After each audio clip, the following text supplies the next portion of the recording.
Alrighty, how we doing, friends? How we doing? How we doing? What up, Mila? What up, John? That's right, finally back. Finally. Alright.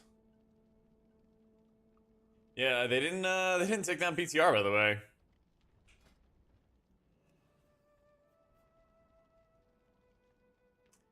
They didn't take it down, so screw it.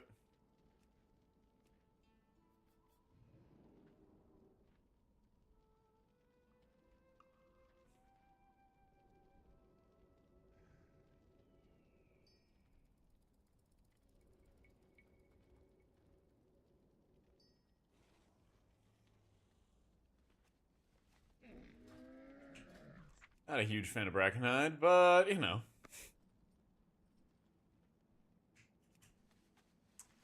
We'll see where it takes us. If not, I think I want to do one more with Pally. And then if we have time, I'll see if I can get my Prez or Druid ready. So we can get all the healers in before servers go down. Which I think could happen at, like, literally any time. But we'll see. We'll see.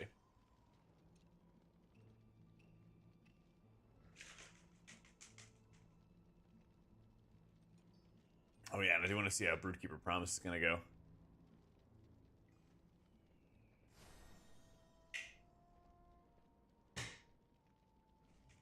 Good evening, Alan. How we doing?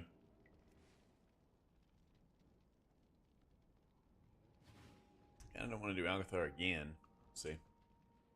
Doing pretty well, Raging. Got gym done for the day. Probably gonna do a cooking stream a little bit later. Gonna be a guest on a new podcast pretty soon. All the things. Holy crap, keep it real. Thank you so much for the super, dude. Look, reached season 4 M plus healer. Oh, let's go. I hope so, man. Ever run around on HP spamming Nova and pretend to be a melee healer? Because I do, and it's fun. Oh, yeah. It's a big part of your damage at this point. As a Holy Priest. Big part of your damage and keys is Holy Nova.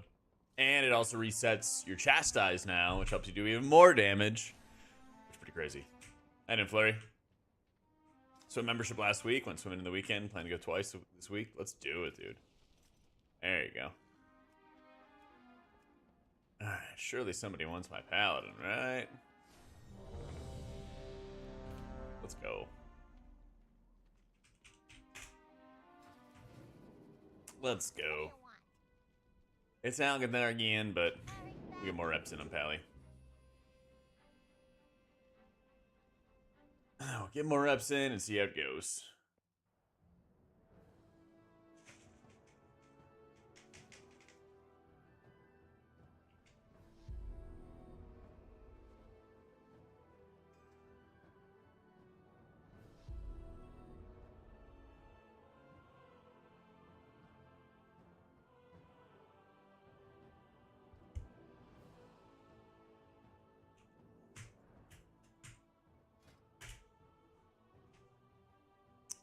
Some info about the PvE stuff will come this week, and maybe more hero talents. I hope so. Yeah, we should have like a This Week in WoW article soon.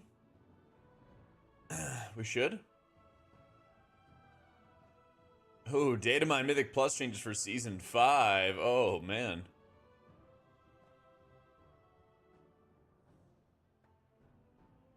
How are you feeling? Going back to the tier set, the Season 2 tier set? Feels like Holy Prism actually does healing again, which is always nice. Yeah. Watch Mad Skills play Pally, and it seems so much harder to move bars than all the other healers. It is. Oh, yeah. Some significant Mythic Plus changes for Season 5. Priests are now banned from Mythic Plus dungeons as Fortitude, Power Infusion, and Mass Dispel are too strong. Rogue Shred of Concealment now has no cooldown and an infinite duration while in a Mythic Plus dungeon. That sounds perfect. All weekly affixes have been removed. Items no longer drop from the Mythic Plus chest at the end of a dungeon. Players can loot a new currency, Emblem of Frost, that allows them to buy dungeon loot off a vendor.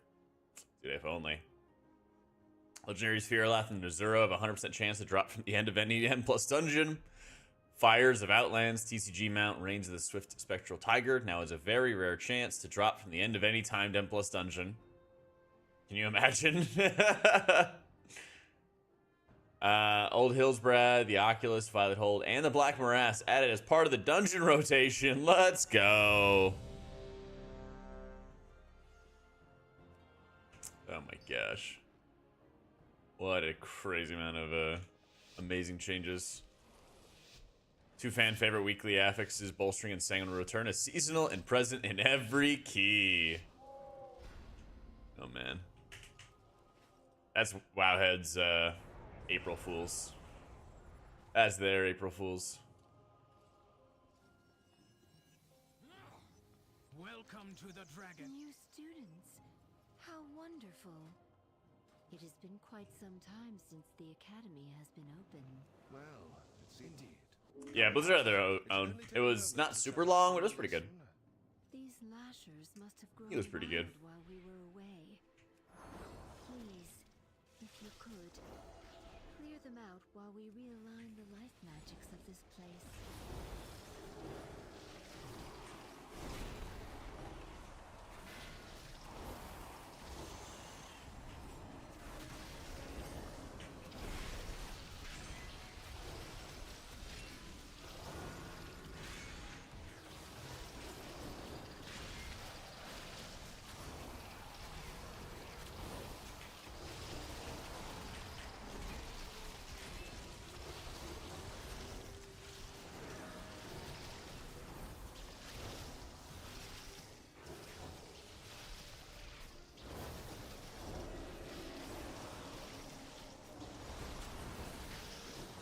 Dang.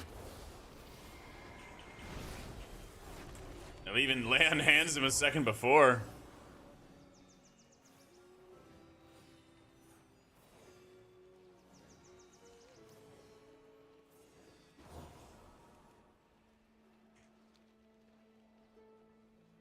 Pull is still alive.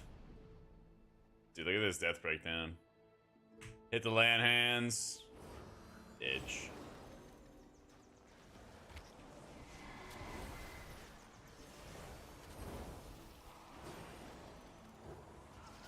Dang.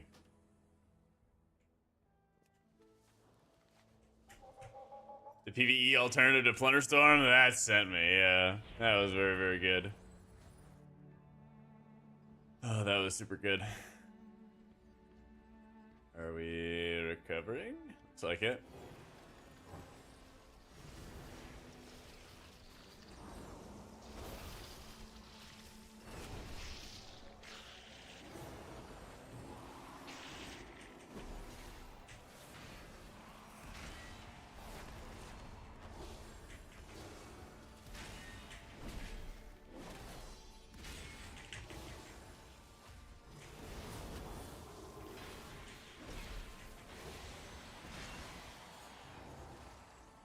Alright, we take those. Perfect. Yeah, I went through Blizzards. They had a nice tongue-in-cheek going at the Plunderstorm haters. There is too much nature. What are you Did I pull it up? Yeah, they had like Season of Mystery, where they just increased the RNG of the game. It was pretty short. They've done like more in-depth stuff in the past, but I'm not surprised they lightened it up a little bit.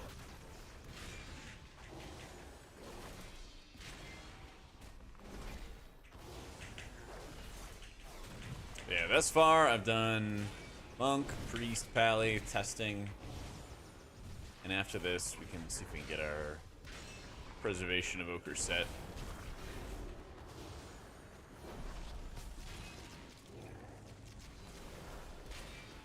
Not sure how long we're gonna have our PTR up, so we'll see.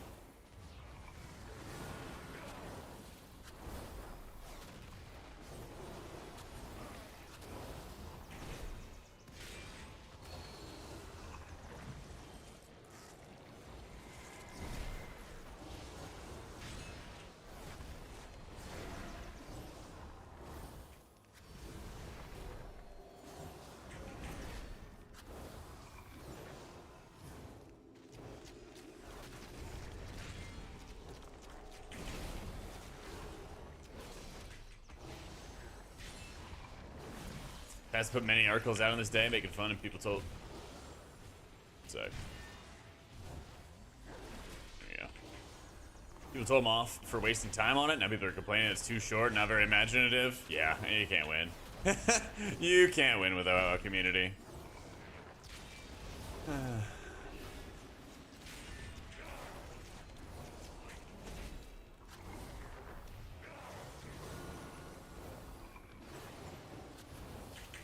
You really just can't win.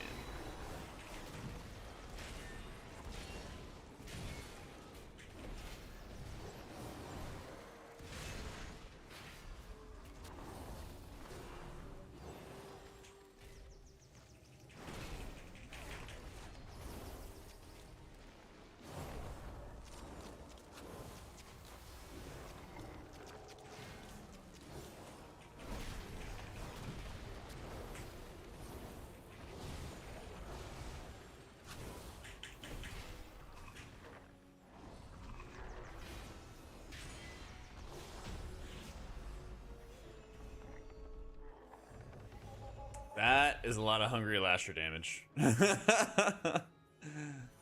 Let's see, he did 23 mil to boss, 19 mil to boss, 25 mil to boss.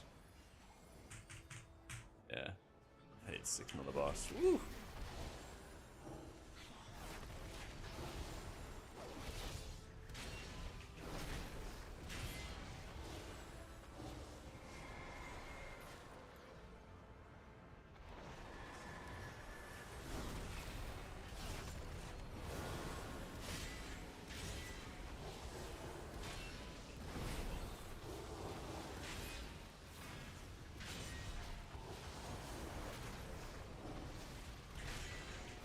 HPL feels alright, still feels like a struggle to push up health pools, still feels like your abilities aren't really like doing a lot on their own. It's like the passives that are being activated by the abilities are like carrying or doing more of the healing. Things like that. Just kind of irritating from like a gameplay perspective. Spec definitely feels just bloated. So I like that Prism is back. I like that it feels strong, but it's kind of like the one positive.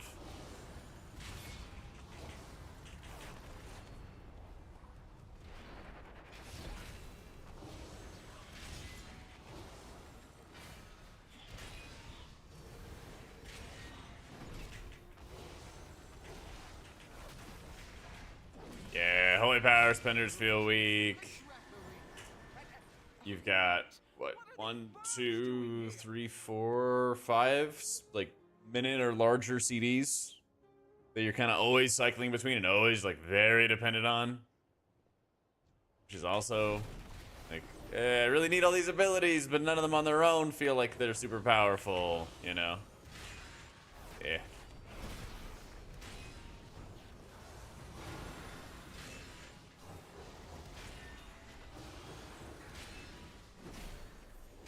It is unfortunate, because I really want to, like, play Holy Pally this coming season, but it stays in this shape, I probably will not, so we'll see.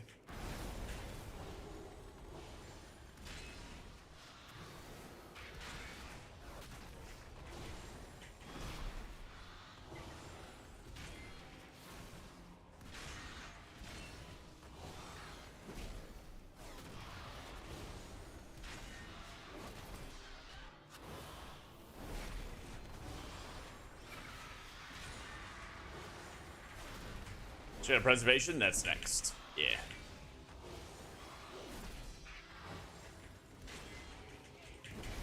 Yep, after this key, assuming they don't shut down the servers. Yeah. HP's damage we have access to is likely to stay. Oh, yeah. 100%.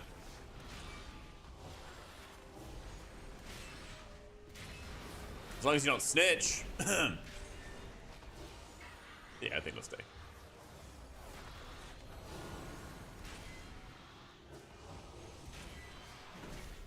Never had as much as a healer in your life. It's totally fine. Totally balanced.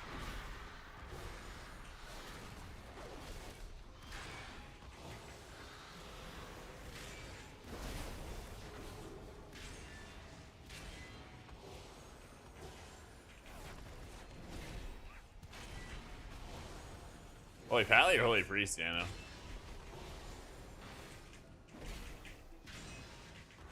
For Priest? I mean, it's kind of always been that way.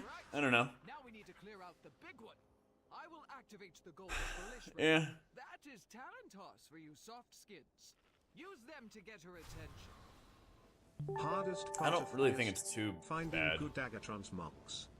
It really is, How that Eam. works? It really is, man. Yourselves. Thank you for the 20 months in a row. God. That's why I'll still go back to running the artifact weapon, just so that I have the two-hander. I hate the dagger mogs. Being dependent on main hand, off-hand mogs, you know. Like, what abilities did you get rid of, Dano?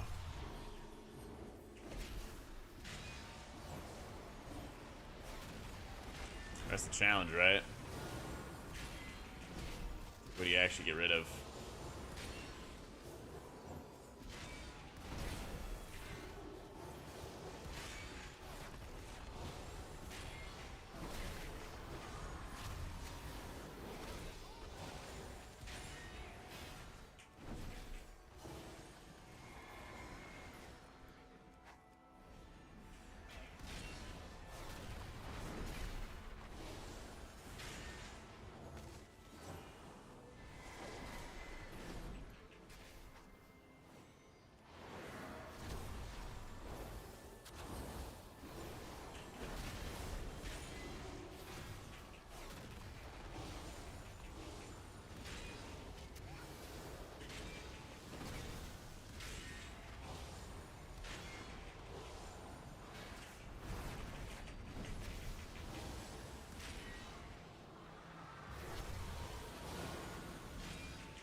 Watch me just watch me just myself casting holy shocks. I love it.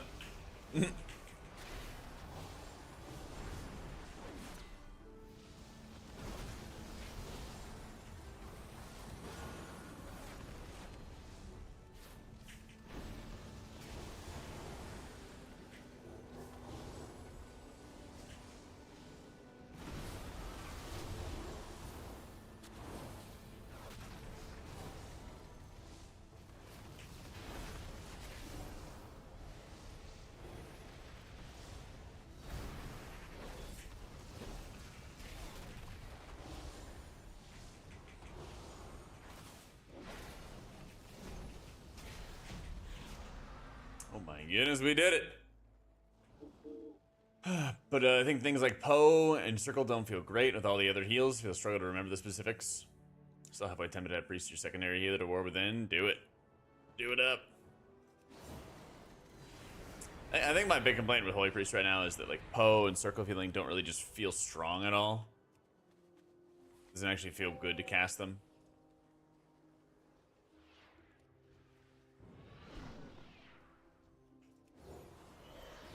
That's the constant irritant I at least see.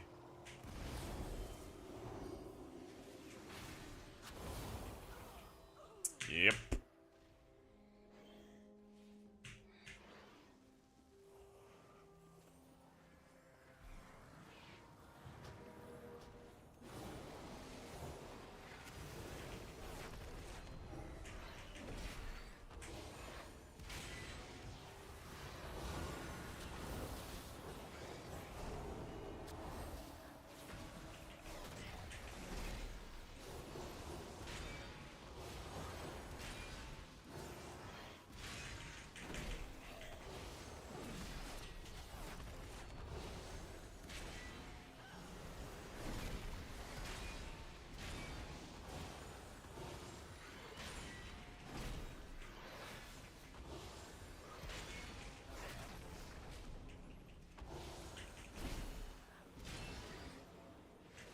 Did you get Tendril down, Mila?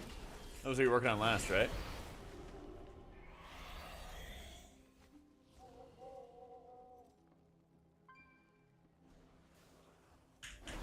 Now for rack. Nice.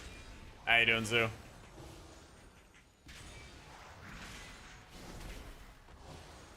Hello, Coffee. What up, friends?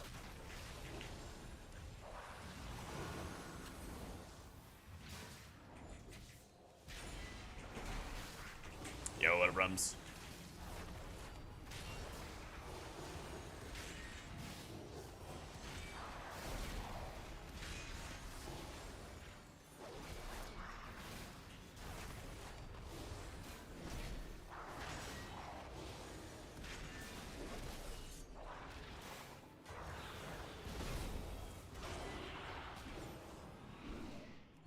Keys of Druid might hop over to PTR to avoid having to pug afflicted. Yeah, I haven't done any keys this week on live. Not one. Not a single regret was had.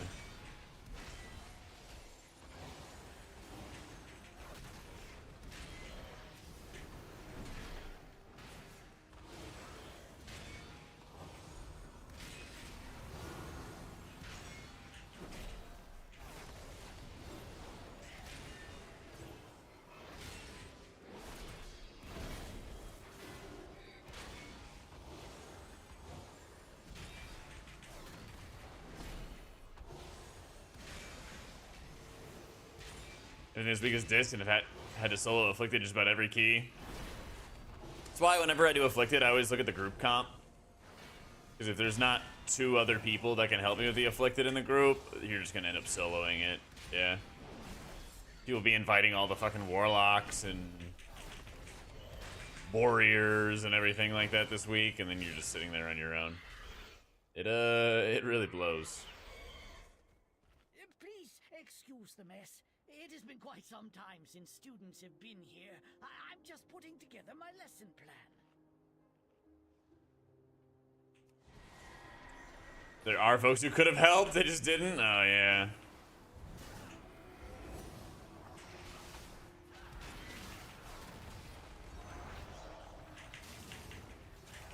Can't say I'm shocked, fortunately.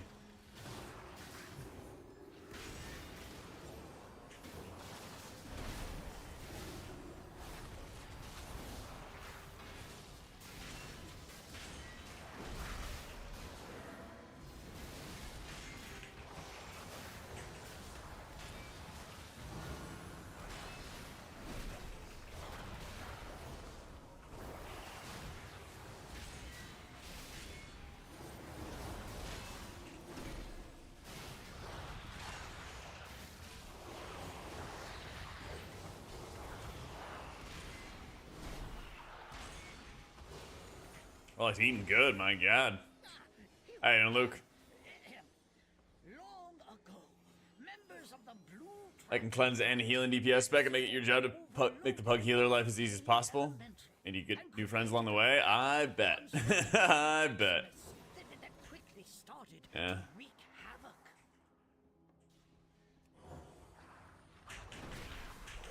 The Blue Dragons battled Maximus fiercely, attempting to prevent it from absorbing stray arcane orbs that could allow it to grow further out of control.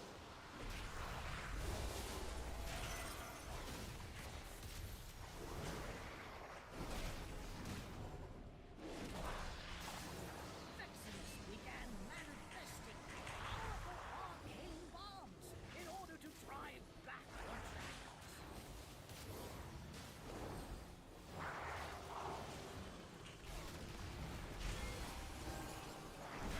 Dragons near victory. Maximus unleashed its full arcane power against them.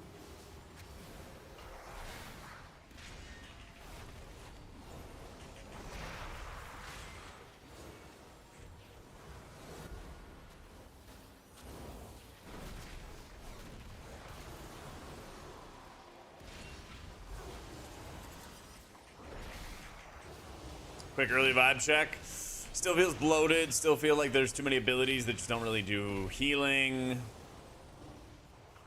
Kind of more of the same, unfortunately.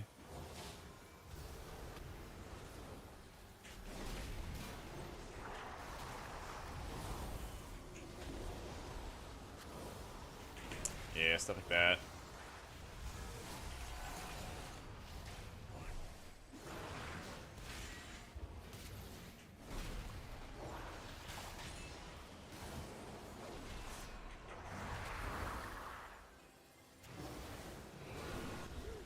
I don't get it. Like, I'm casting holy shocks in him and everything, dude.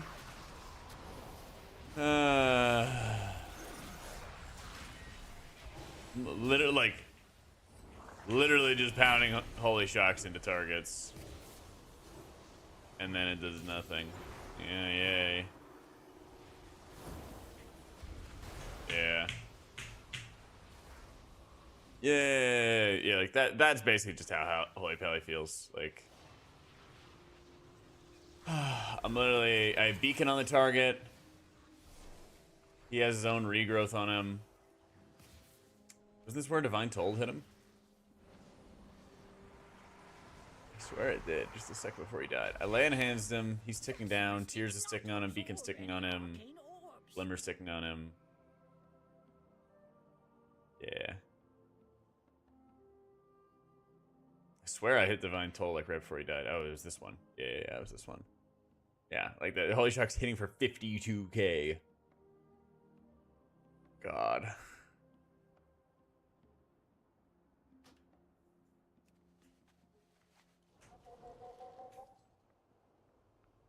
So, yeah.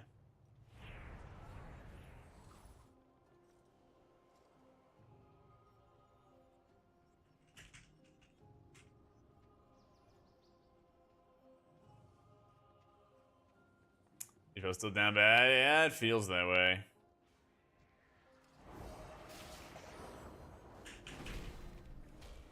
It certainly feels that way. Okay, rip.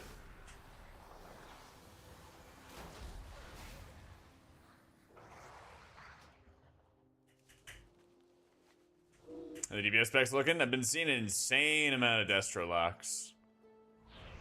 Crazy amount of Destro locks. It's actually the first feral I think I've seen. Yeah.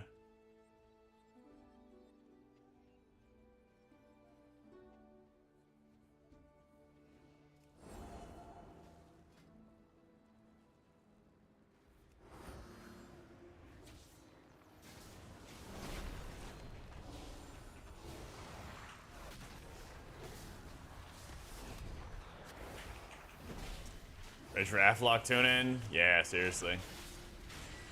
I don't think I've seen any of those at all this expansion.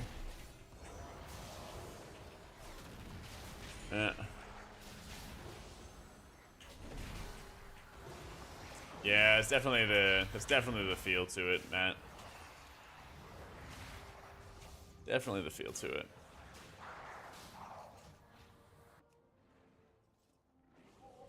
Guys, Living Flames or Prez are topping people in one cast. Right after this, we're gonna try Prez. Right after this. Yeah. I mean, there's times on the death log that like the Feral Druid regrowths are hitting harder than my Holy Shocks. So, yeah, we're doing one Holy Pally key and then we do Preservation after. Yeah.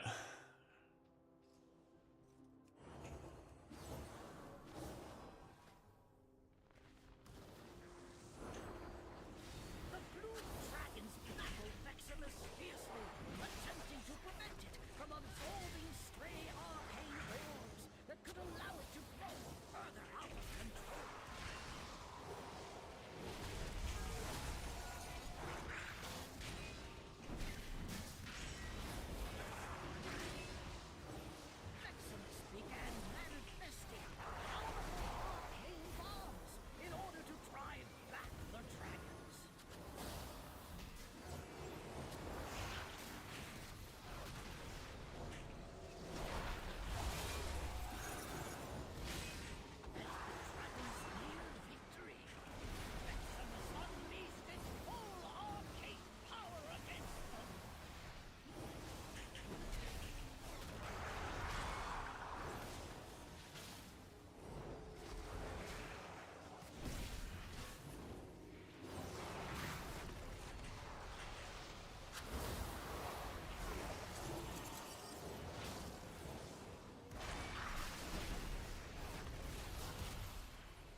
You guys have a talent build or a string for me to use for Prez for PTR?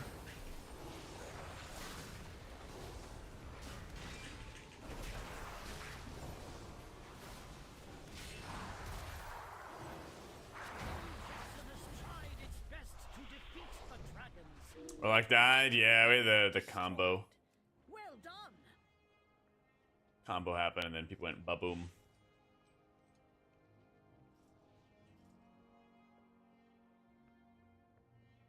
PTR knows some new builds? Nope. New PTR build, if anything, would probably be like Tuesday.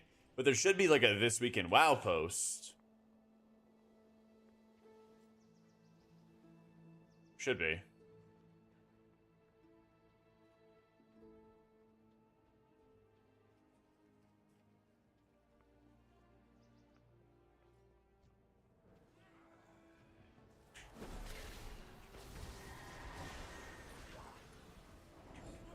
Does HL feel pretty shite?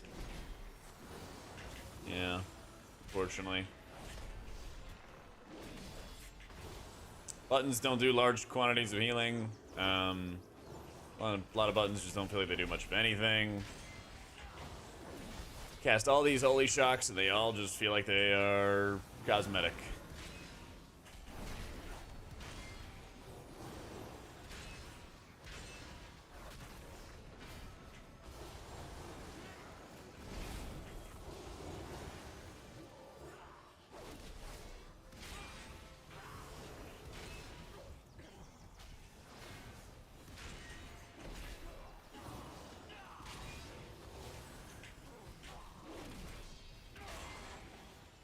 That's the thing. There's still time for balance patches or passes. Yes, there's still time. 100%.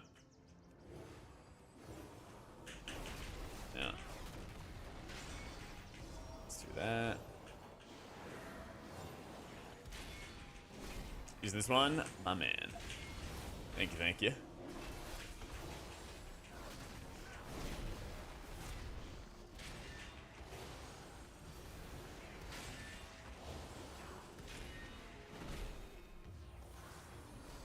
Show us your socks. If they're clean, you get a generous donation. I'm not wearing socks. Oh no.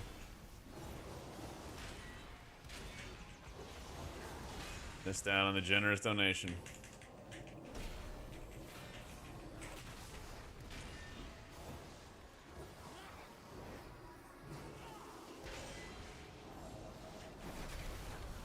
Dang, all the missiles, dude. Dungeon changes feeling largely good. Yeah, largely good. It's like low DPS as well. Yeah, not great. Not holy priest level damage. Yep.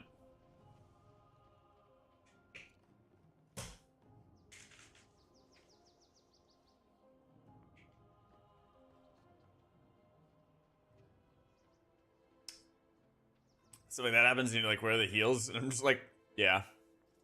You're like, what the hell am I supposed to do? Be topping off everybody's health pool every second? Yep.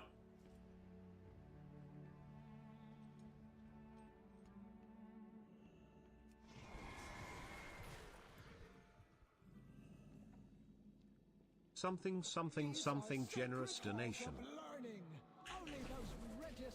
Holy shit. That's Zoo? I think it was. Damn, dude. Thank you for the $69. Jesus.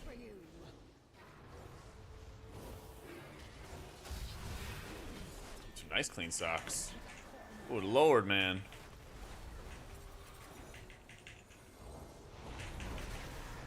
Why are my trackers not showing? I swear, I switched platforms and it's all messing with it. If you gotta work for the government, I make money when you get hours. True. Too freaking generous, dude. Thank you so much.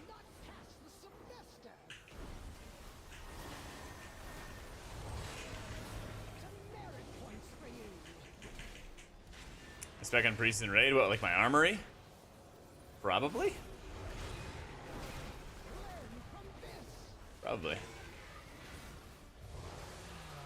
Torn marks for poor students.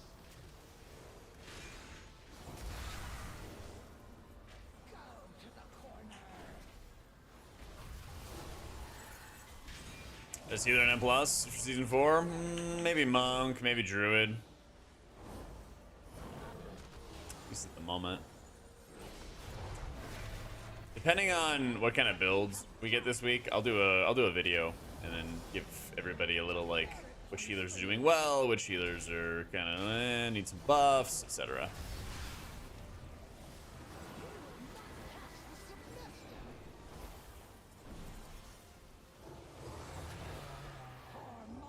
My favorite thing to do when your voice comms is like, can you move the boss? And the tank's literally just not even in melee. That always gets them good. DPS balance changes. Putting things on autopilot. I don't think they are.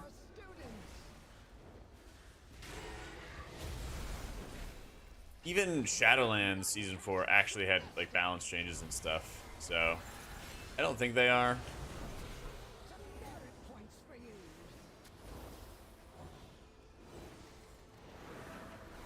I'm expecting either this week or next week for them to come around. So,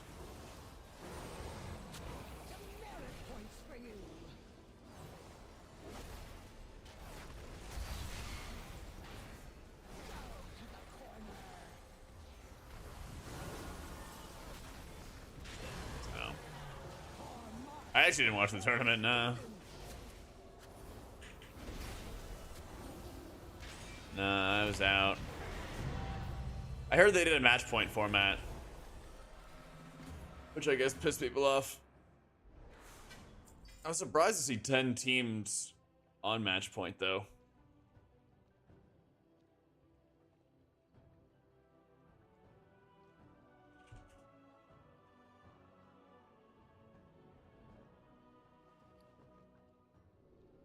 Yeah, I was really surprised to see them let like 10 teams into match point or something like that. Because usually it's a pretty high bar in a lot of battle royales. Like you have to reach a really high amount of points and then you're on match point. So I was gonna say, yeah, because I mean if Zarya and Peekaboo are just rolling everybody, not surprisingly. I wouldn't be surprised if they got like targeted though. Because another thing that battle royales try to do is they try to have an anonymous mode so that people can't just get like giga pinched, you know? But if you know that a team is on match point and you see their name, I wonder what's gonna happen. People are gonna just run at them, right? I don't remember if I recopied this character. So let me do that now. White Priest the best for priest pugging right now? Yeah, I suppose so. Alright, let's do some Brez. Where is that talent build? Alright, failure. Better be the best build ever. I have a word with you.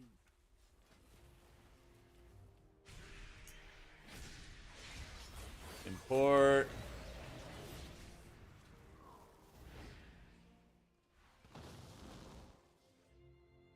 Lame, forever, failure, if bad. Alright, let's see. I think just in season 4, it seems very similar to where it's already been. Where it's already been at and everything.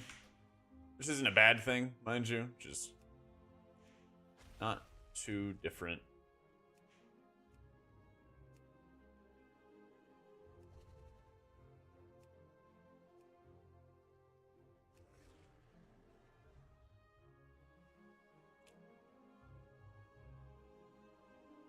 That's the exact one. All right, I'll blame you too if it sucks.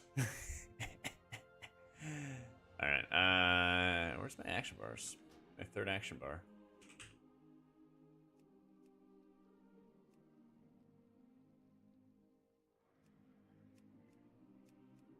Cool.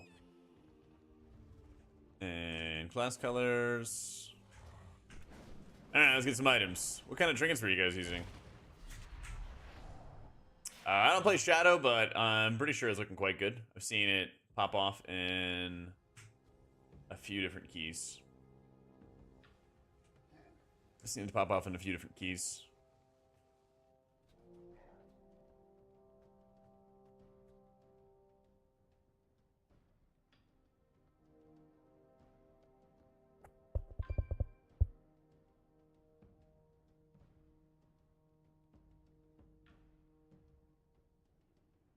Let's see.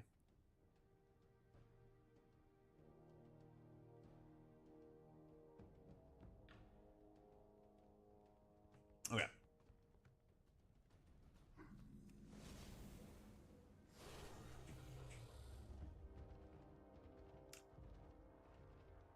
You don't like about Prez's Echo? Am I really using Echo much? What would you ask of death?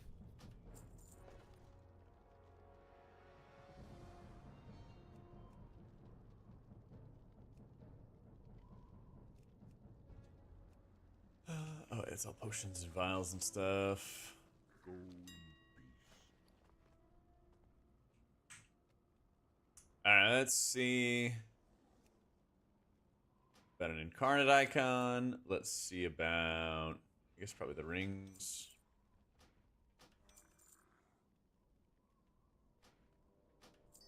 Board, pips. Elm enchant.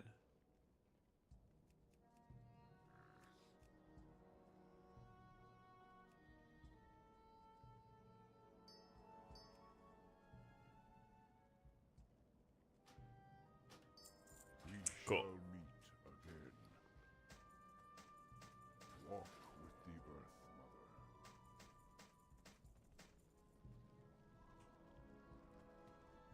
Mother. And trinkets, we'll start with the incarnate icon and a pips for ultimate safety. The wind. It's been a minute since I played Prez. Be careful. It's been a little bit. Do you have any news? What am I going for? Ring enchants?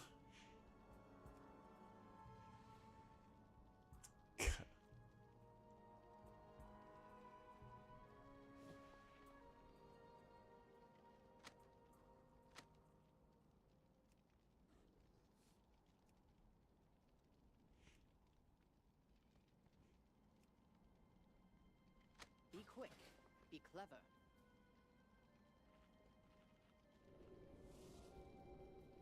Gonna get pips this season. It's almost over. Yeah. I've been there, dude. I've been there. I haven't played Arshemi since last PTR, so I'm gonna have to play it some more.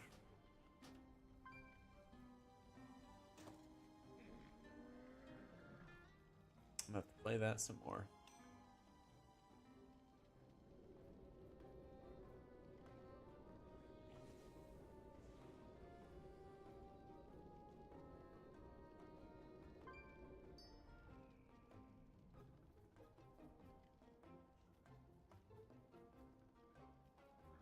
So sad the priests are banned from season 4 or season 5. Yeah, so messed up, man. So messed up. So, Shields are actually strong. We're still testing all of them. Priest was feeling really good. Monk was feeling really good. I'm sure Druid's gonna be really good. Still quite a few.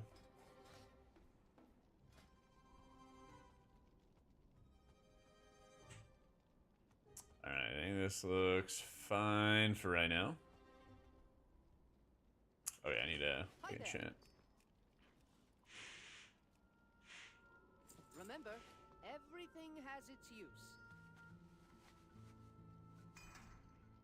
Doing wrong trying to get weak auras and add-ons and PTR. Copy your whole folder from retail to PTR.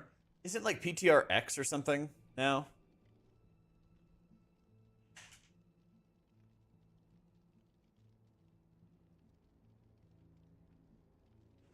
I think it's like PTRX. Let me bio real quick though. One sec. Alright.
right.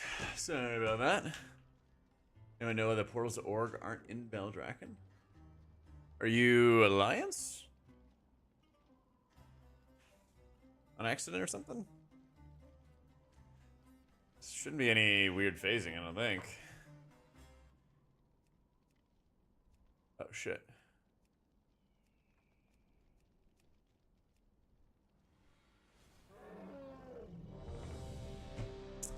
Alright, gamers, so what am I doing? Putting reversion on people. Stasising some stuff.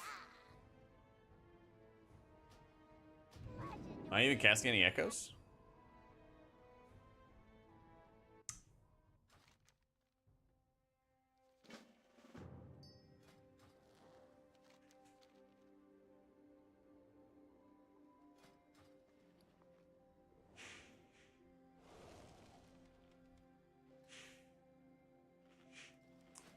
Living Flame pumps now. Power spells increase reversions healing. Reversion healing chance cuts next to the flame to cast insta. Oh yeah, season 1 stuff. Okay.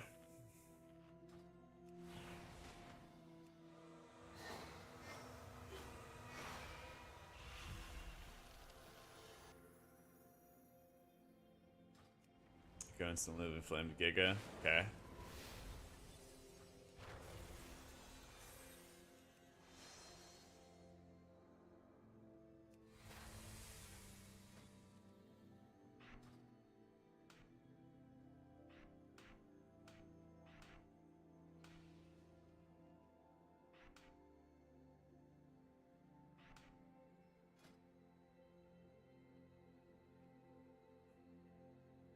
Alright, I think I got it.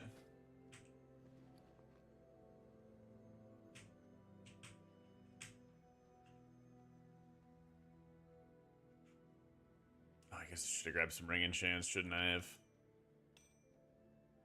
Yeah. Oh well. I'll get him later. I'll get him later.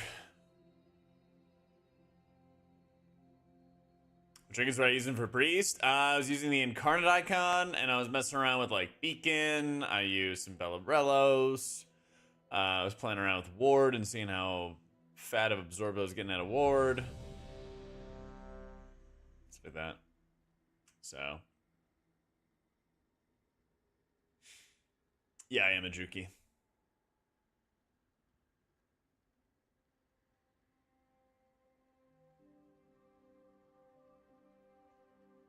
Jump strat anymore to skip some packs? That's what they're talking about. I don't believe so.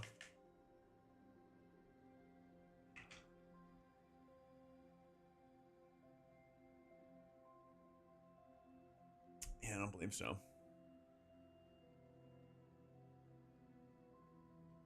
Start trinket return again? Yeah, probably. I want to just run like safe trinkets to start. Be wary, champions. My vault is many things, but harmless is not one of them. These whelplings perceive anyone not of my blood as a threat. Ooh, I still am putting out temporal anomalies. Ooh. If they see you, all nearby creatures will awaken. Is Disintegrate actually good damage?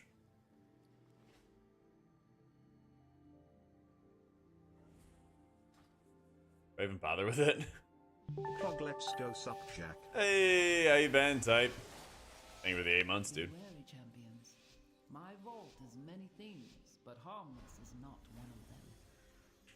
These whelplings perceive anyone not of my blood as a threat. Their gaze pierces all. The sundered flame have been delving into my vault.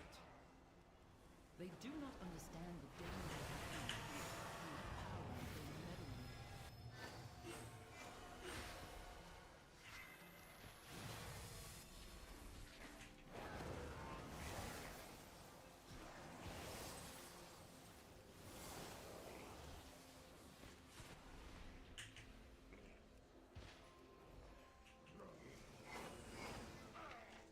It's your only damage. You're flooded with Essence Burst. So you don't use them much for healing. Got it.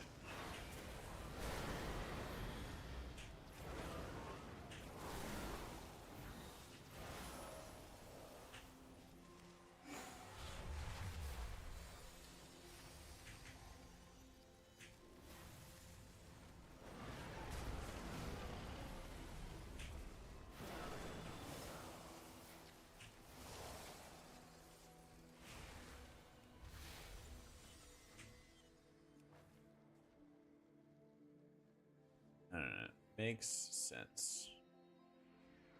Once, my beloved Malagos gifted me with arcane seeds. I planted them here, a little garden from him. It looks as though it has grown wild over the years. I will need you to prune it. I don't remember when it was, but I feel like at some point you just weren't even bothering to use disintegrate at all.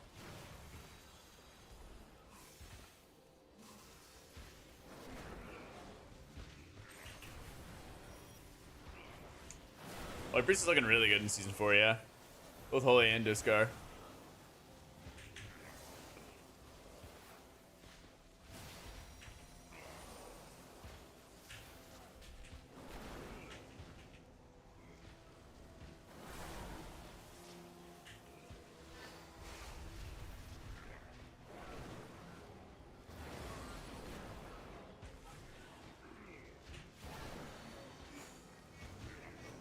Both Disc and Holy are not being like changed.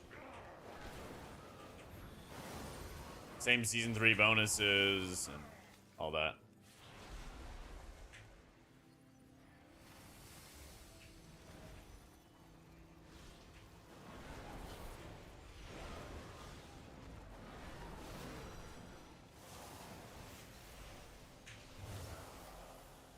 Wait, what's reset 90s out there?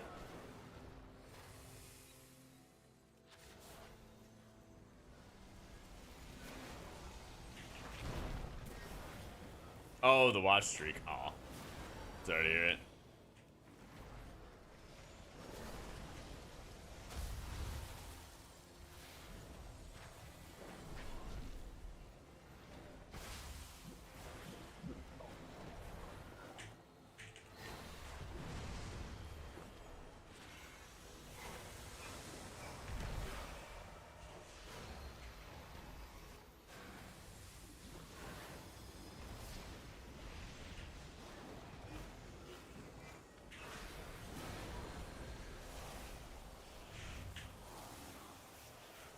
Promise I'm not doing any secret streams without you.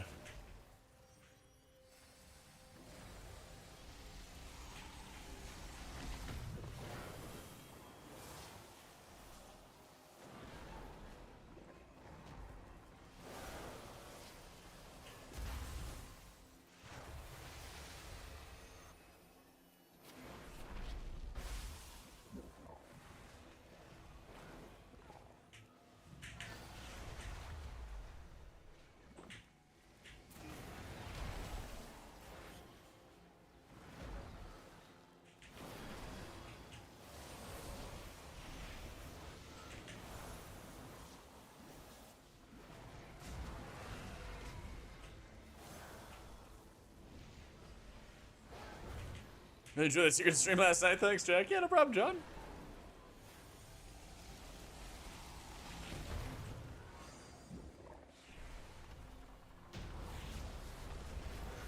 There is no sign of the sundered flame here. Come, this way.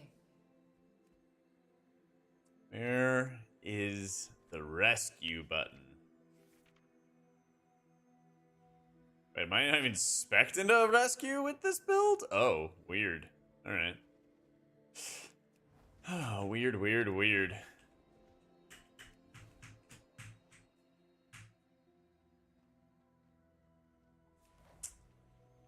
Secret stream different website though, yeah. The location of my vault Better believe it. chosen to Hey, thank you so much for the new harness sub, Will. this powerful ley line. While a marvel to behold, Alloy I'm priest damage is unsure what huge. effects it will have on your mortal form. Do be on the lookout for the growth of extra appendages.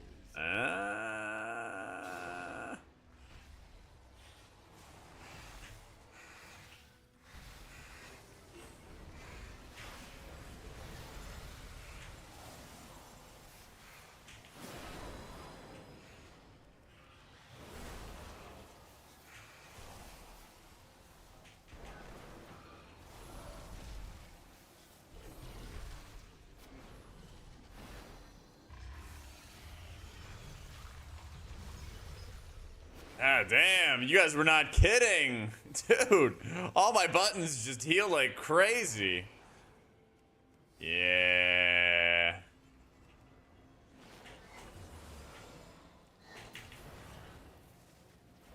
Oh, man. I was smashing healing into our boy.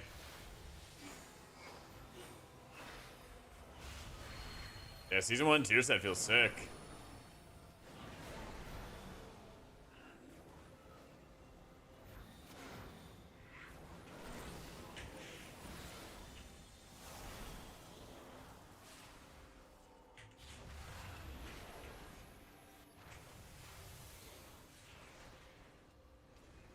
Spec actually is doing damage, doing healing.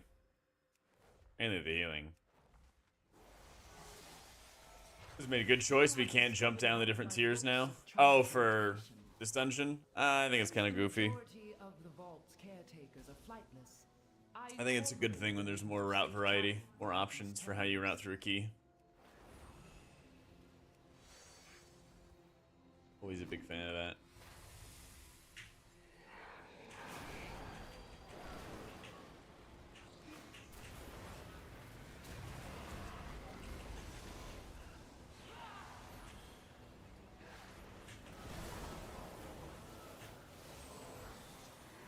It's like it's the same thing every time.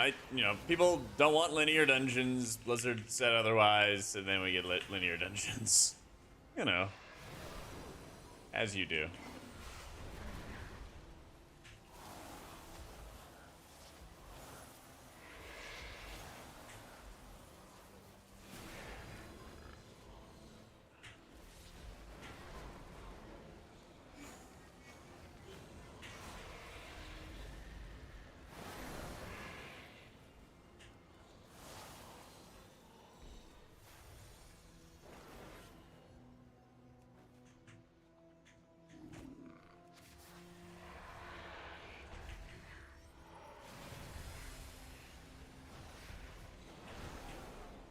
Yeah, there's just too many now.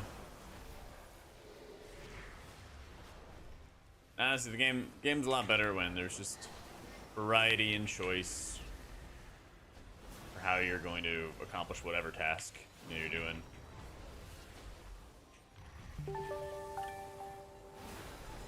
Hey, Daltro, thank you so much for the Prime. Thank you so much. There's the Hero Talent for Alpha. That is their goal. I don't know if they're gonna hit that goal or not, but I hope so. I hope so. That would also mean we get a lot of Hero Talents this week, which again, I hope. That'd be sick.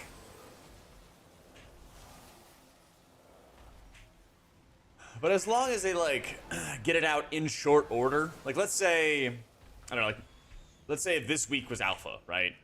And then we don't get a couple Hero Talents until 2 weeks from now, that'll be fine. But if they're waiting months, then it'd be a concern.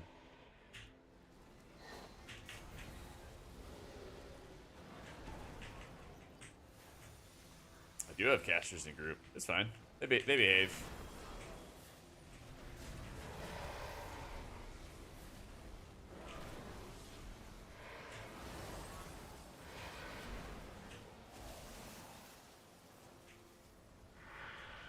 I don't think I've healed any bruise in PTR. Yeah. Not yet, at least.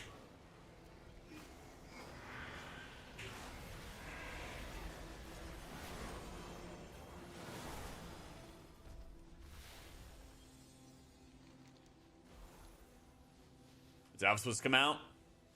Soon? At some point.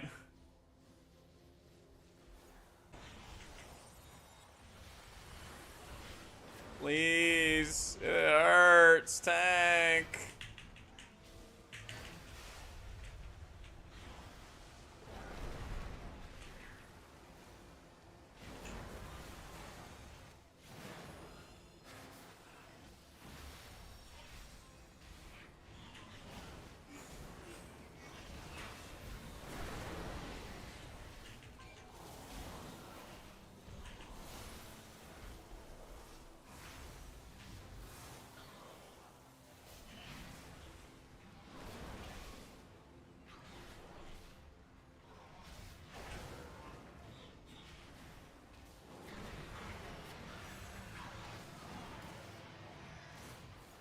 I played Og in the past, yeah. Doing great, happy. Big chillin', got a workout done for the day. Getting some PTR in. A little bit later today, we're doing a podcast with Preheat and Jedith. Vibing, dude.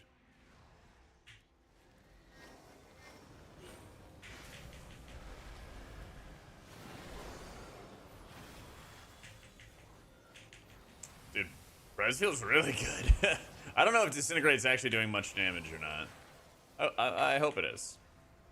I haven't really been looking at my damage at all. I'm running like double safe trinkets, double stat sticks basically, so I really haven't been focusing that much on the damage aspect. It's just been such a long time since I played Prez, so.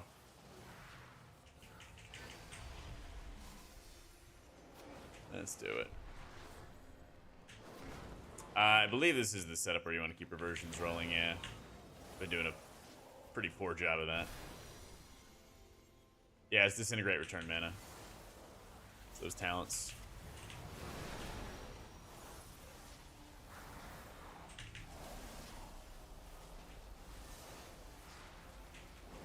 The Shadow Priest, dude, he's just like, more, more, more!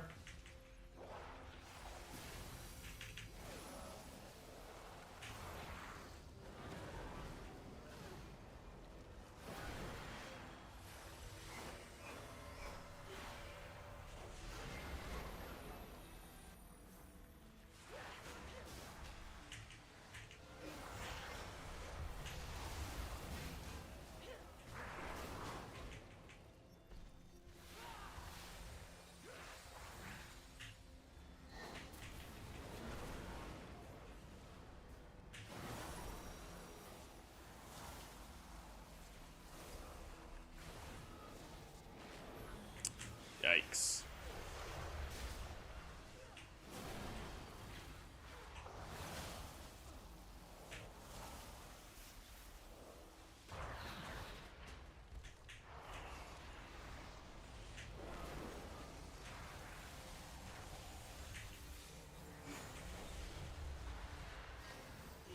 But healers what Rockets is for push-wise?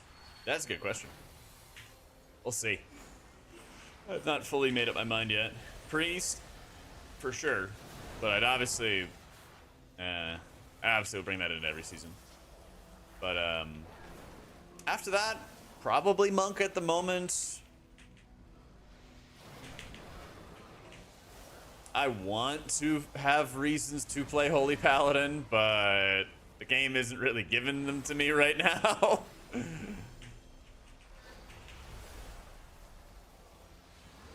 You know, we'll see.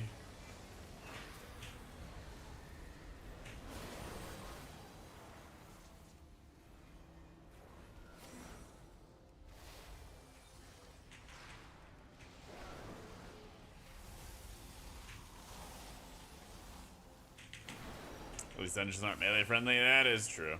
Yeah, that is true.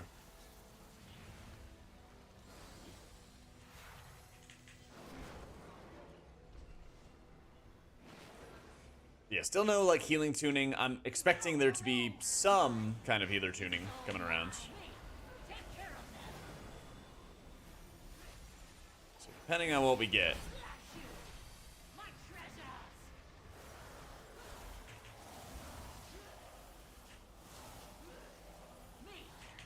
Yeah, I'll definitely have a video once we have some healer tuning, or once I've gotten through, played all the healers.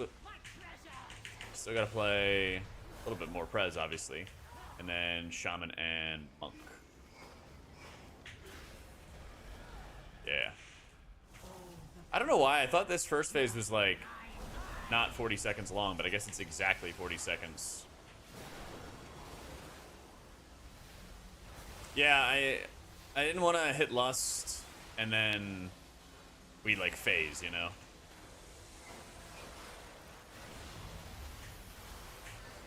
But I realized it's exactly 40 seconds, so it was actually no big deal.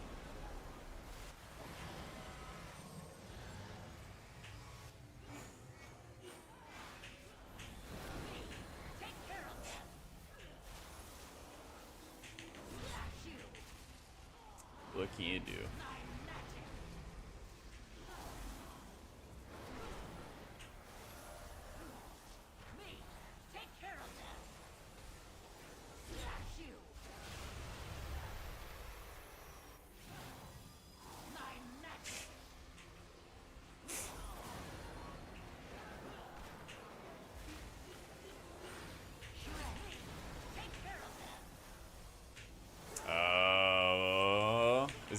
Is the guy gonna move? I guess it doesn't matter too much. Yeah. There we go. Poor Azure Blade. I do not blame her.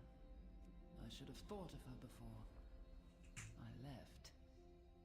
I was supposed to press WoW to proc Dusk. I was instantly off. Sense a breach behind it. Yeah. it feels real bad. It sucks, man, because I mean, literally, Pally was my first healer.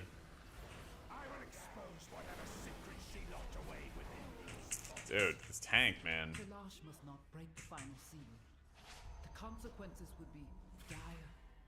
Please, hurry.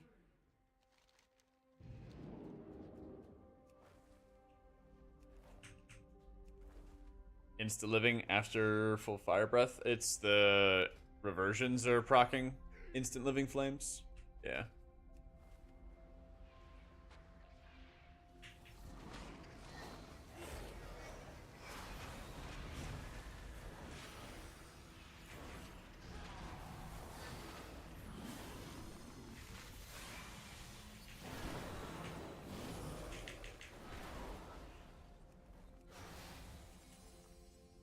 How you doing, dude, Rev?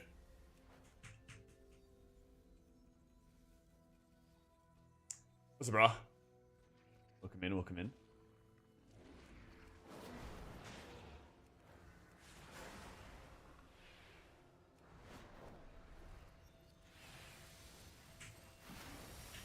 I just don't understand the question. I'm sorry, Kree. The tier set is Empower spells increase reversions healing by 50%. And then reversion healing is a chance to cause your next living flame to cast instantly and deal 50% increased healing or damage. Yeah. Well met.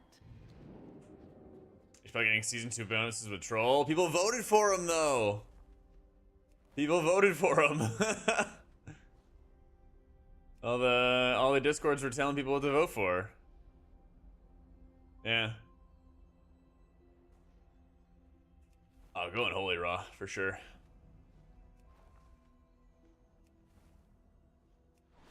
I don't know why, but for whatever reason, Spirit Bloom is always bugged on PTR. Doesn't actually work with the click casting. Less than 3. Golly, thank you for these 6 months, my dude.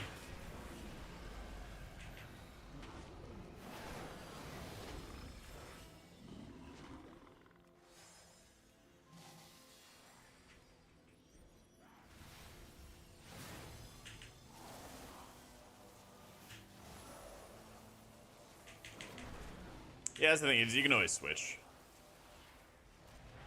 Always switch.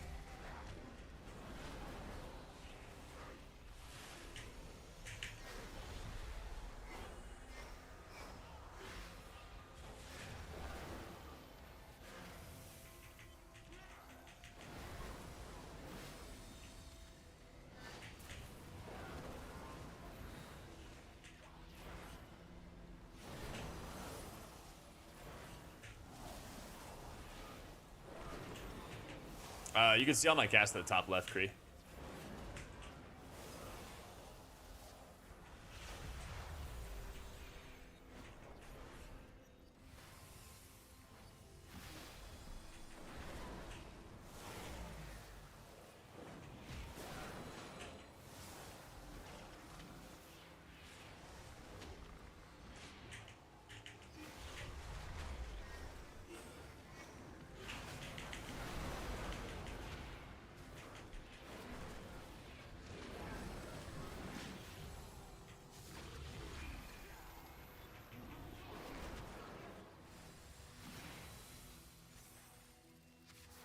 Well then.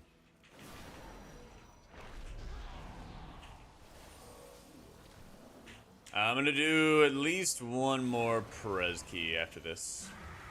Maybe more. She'll see.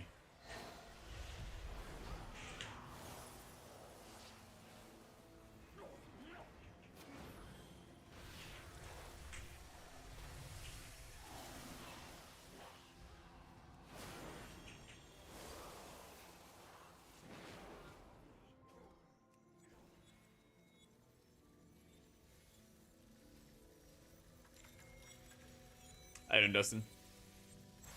Didn't think YHB was strong that season. It was not the tier set. Yeah. But I was feeling really good. It's been a minute since I've played it. So I'm still getting kind of caught up with gameplay. It's been really fun. I feel like my spells actually do healing. Very important.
Trying to make sure the Shadow Priest isn't getting ahead of me.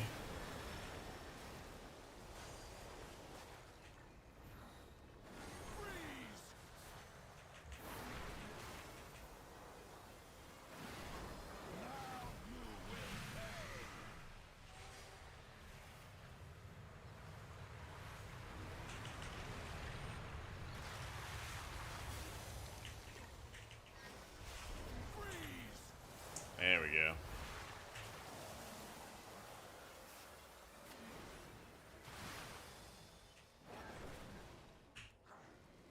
I mean, I also just got off playing Holy Pally 10, so keep that in mind.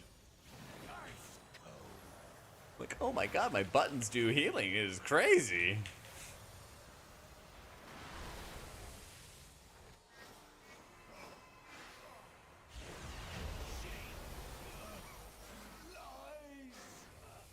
We are too late.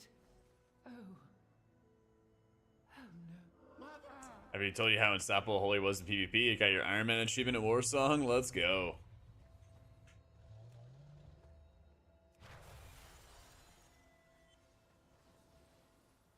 H. Pally felt pretty bad. Yeah. Unfortunately.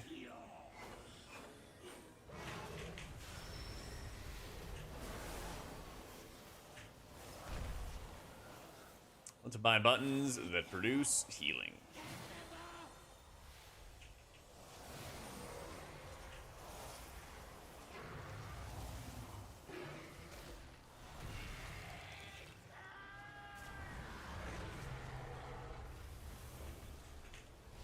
Holy shit.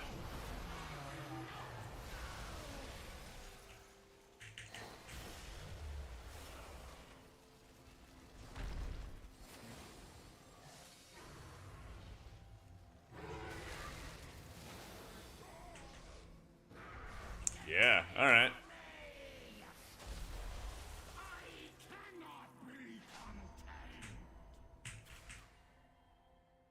You are a I could play that a bit better. I could play that a bit better.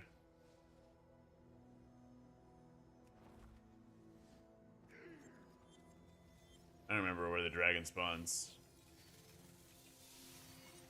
Don't snitch, truth.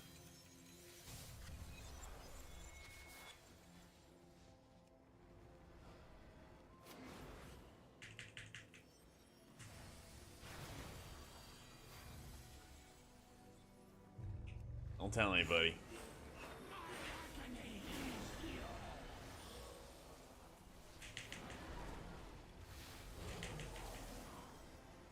Already told him, so messed up.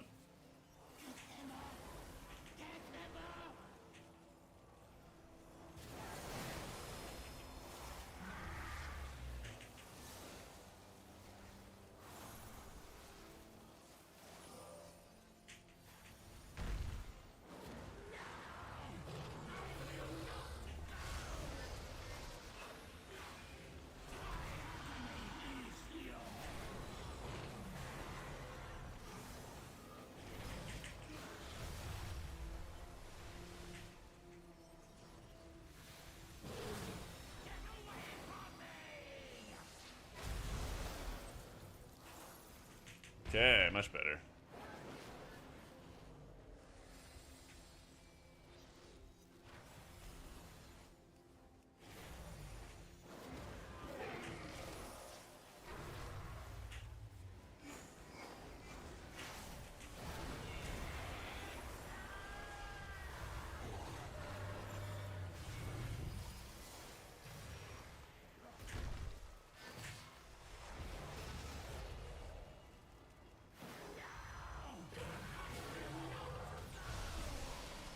Oof.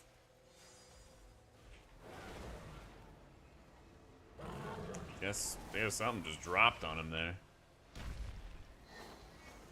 Heard a band of horses? Well, I don't think I'm a horse, so.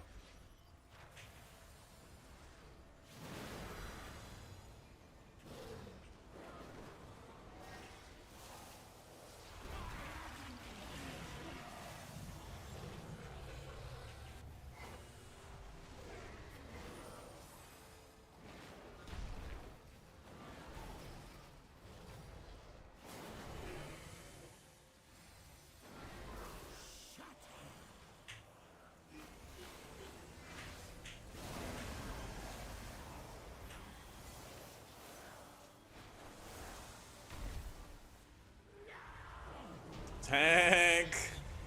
Why you run from me, tank? Why you run? University. He knew that wild magic was dangerous. I think that went pretty well. Meddled with it anyway. Need more reversions. By the time we found him, we could not stop the growth. I placed him in stasis until I could find a proper cure. And then, Need more reversions. But yeah, those living flames are piping. champion, you did what was needed and ended his suffering. They were popping off like crazy. Thank you.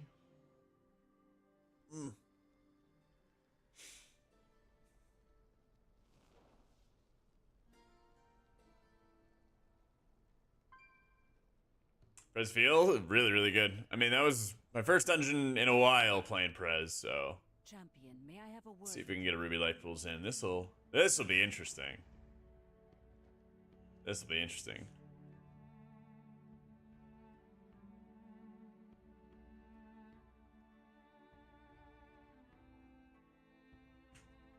If we get an invite, of course.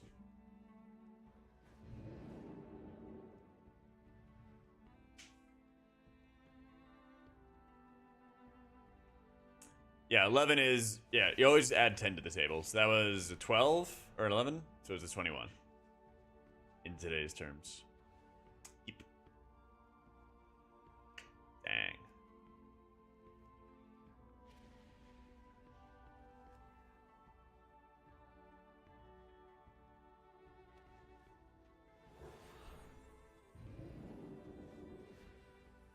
He's been alpha and some hero towns this week. Yeah, when is the This Week in WoW post going up?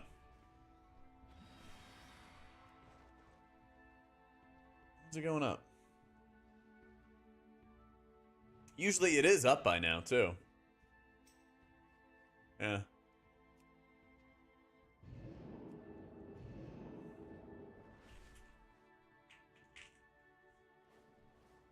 It is? Where's it at?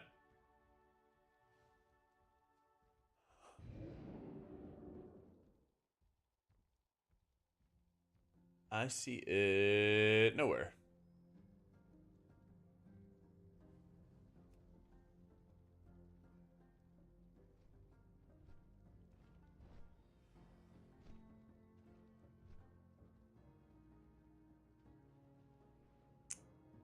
You've been doom and gloom, but you play Prez and Dev. Dev got boring tier 2, unless Prez tier is great. I think I'll be jumping off of Evoker. So far, it's been pretty fun. Yeah, I don't see any blue post.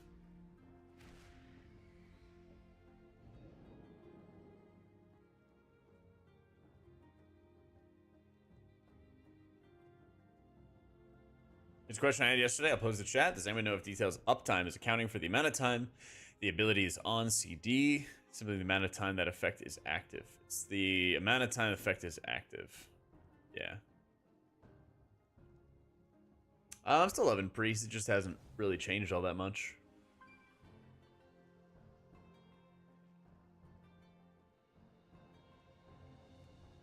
Just hasn't really been changing. H-Priest is looking really good going into Season 4. Yeah. Still keeping the Season 3 tiers. So you have loads and loads of holy words. It's fantastic. Nice. Hey, how you doing?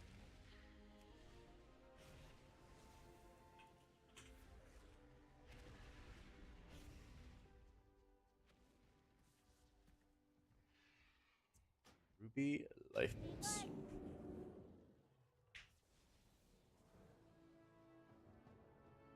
Hell yeah, Stone. Should be a good season. It should be a good season.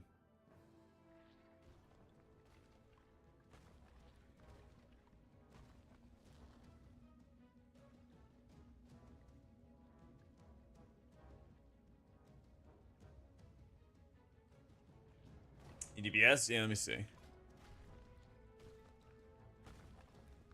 Should be just the 11-4 group. Though he said he was AFK for a second. So I'll see if when he comes back.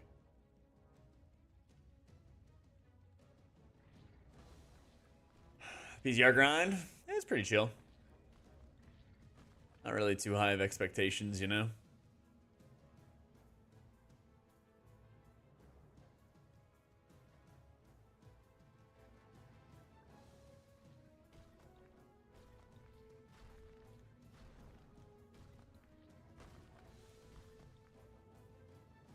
On alpha, yep, very true.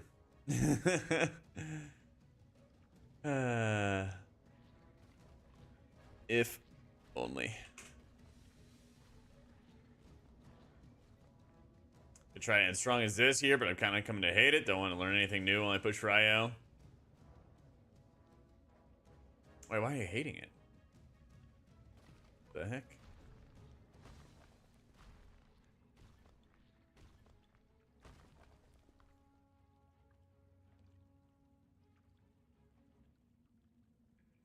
Was looking good. It feels pretty good so far. Only done one dungeon though, so I wanna really see how this dungeon's gonna feel, you know?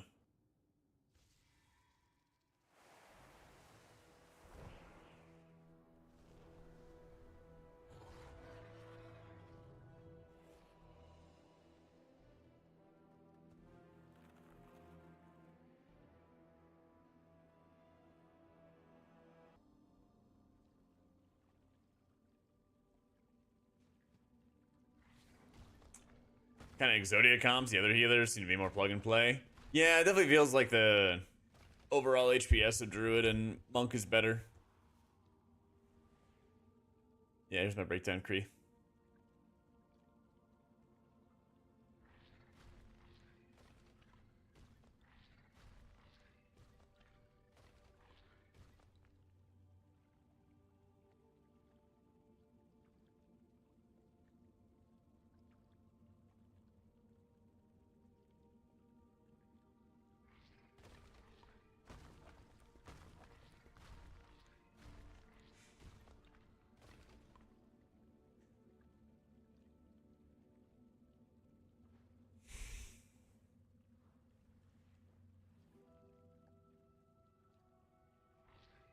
Yeah, you need like tankier, ideally you want to have like tankier people in group.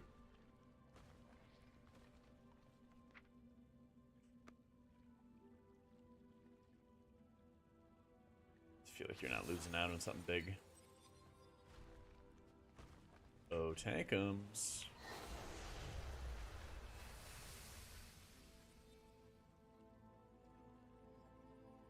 The names Raider IO gave the dungeons? No, I didn't see that yet. Hey, good.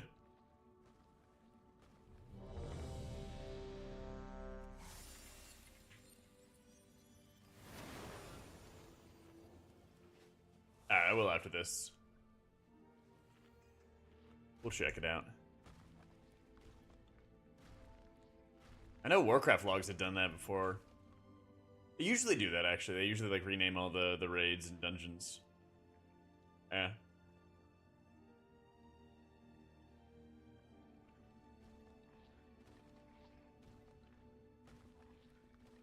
No streams? I mean, do people really want streams of Augmentation Evoker?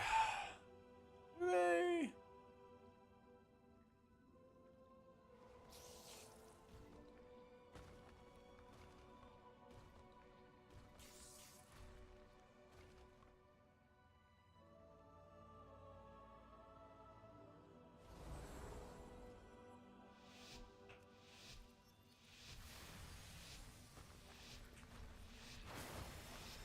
Yeah, I've seen that. I've seen the clips from Breheat where he opens up as Prez, or sorry, he opens up as Devastation and then just gets murdered by aggro. Just doing too much. Like, well, that's a first.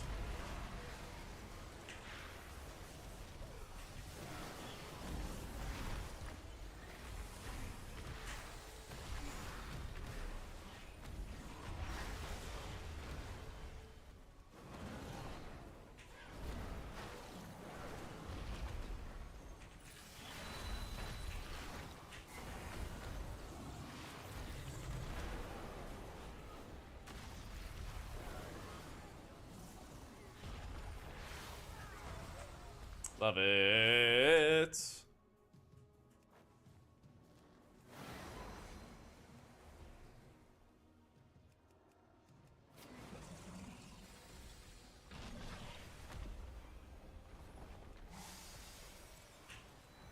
I have not had a chance to do Resto Shaman yet, but that'll probably be next on my list. Depends on how long we got before the servers go down for PTR. If they go down before then I'll probably do it first thing the next round of M+ testing.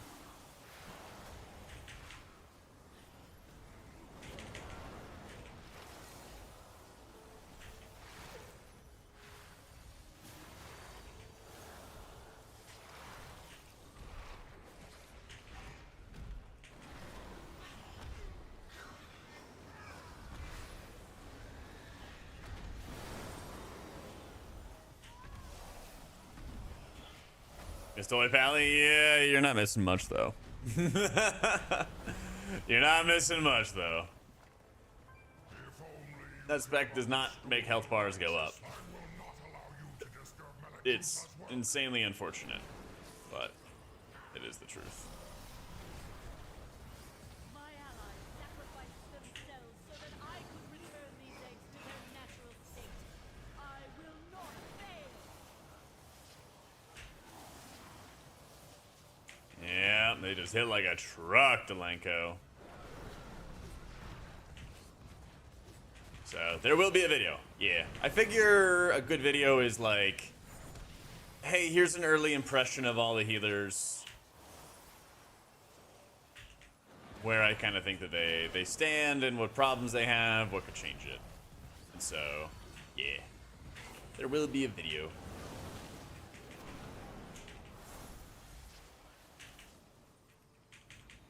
It's not allegedly, it's ostensibly.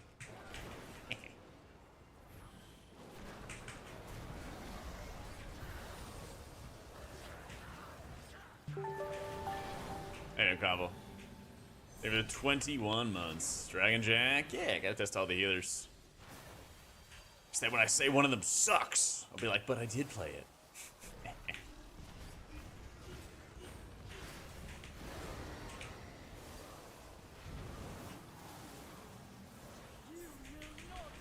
Word of Glory so bad is banned in chat? True. Automod goes crazy over Word of Glory. Yeah.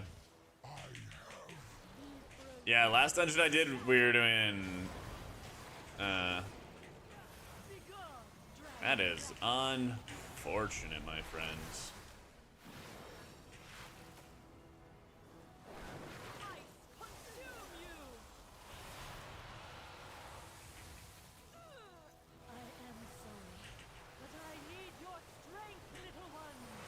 Yeah, last dungeon we had double ranged in Azure Vault. It was lots of fun.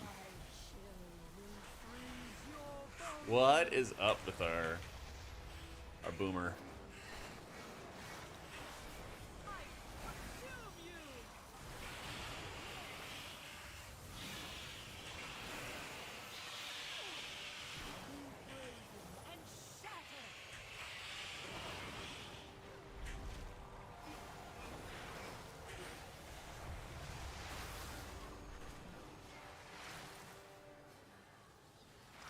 YouTube chat is your government name. I think you can change it.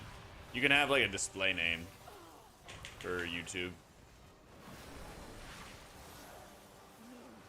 These welts are pure. They will show you the truth. It'll look up ostensibly. It's a great word though, right? One of my favorites. You stinkers. He goes left, he goes right. There you go.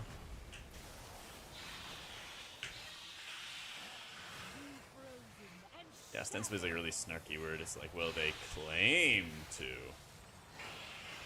Will they though?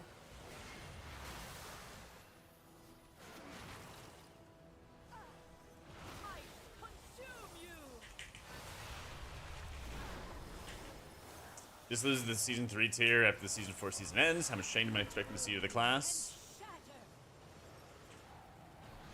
I think they're gonna try to strike a happy medium. Is my guess.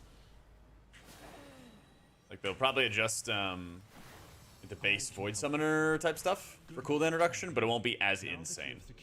Yeah. But I think in general, like the power level of all of the healers is going to come down. If Blizzard's smart, sometimes they are.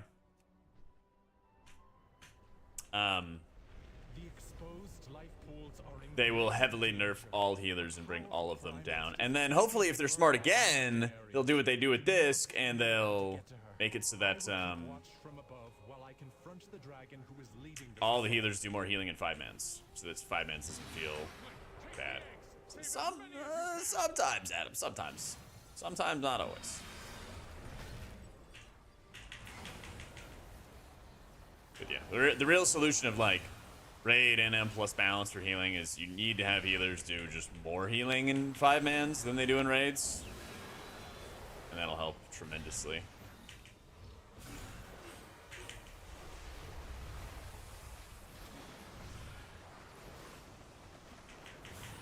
Who knows if it'll happen, though. Yeah, some ability pruning. That's the thing is, like, Disc's revamp is literally perfect. It actually does all of the things well.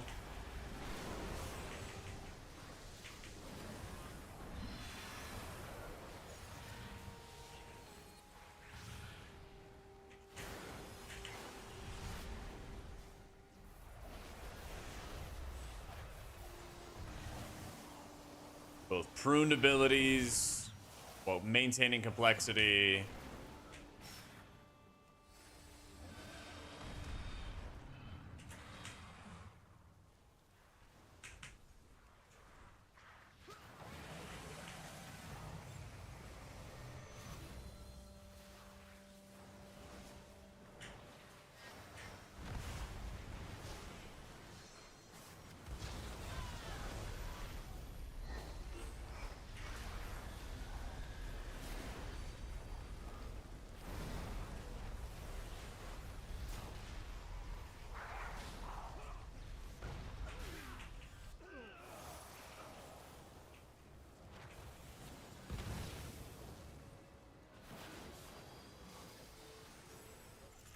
He's dead. Oh.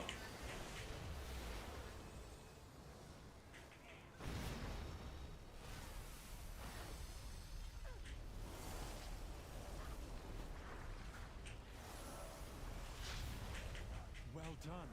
You have secured the first pool. Now see to the others.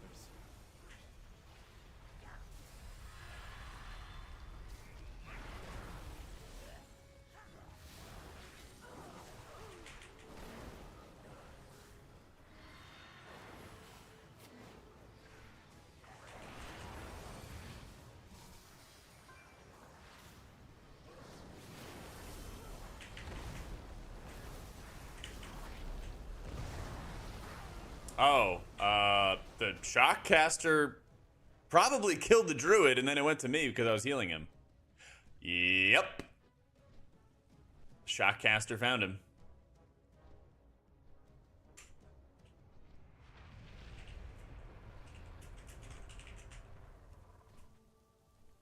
Linger for far too long.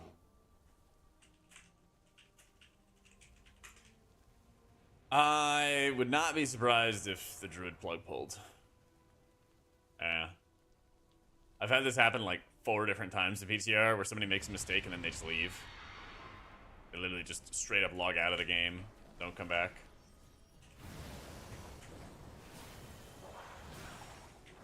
It's really,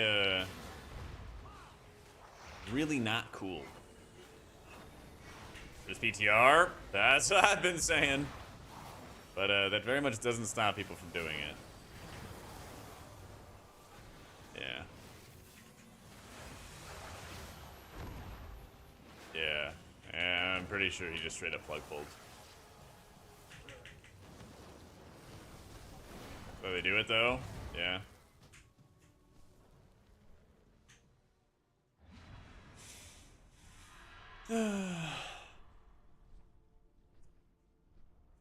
Nah, I mean, they'd have to change for shocks again, but I don't see them doing that. Yeah. Keep clearing them out.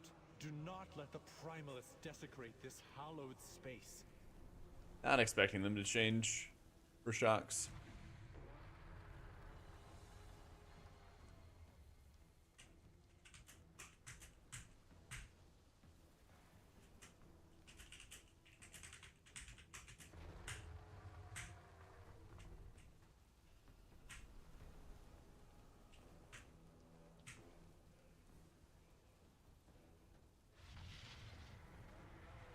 People are really goofy. Weird thing is, he just walked into something. He like walked into something and then decided to plug pull. Alright. Yeah.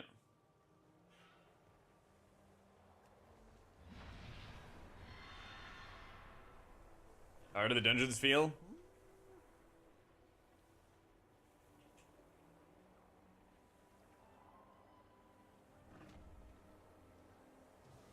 Pips again? Haven't gotten the season 3 one yet? Well, that or the Incarnate Icon. Because the Incarnate Icon's gonna be really good.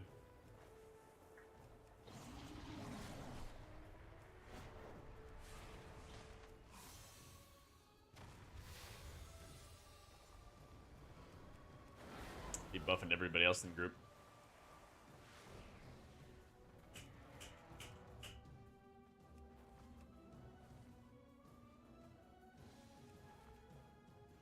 Let's get out of this group and start it up again.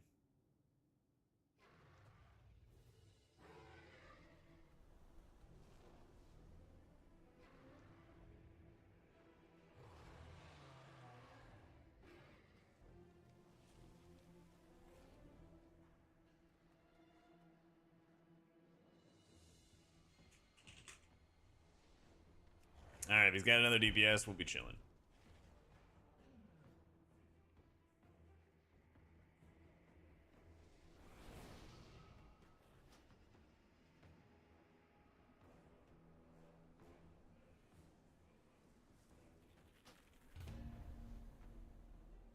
"10 months of forgetting to unsub."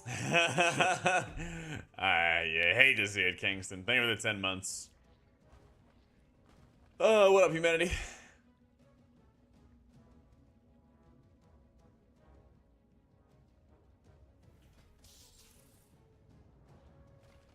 Yeah, so we've done a good amount of Mistweaver, Holy Priest, Disc Priest, Paladin.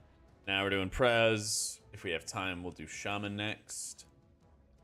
Yeah.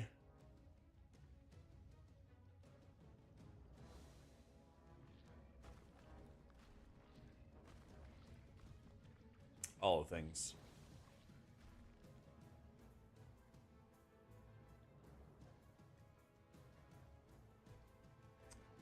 Priest still feels really good. Monk still feels really good. Valley feels pretty bad. Prez is feeling good. I just want to get more practice in on it.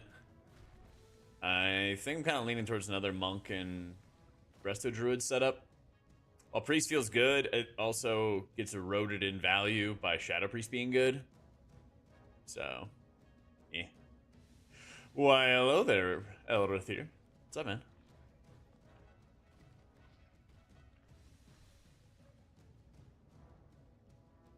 Planning your escape from New York? There's a movie about that. You should look up.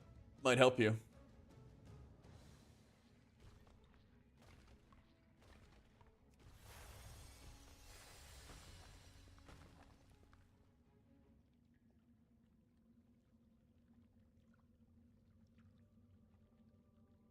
for the next few days what healer to play.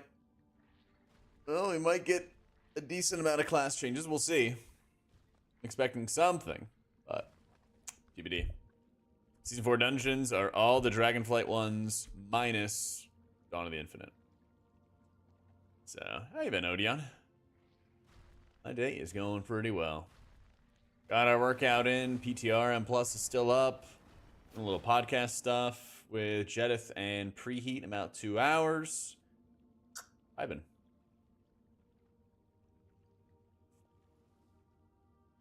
How about yours?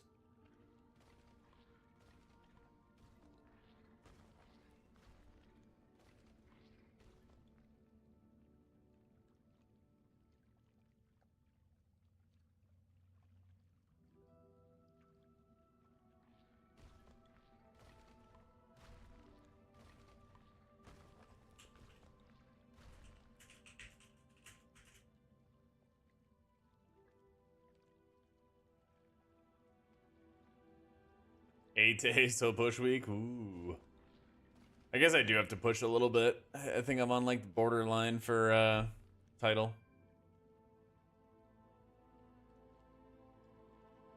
I think I'll still be streaming it, although I might have to like turn off my camera, but it's called Warcraft Workshop. So I think both Jedith and Preheat are gonna still be streaming when we do it. Yeah. That's in like 2 hours.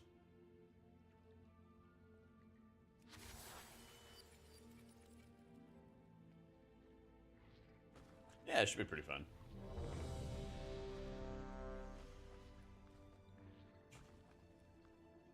People actually queue on PTR? Yeah. PTR is the public test realm. Everybody's welcome to do it.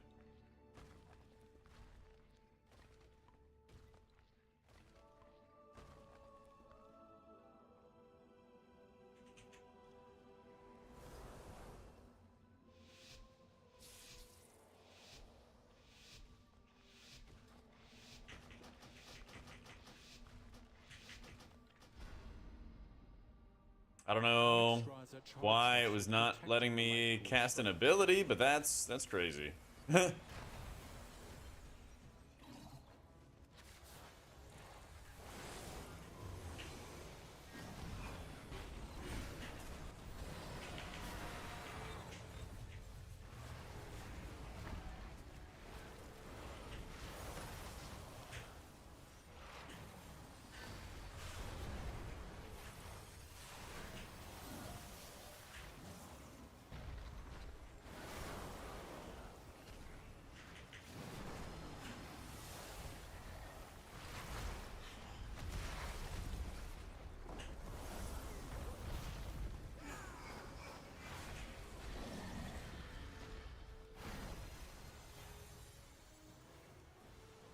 Collabing with your mortal enemy? Who? Oh, Jedith, because he plays Havoc as well. Did he harm Havoc? Level 10's new 20? Yeah.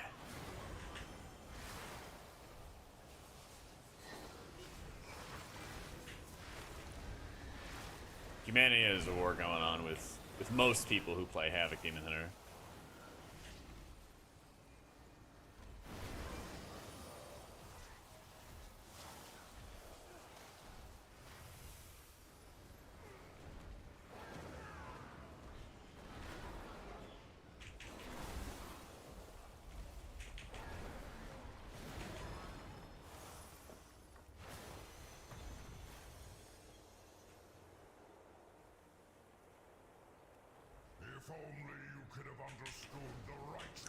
So usually what they do is on the weekends they'll open up PTR testing.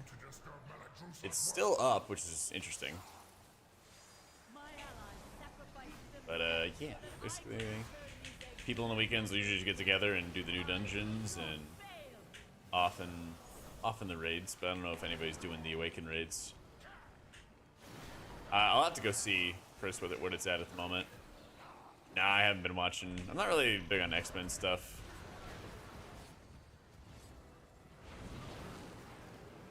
I have been reading Warbreaker, Brandon Sanderson,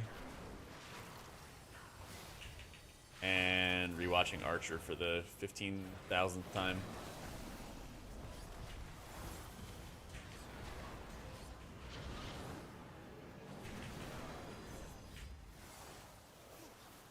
Haven't been like watching any shows to like think or try to comprehend. I've been seeing a lot of Destro locks. Shadow Priestess look good pretty much every run that I've been in. Yo, how you doing, Kree?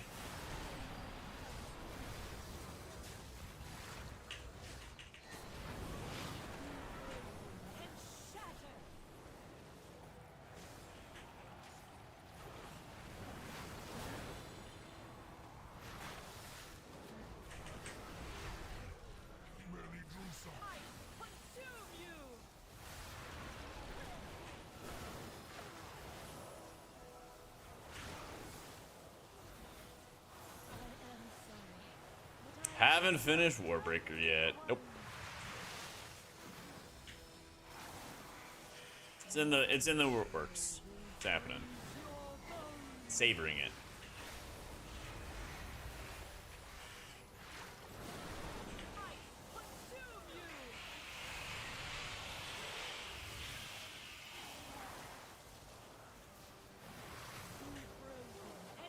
Evoker's going pretty well. I haven't played Evoker in months before this. It's been a minute of relearning how to play.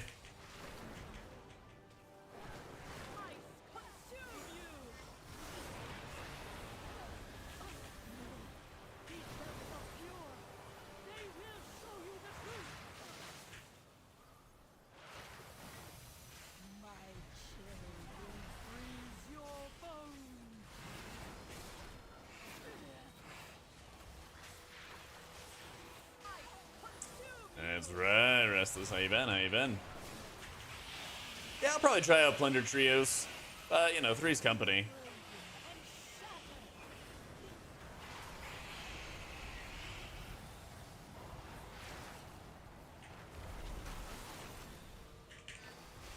Almost very badly fucked it up.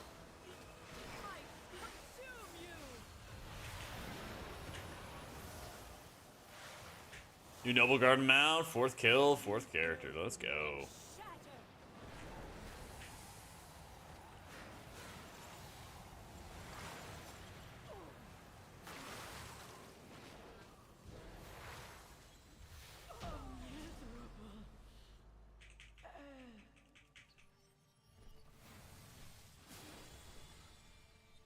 Good work, champion. Now that you have secured the pools below, I require your aid above. Yeah, Plunder Trios probably should be pretty fun. It might be, might be a little bit too insane. You're probably gonna have everybody taking like repel and stealth and all kinds of other stuff, just to like not get annihilated. So I started in Mistborn, read all of Stormlight. So pretty much I'm set. I'm caught up on like everything. I gotta read like White Sand and like some of the other novelettes that are in Arcanum Unbound, but yeah, pretty much gotten everything else down.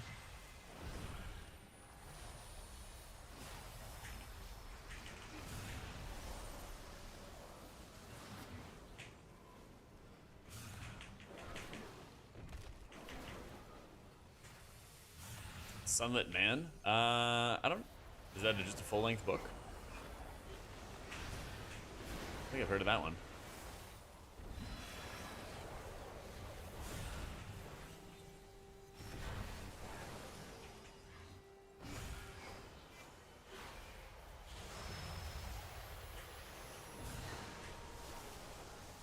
It's a secret project. Ooh.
He insta exploded.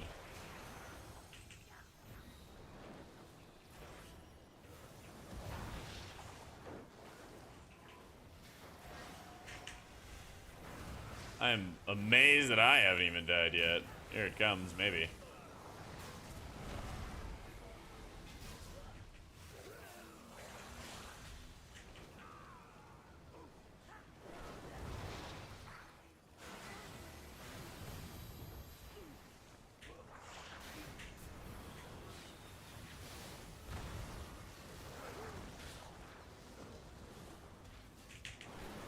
Is the holy palette healing, was it good? No. Yeah, afraid not.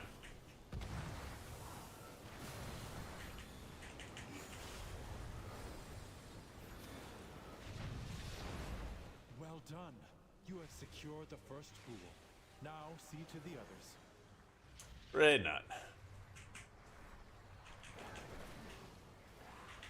I haven't tested everything out yet. But I think Shaman, or sorry, I think you can still expect to see lots of Druid, lots of Monk. But I'll work on having a full video and everything like that. Soon TM.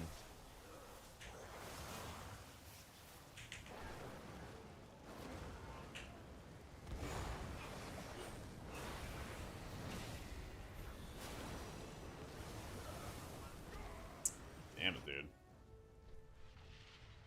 Keep clearing them out. Yeah, you bet, Do Beard. not let the primalists desecrate this. Only holy dungeons this space. season are the Dragonflight ones, minus Dawn of the Infinite.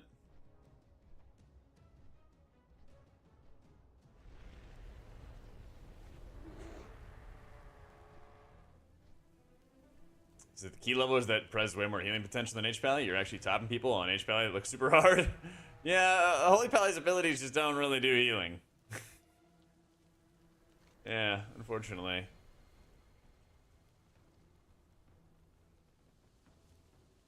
How close? Yeah, it was really close.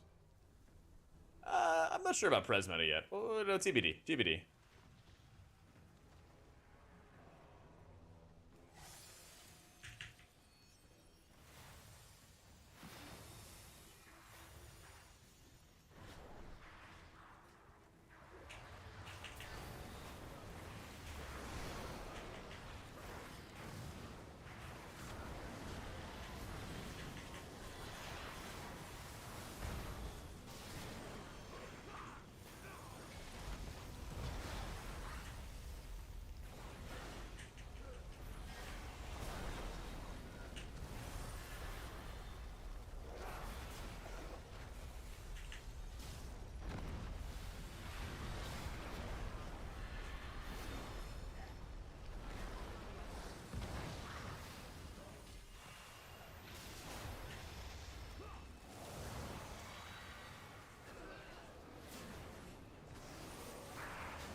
You feel good for raid? Yeah, it'll still be good for raid. You are almost to the master of these minions. Hurry onwards, Alright. champion. Good timing, good timing.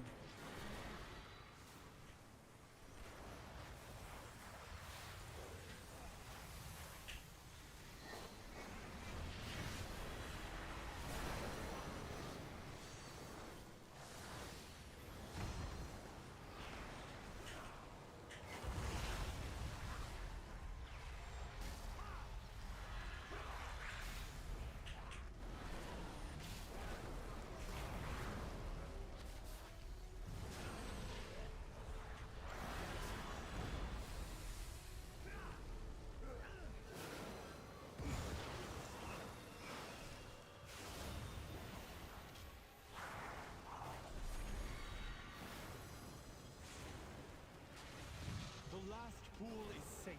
She is exposed. Attack that primalist before she can summon reinforcements.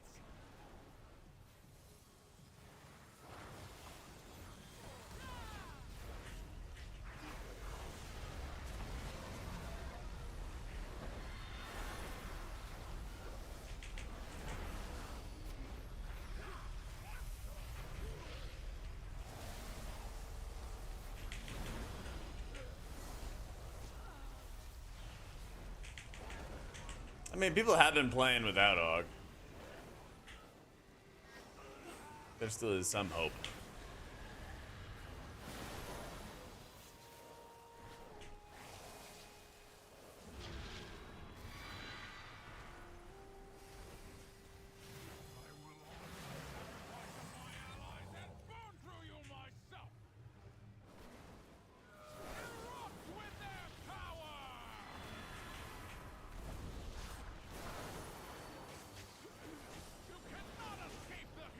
Well.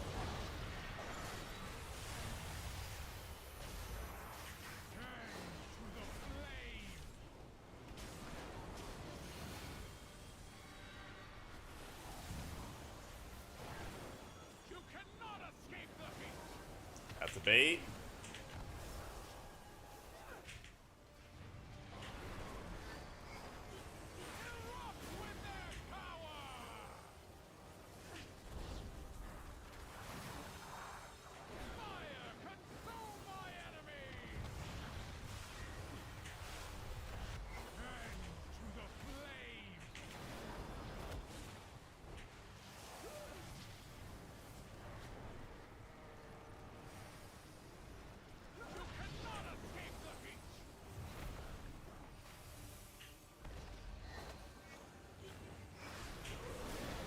Oh, I know. Isn't it great, Jans?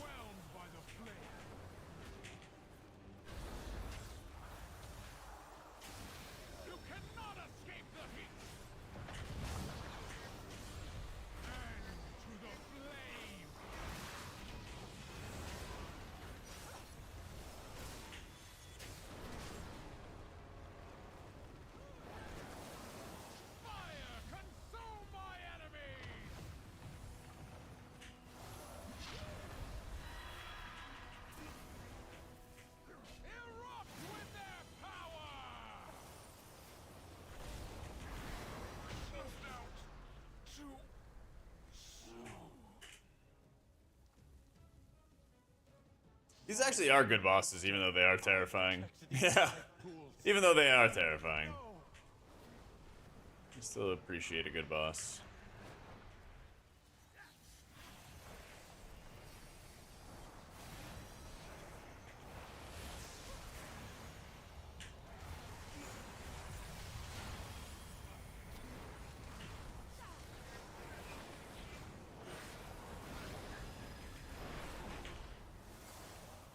Boss of the brother you, yep. Yep. God, so true.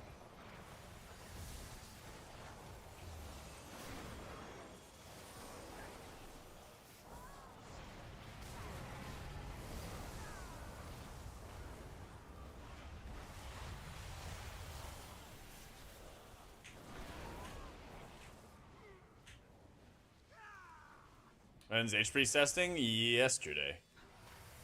And Saturday. I do have all my VODs if you're interested, Matthew. If you're on the YouTube channel, you can just go to my channel page, go to live, and then it has all those VODs. But yesterday's at the start of the broadcast, we did some holy testing.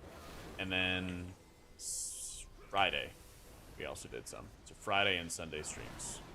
We had some Holy Priest stuff if you're interested.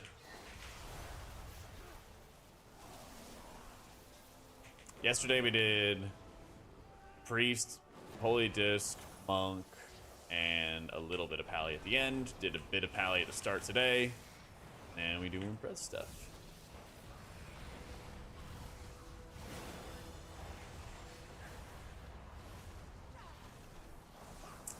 Yeah, there's a lot of stuff going down here.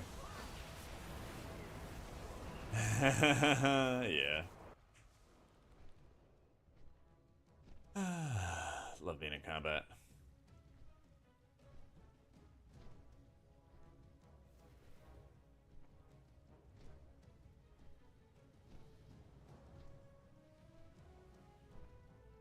Oh yeah, I mean, humanity's king of hot takes.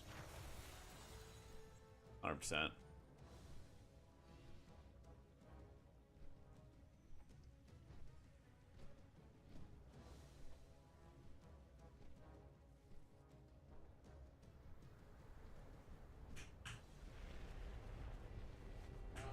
Okay. Tank set is bad. HP looking decent again? It is not feeling that good. Not in dungeons.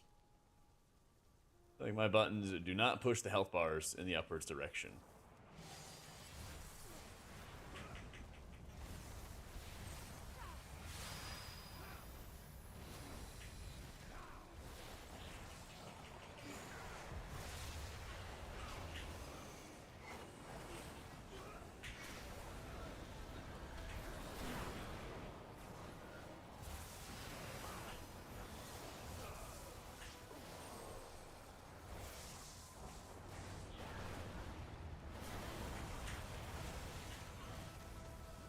Fuck. Yeah, okay. I just didn't have a button. Where is my Spirit Bloom?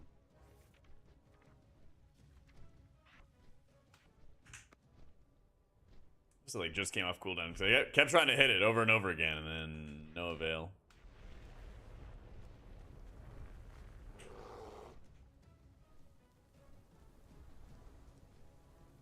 Yeah, haven't done Shaman yet, haven't done Shaman yet, haven't done Druid yet. After those, we should be caught up with all the healers.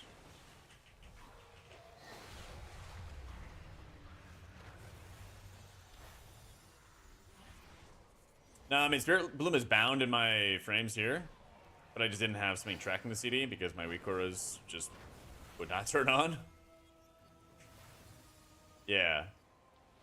So I was used to having like a HUD and everything for it, but I just didn't see the cooldown. Yeah, for whatever reason, I swear, Spirit Bloom just always gets bugged on the PTR itself.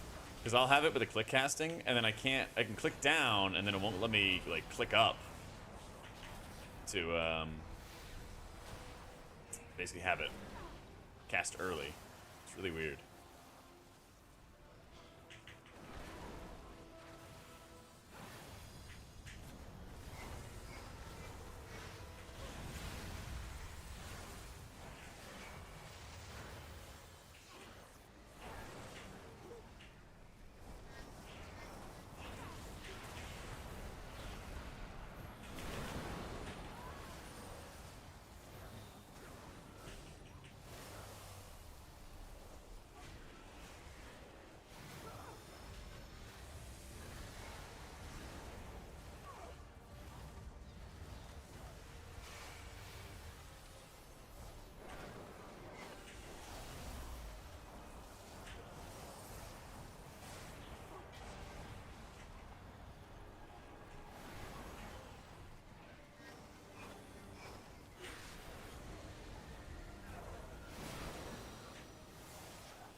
There we go.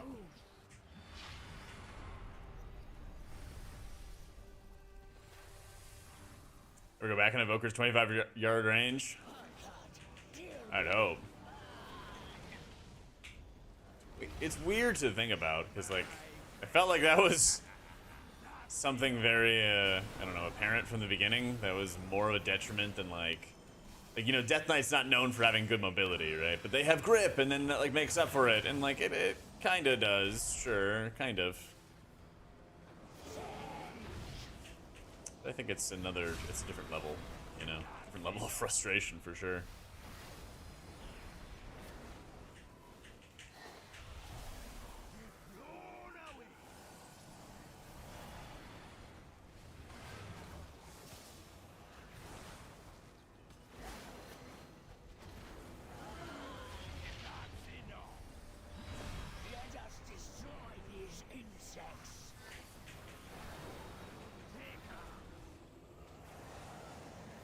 Oh, this is like insane milk.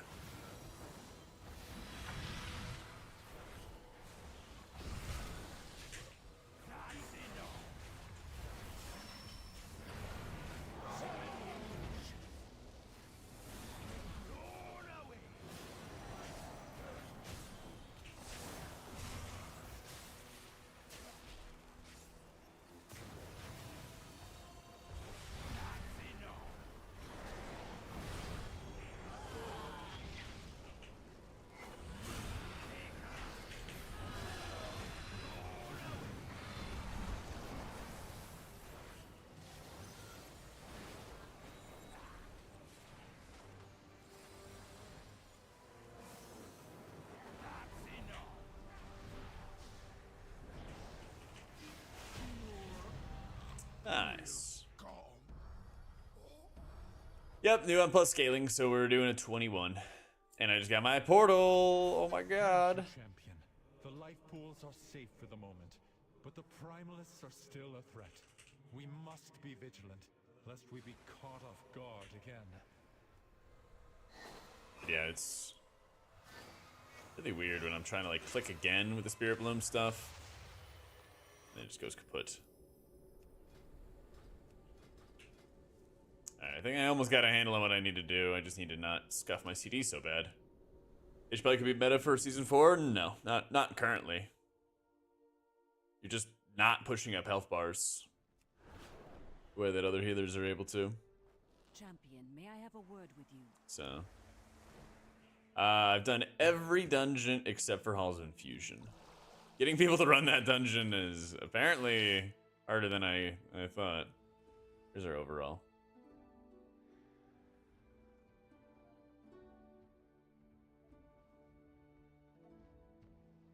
Apparently.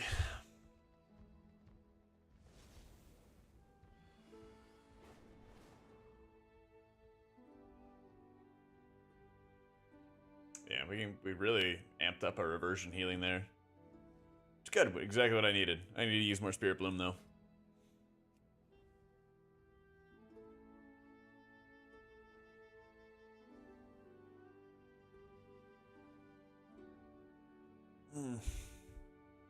Oh yeah, let's do it, Toasty.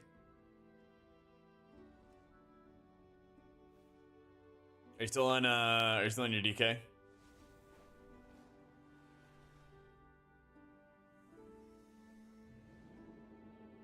Hold them on with an evoker? Really? I mean, everyone's kind of packed into tight hallways. I think that'd be pretty good. I would think. Yeah, let's do it up.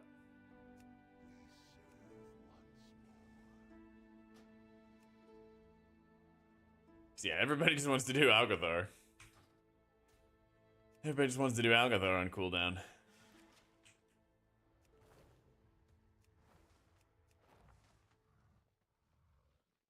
think I sent an invite, did I?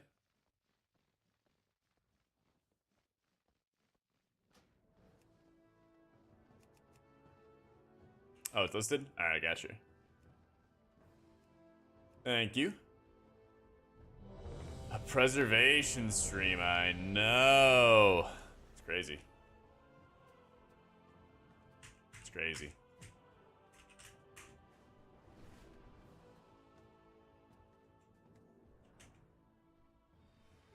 Interesting.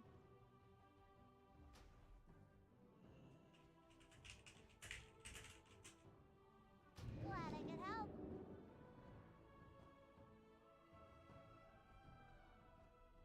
Overall from last key? With the zone out? I don't know why it didn't save it on its own. Whoopsie. I guess because I'm not in the dungeon anymore. Well, that stinks. 67k on some trash packs, 60k here, 100k on Blaze Hoof, or I guess the trash before that. I'm also not running really aggressive stuff, so I would expect my damage to be pretty mediocre right now. This is, oh, he's got overall. I did 70k overall in the last dungeon. Okay, 2A. Yeah, I'm not expecting to do a lot of damage. I'm not trying to build for damage right now, and it's been a minute since I last played Prez, so I'm still catching up.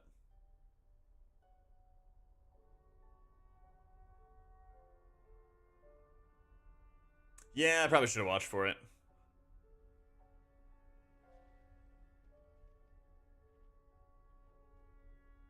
Yeah, well, next time. Yeah, it's nice that Prez doesn't have a bajillion buttons, but it's not, like, mindless. Yeah.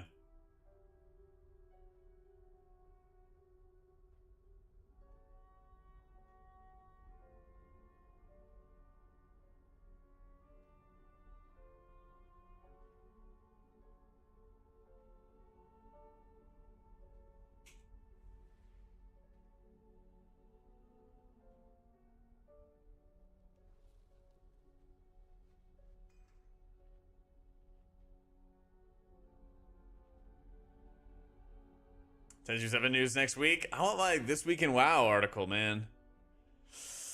I want my This Week in WoW article.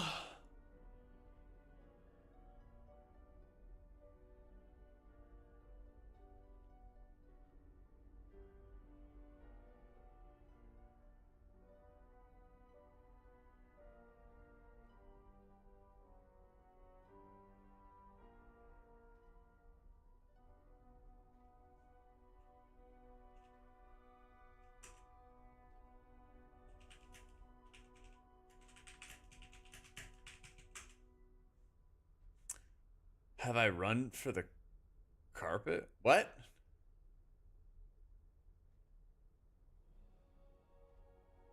A season 4 feeling? I like a lot of the changes they made to the dungeons. I have not done Halls of Infusion yet, though. So we'll see.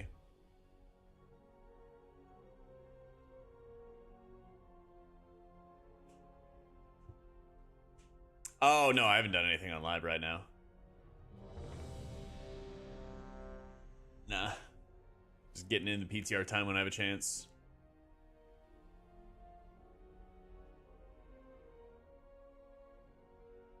I don't know, Tab. We'll find out. Yeah. I don't know. I haven't done this dungeon. We will see. Thank you, Gucci.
Is it fair that you use Jack P as a prefix? Because you can just use anything and it'll work? Yeah.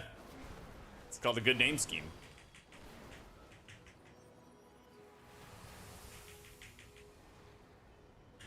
Prez feels, especially after playing Holy Pally, like that first sip of a cup of coffee in the morning.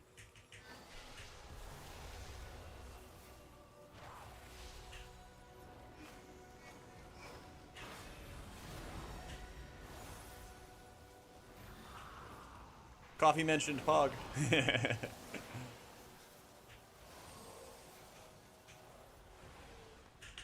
What's that mean? Yeah, you know what that means.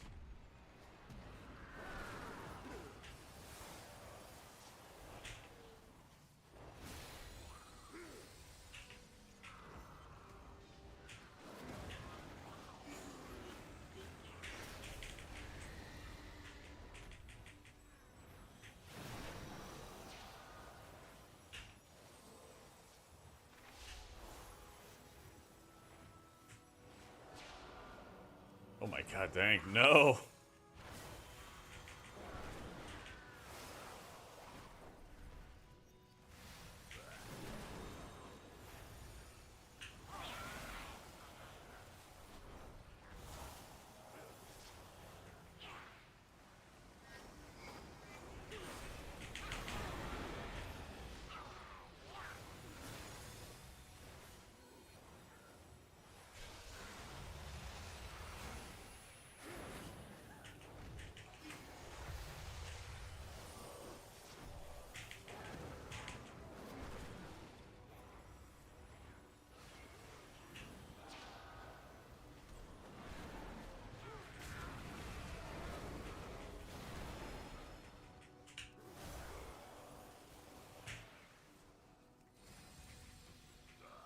How's Prez? Like the first sip of a cup of coffee in the morning.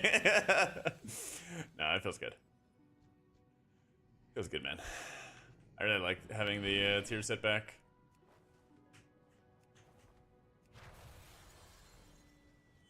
Season 1 tier set owns.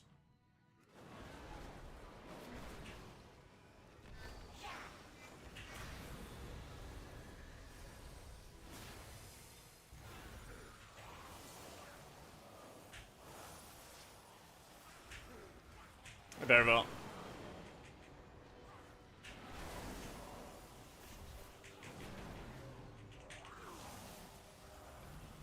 Nah, press isn't hard. It's one of those, like, easy to learn, hard to master kind of things. You can get pretty far with just like, there's damage, let me hit one of my empower abilities, right? But then the skill comes in how you use your ability combos and set up your healing properly and all that fun stuff, you know?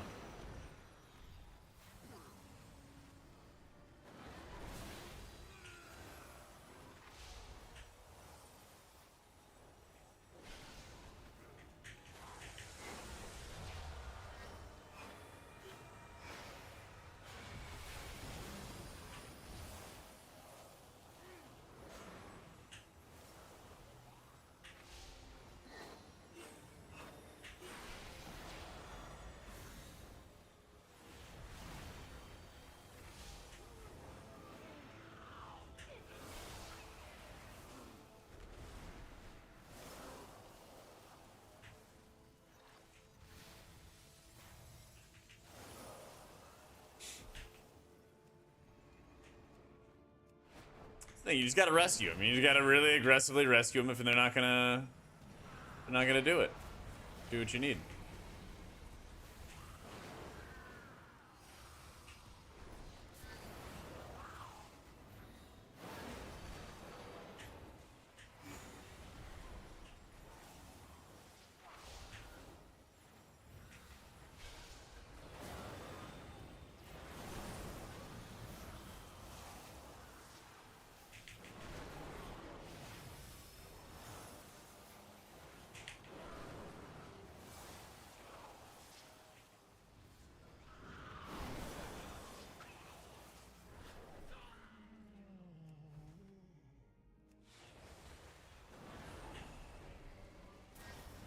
What? I didn't even let go! Or double tap, whatever.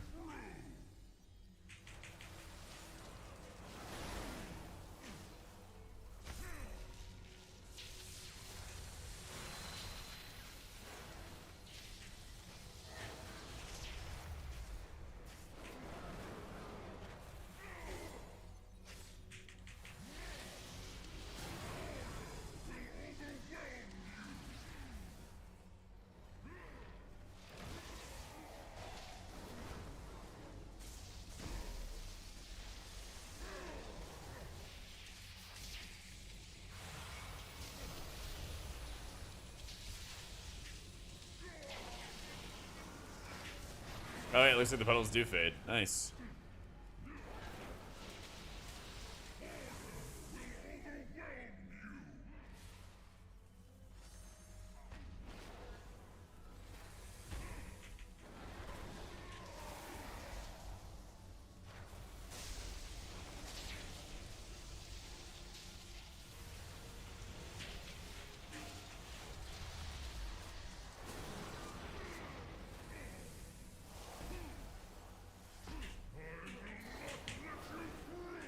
How you doing, Brock?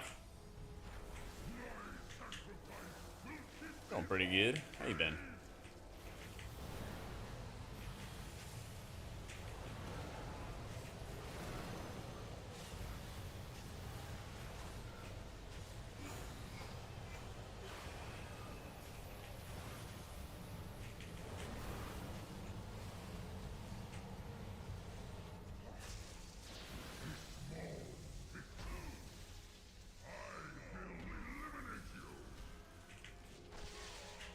Try to get everybody back together here.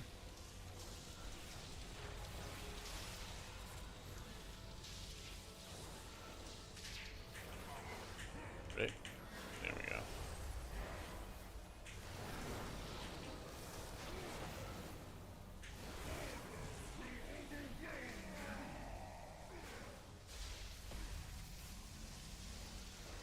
Walking over. Alright, rip.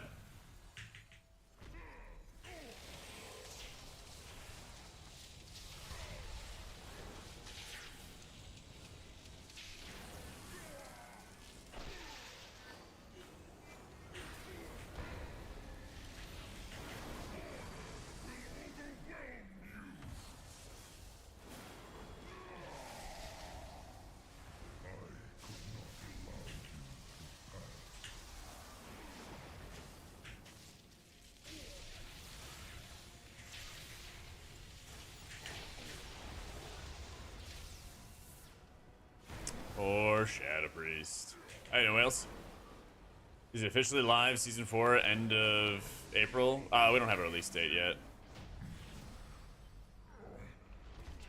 We don't know for sure.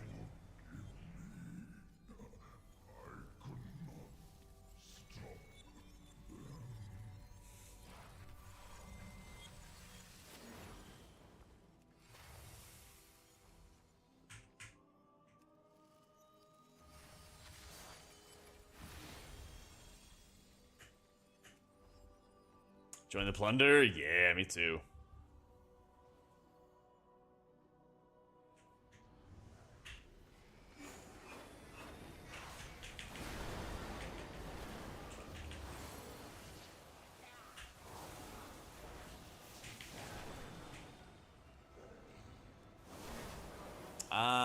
Yeah, like I said, who knows?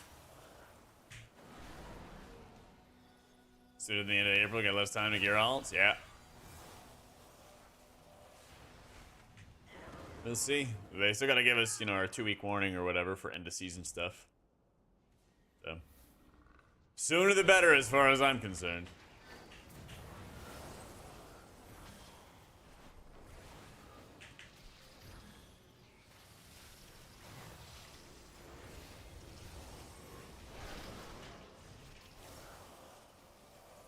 In 4 weeks, I was on vacation. It'll be there. It'll be there.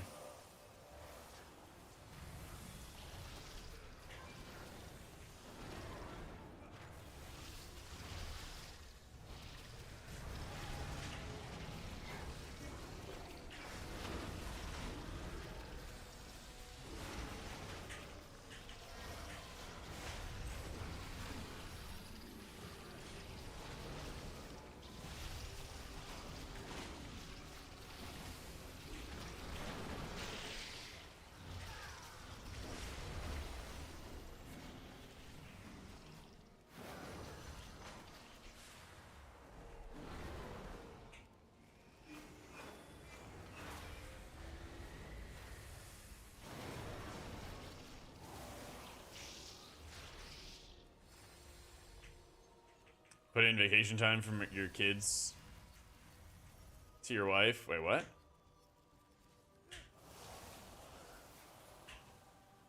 Like, claim it's for your kids?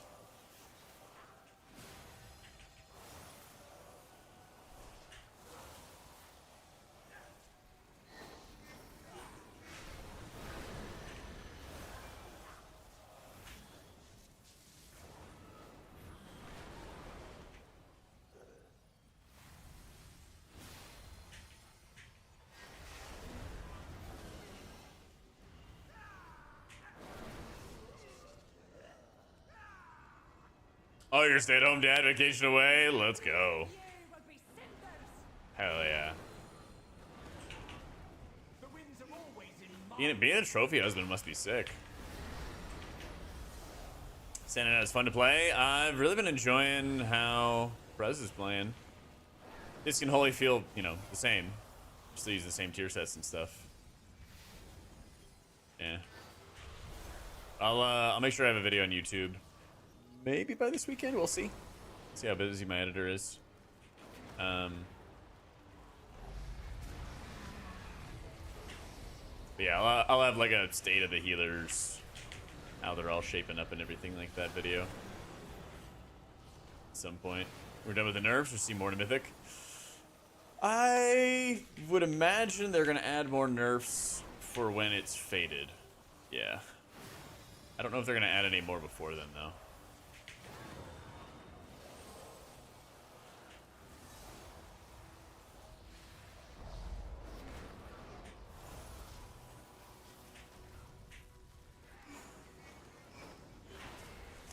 Yeah, Holy Pally certainly does exist.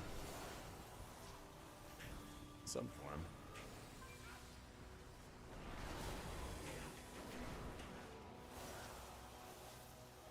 Some kind of form.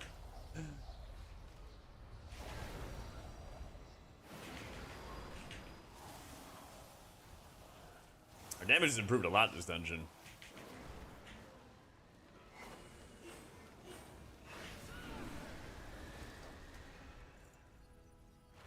Going for the tank meta? I think it's pretty easy. Vengeance Demon Hunter. Yeah.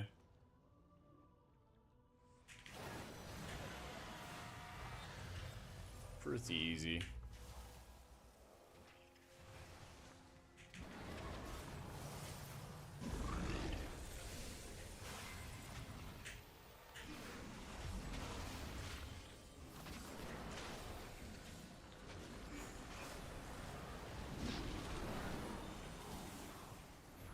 So, as we were just talking about, Felix, we're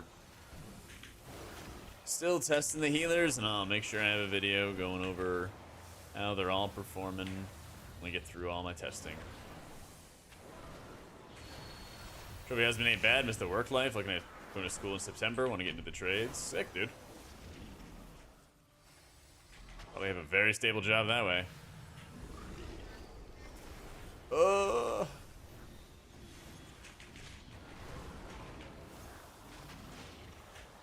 They're always looking for like hard skills, right?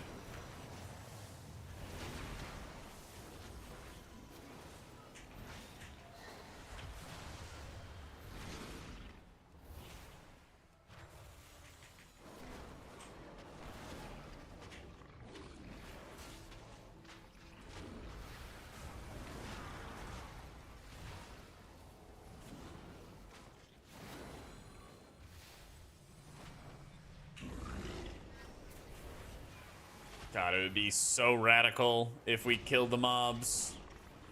It would be so radical.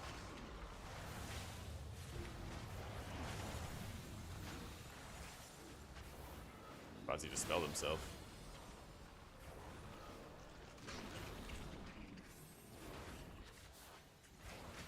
Yeah.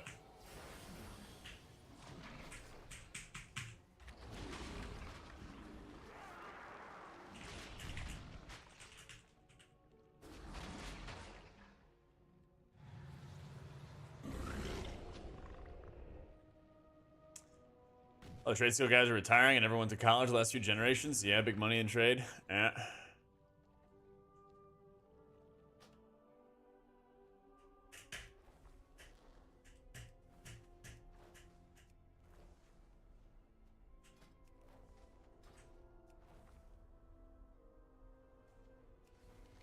It's cool. We run it back. Yeah, and all my friends who working in tech are struggling.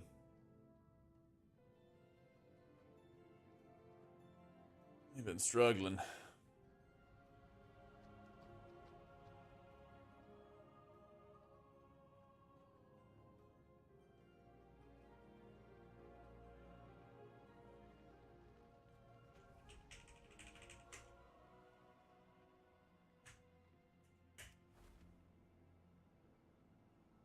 Oh, the hub now in Slam. We're actually having more people leaving Austin than coming into Austin for the first time in like 30 years.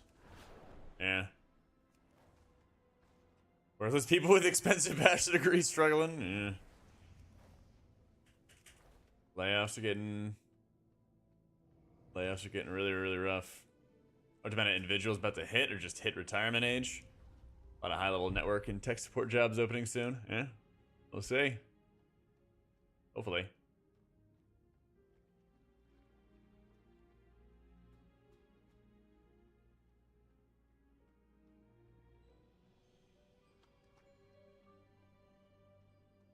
We just headed to Austin for vacation?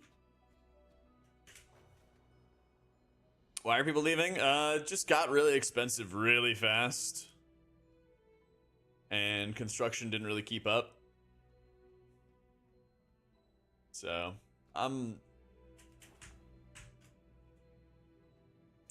yeah, like property taxes in Texas are really, really high. Yeah.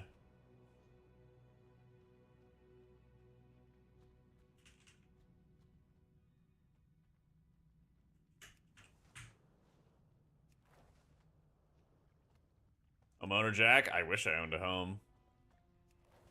I wish.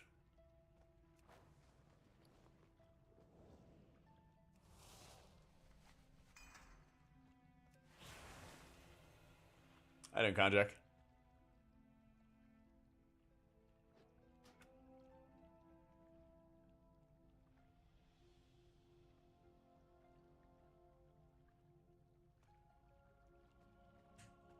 I was wanting to, yeah, but I wasn't able to. I was wanting to.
It's not working? Okay.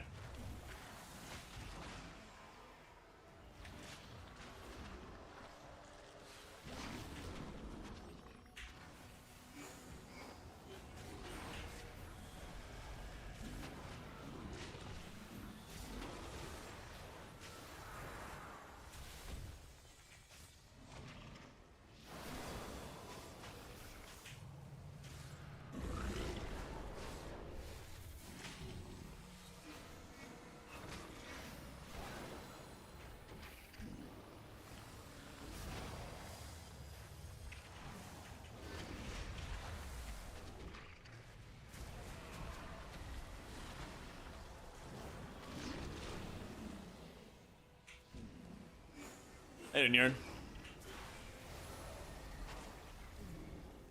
I'll catch everybody up on my thoughts after this run. Been kind of just repeating the same thing every 5 minutes, so I'll do a recap of the healers I've tested and what's going on with them after this key.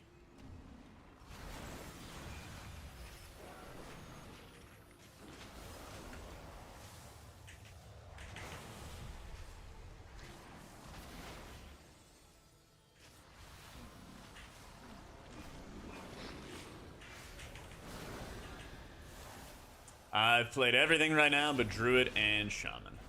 Yeah.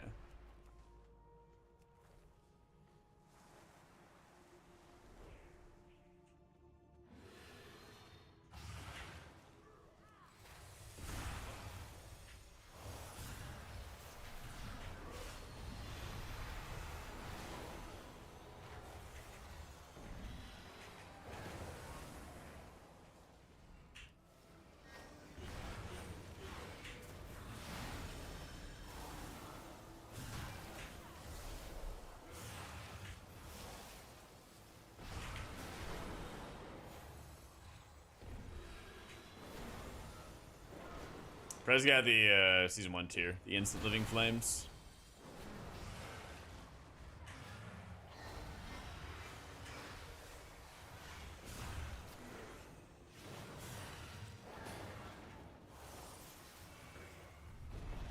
Yeah, it's quite nice spot healing. She hits like insanely hard. It's great.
I was playing Holy Priest yesterday, Baron.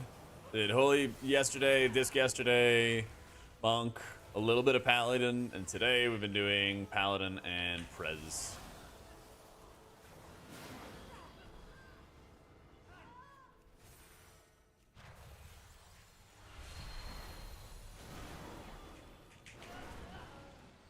Gonna try doing PvP. I'm playing Plunderstorm quite a bit. I don't know, I like PvP.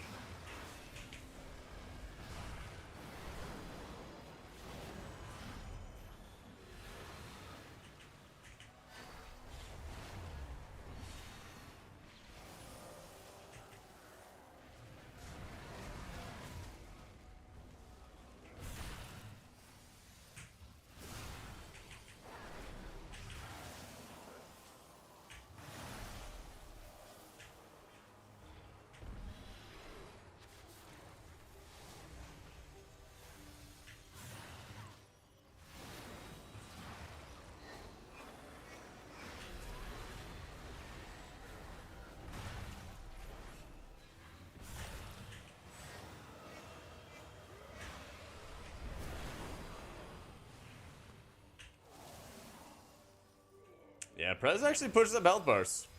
It's pretty exciting. It's actually pretty damn exciting. They just made a bunch of changes to Holy Priest Baron. I got a video on my YouTube about it. In 10.26, they made a whole bunch of changes to Holy. I feel like it is a lot better for dungeons and kind of like a net neutral, I guess, for raids. Man, our boy here.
$284K, not bad, not bad.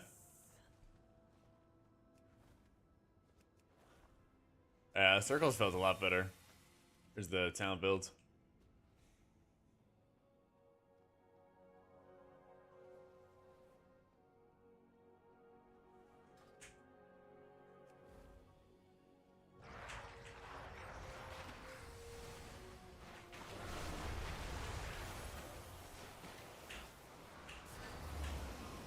It takes a lot of the guesswork out of your positioning, which is nice.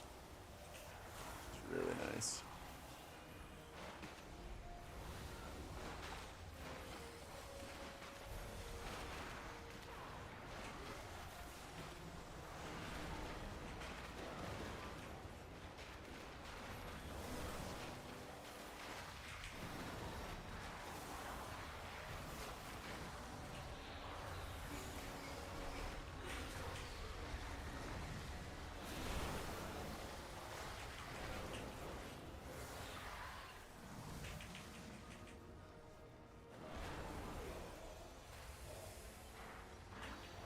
I wouldn't mind if Prez was back in the mix. Honestly, I just want the tank balance to be at its best, because when the tank balance is at its best, usually the healer balance is at its best too. Usually.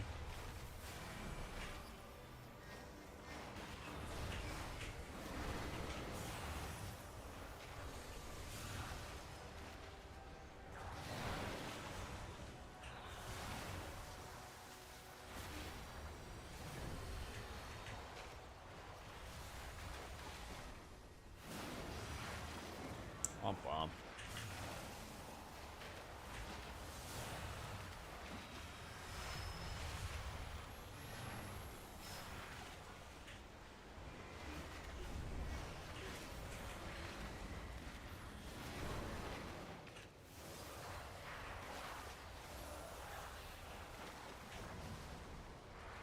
Very possible. I know, I know.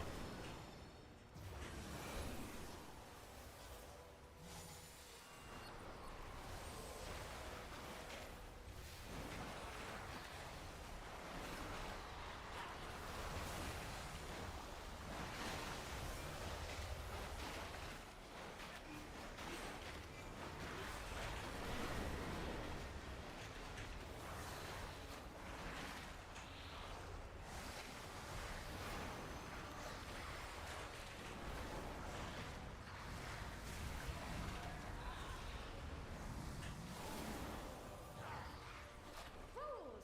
Do you not see what that wretch Tyr has done? The tuning so far, a lot of the dungeons have pretty good tuning. Some dungeons are still like much harder than others.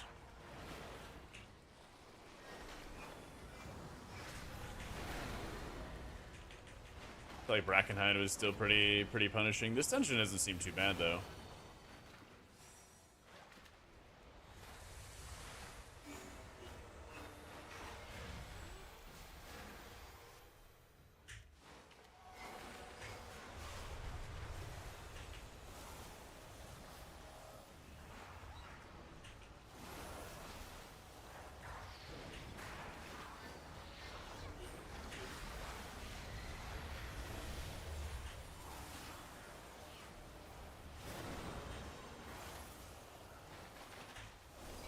Is that Hall's been a big quality once they nerf the orbs? Yeah, I know, right?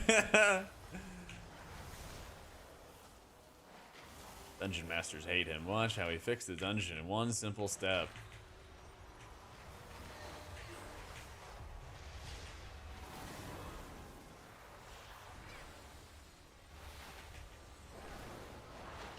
Elemental will cleanse the waters.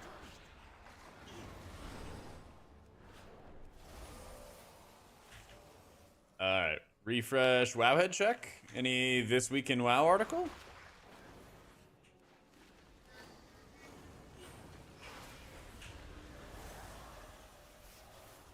Somebody activated the boss fight?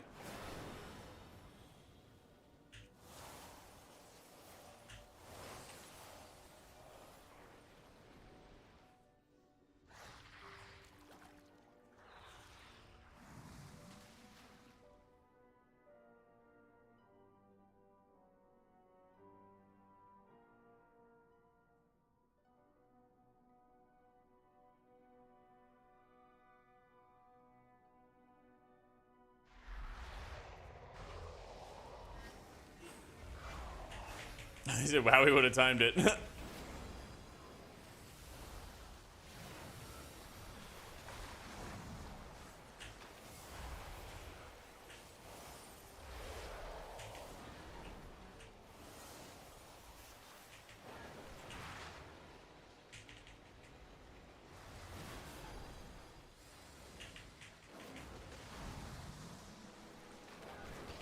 Yeah, that's probably the reason why they've delayed it. I would imagine they'd still post it today, but never know. Yeah.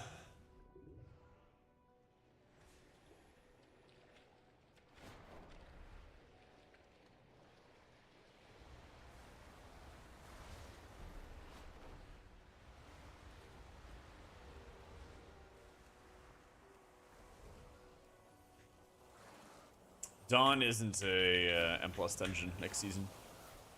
rate pres higher than its current state? I think so. Yeah. Being able to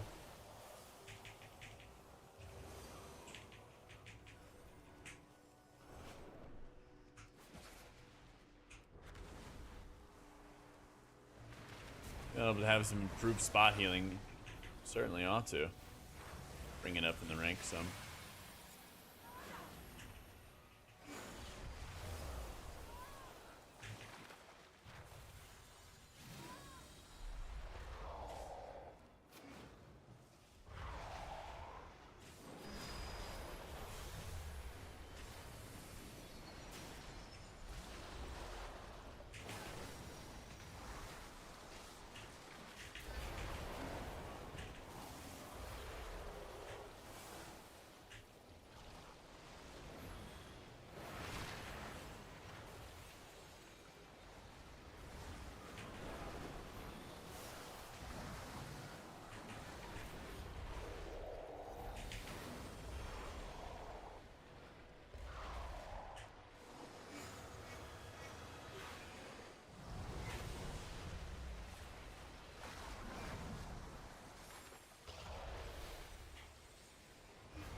Does he only just go down once?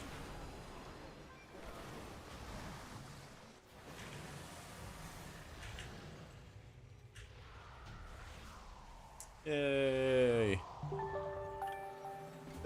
Kree, thank you so much for the prime. Yeah, so only once. Yeah.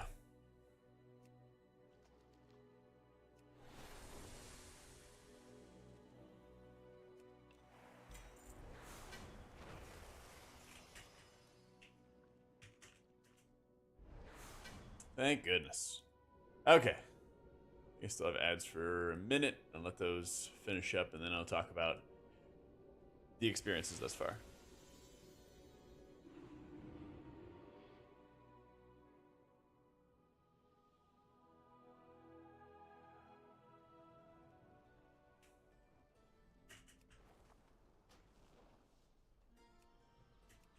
Champion, may I have a word? Does it actually show overall? Let's go.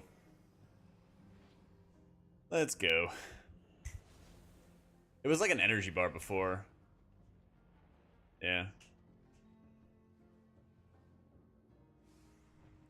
It was like an energy bar that was like half filled or something along those lines, and you'd have, I think, like a minute to DPS, and then you'd go down, and then you'd have a minute to DPS, and you go down. So you actually gain a lot of time. You actually gain a lot of time this way. Yeah, I mean, I'm trying to maintain reversion as much as I can throughout the key, so I can build up as many procs as possible. I think it's what, Life Spark, next Living Flame. So I got 139 applications. I got 139 free instant cast Living Flames. Oh my god, I cast 300 throughout the dungeon. Some for offense, some for defense, of course. Yeah.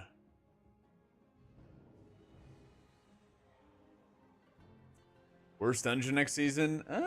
Maybe Brackenhide. Maybe Brackenhide. Still needing the Shadow Priest for the Master Spell garbage. Yeah, doesn't seem too radical. That could actually seem fine. Not gonna lie, didn't actually seem bad at all.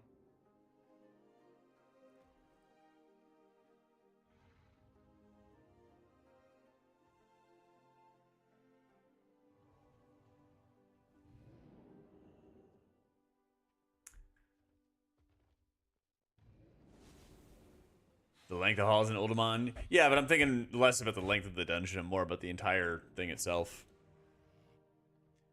I didn't buy the Lego yet.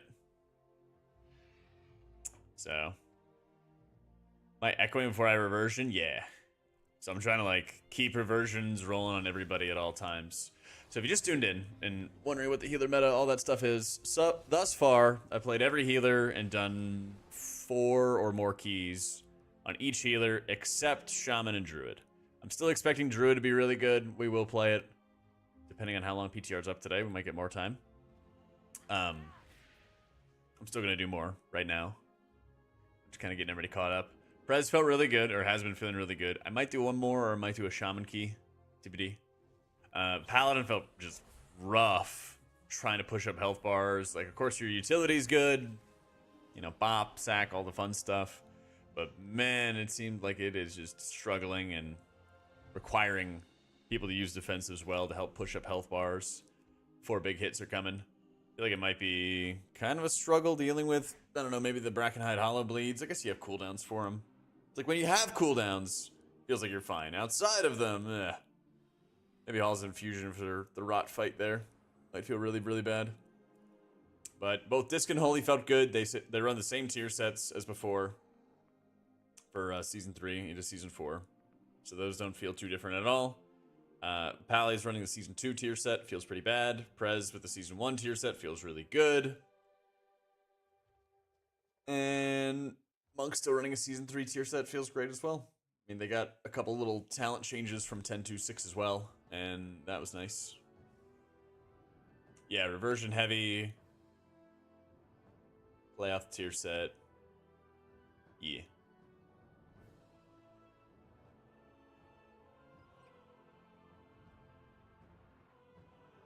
What's the best? Maybe Monk, maybe Druid. I'm still gonna play Druid though.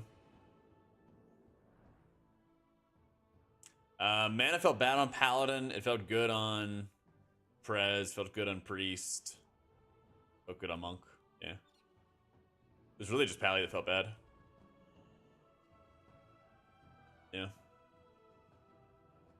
Like just going doing random stuff. Just pushing my regular buttons.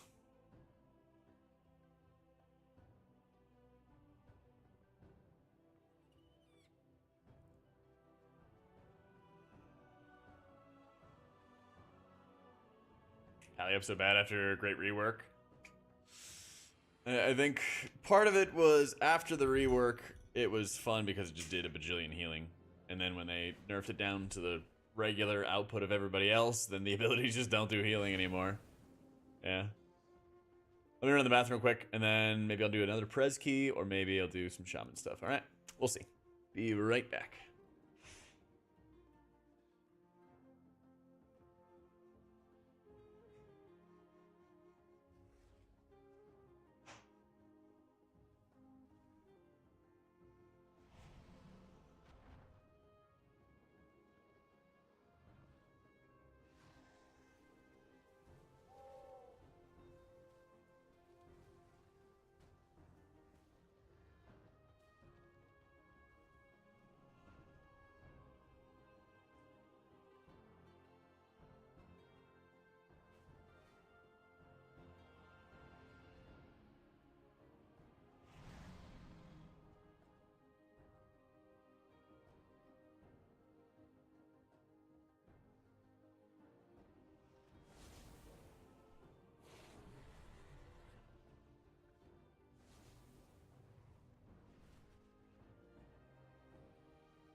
All right.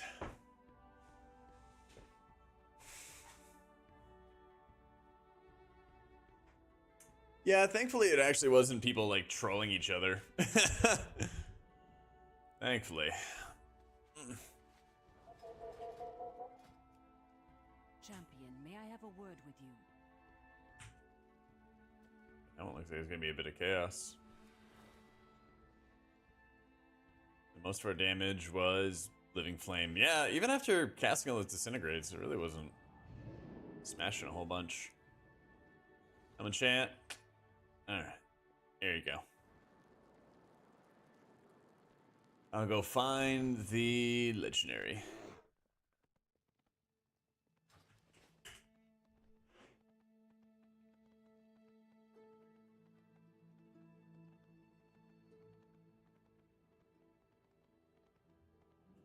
Gotta get my 0.5% of healing.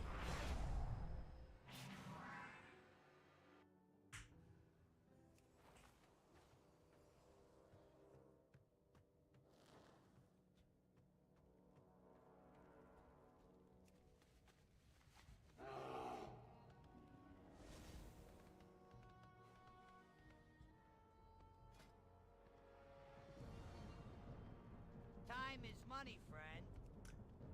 Where'd it go? Gimme, gimme. Oh my god.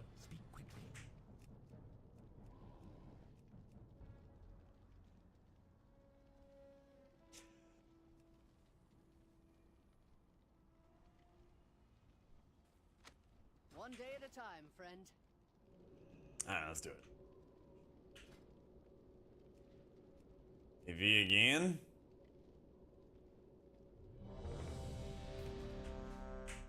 Ooh, we got a Brewmaster. I haven't played with a Brewmaster in a while. We're so back, Squid. Thanks, Creox. Jack Theater is so back. It's actually pretty fun to play. It's actually been pretty damn fun to play.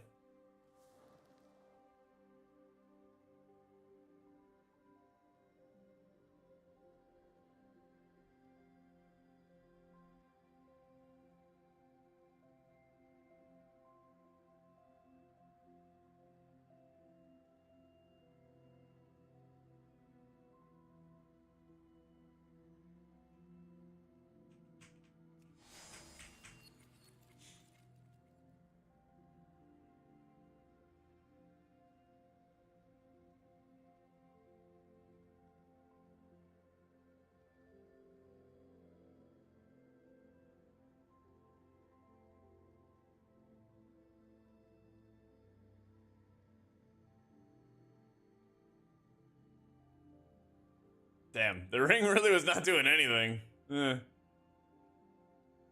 I doubt Mage is struggling. I doubt that they're struggling.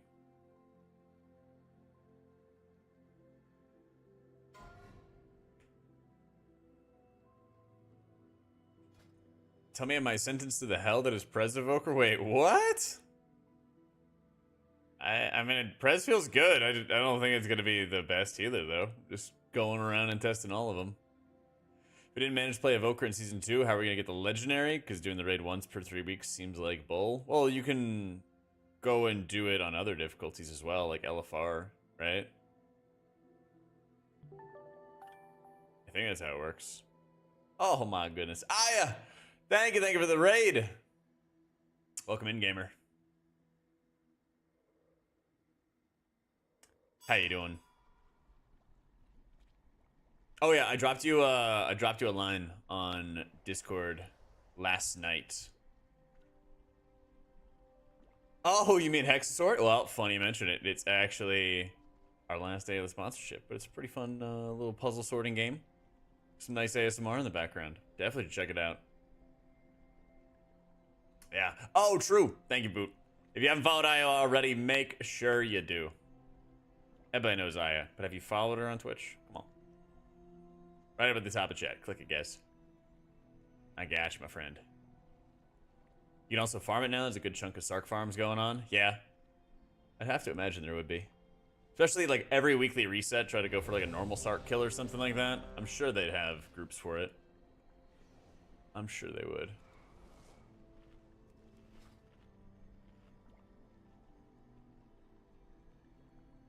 Yeah, welcome in everybody. We're going through all the healers on PTR, seeing how all of them feel for the new incoming season. We've tested everything except for Shaman and Druid at this point, which we will soon, TM. But we got some more keys for Prez first.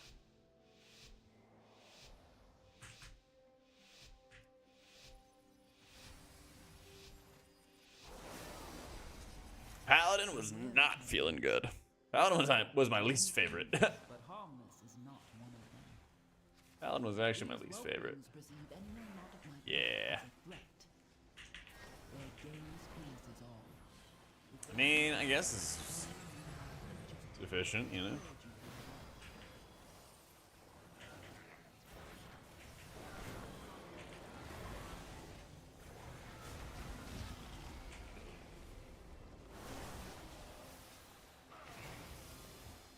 The sundered flame have been delving into my vault.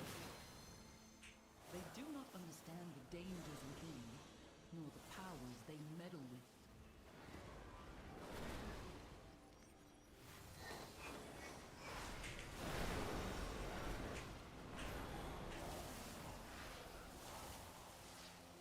It's probably saved? I really don't think so. Nah. I didn't have it.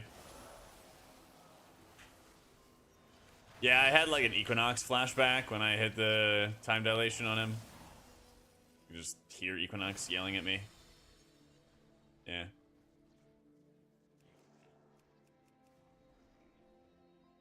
Absolutely.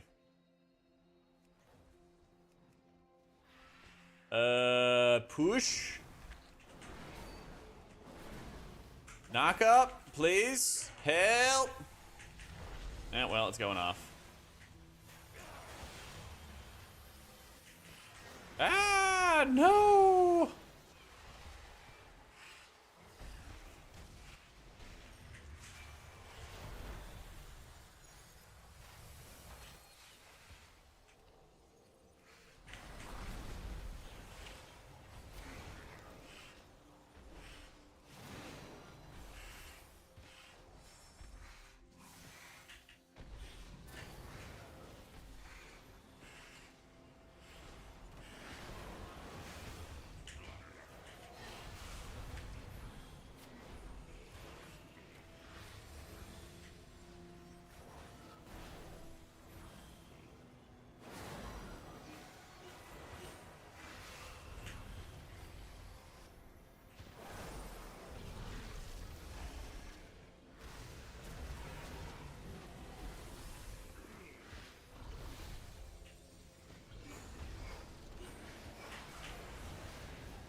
There's a Vaults and Avarice with a Giga Chat disc now. Me too. Me too.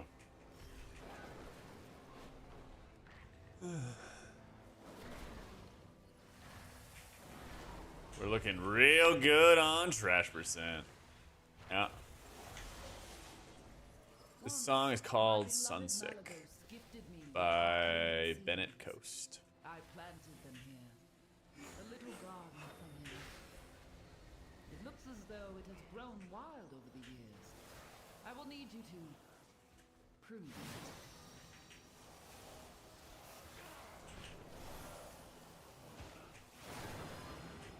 I'll take that as a thank you, fanboy.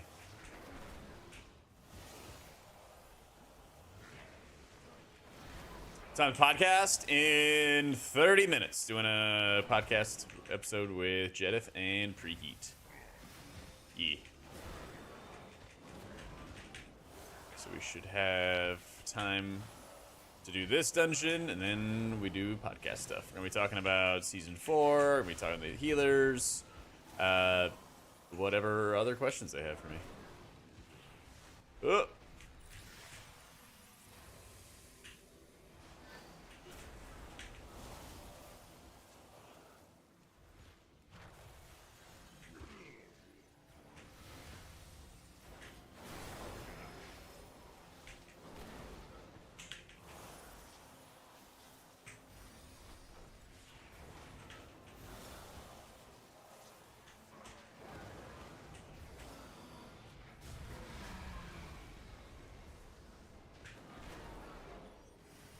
That, I would just encourage you to not do that, Navi.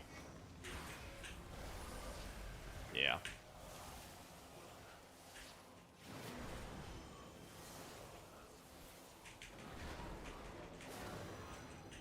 Sounds like a not good idea. Jedith, the healing demon hunter, the very same.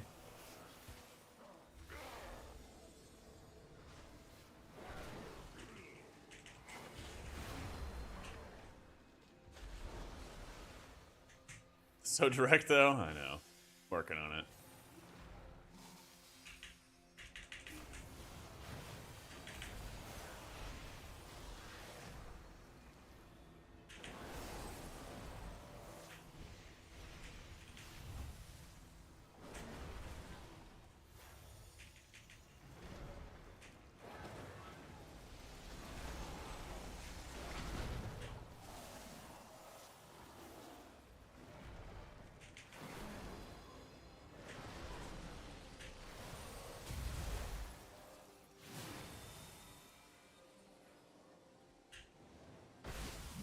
Wow, holy shit.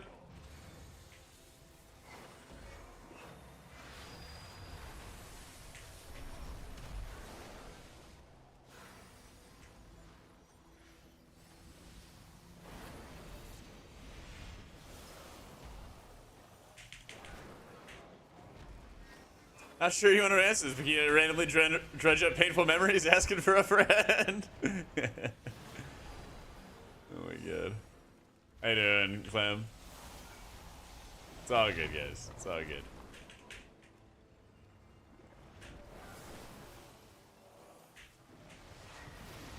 I mean, better to be bold and brass than belong in the trash.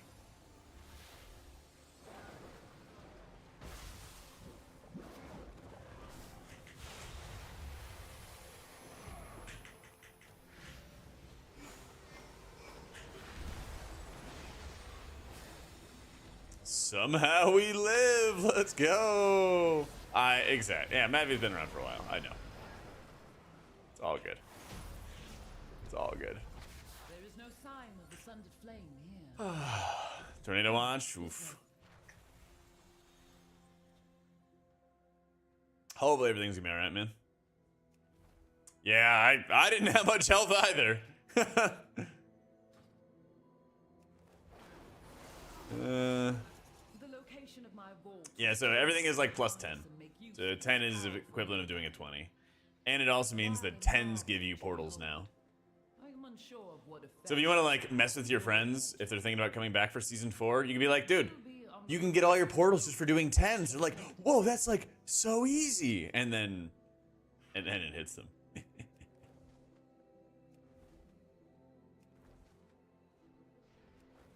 So. Don't break me your heart. No, press feels pretty good. It's actually quite fun. This is the first day of me playing this since like season 3 PTR, like 4 months, 5 months maybe. Been a minute. I'm like relearning, but it's a lot of fun. I like these instant cast living flames. They hit really, really hard.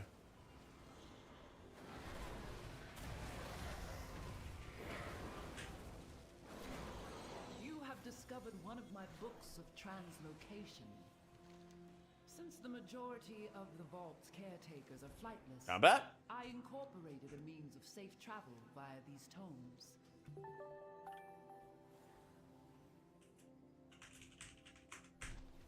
That was something. Hey, Royman, thank you for the raid. In all the raids today, thank you so much. Welcome in, everybody. Yeah, don't tell anybody, but PTR still up. Yes.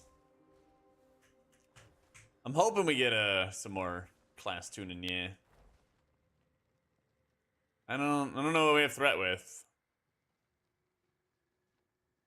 I don't know what we have threat with, or whatever. Everyone's asked about preservation. Notable preservation evoker. By the way, if you guys have not followed Royman yet, be sure to do so. Excellent, excellent. Top flight healer. Hope you had an awesome stream. Thank you for the raid. I guess, I mean, I can get across, right? Yeah. Teehee. I can't bring anybody along. I'm in combat, so I can't res.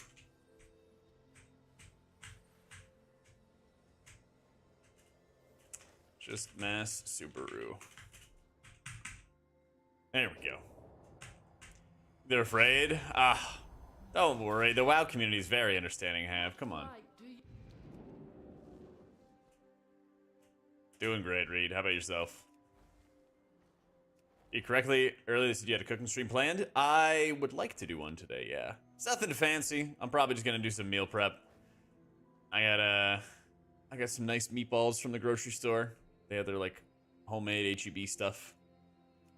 Got that. Probably gonna get some pasta going. But yeah, nothing too insane. I'll get my Luxos apron on and get cooking.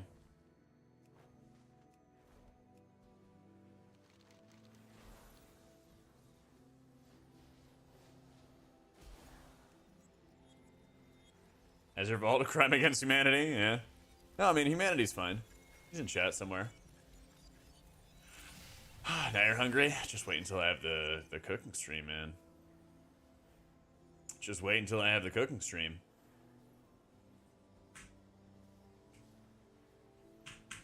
Yeah, HEB has like really good. Yeah, HEB has like really good like in-house kitchens at their grocery store. Yeah.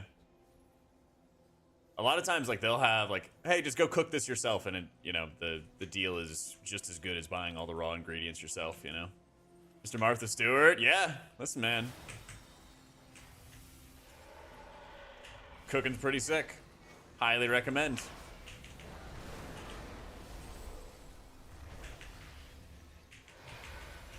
Ladies love it, I hear.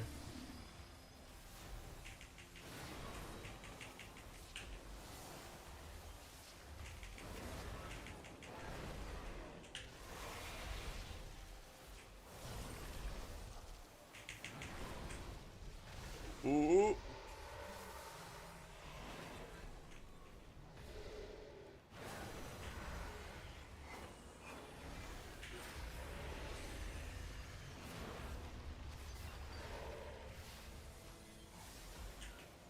Oh, Wegmans, nice. Yeah, Wegmans is for the rich, though. And you gotta get that good money to be going to Wegmans all the time. Not yet, Splash.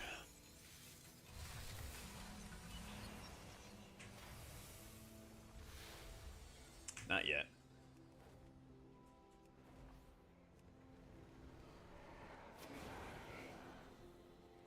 Your news today? Yeah, I'm hoping for at least like a This Week in WoW. I hope that they don't just skip it until tomorrow, because it's you know, April Fool's Day.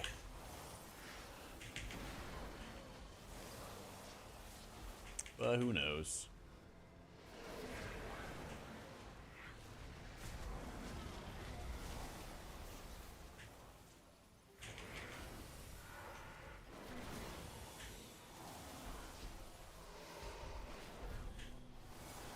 Wegmans store brand stuff is cheaper than your Harris Teeter? Really?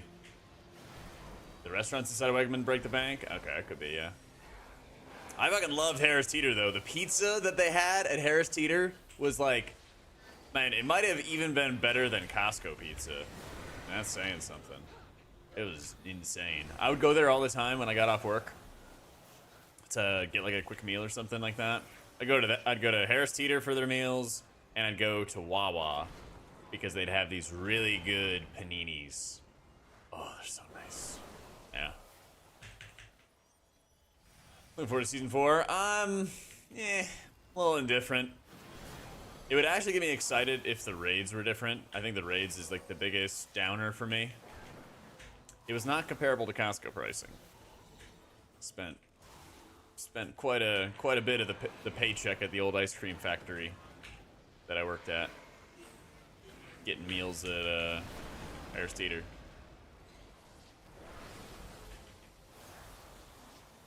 You got a panini press about a year ago. I think I've used it nearly every day of your life since then. Hell yeah.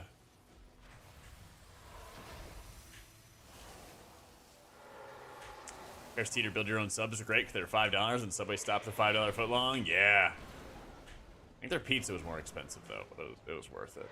Some good pizza. I miss it. None of that stuff in HEBs. Although, well, maybe there are. They do like to have their grocery stores kind of customized based on the neighborhood.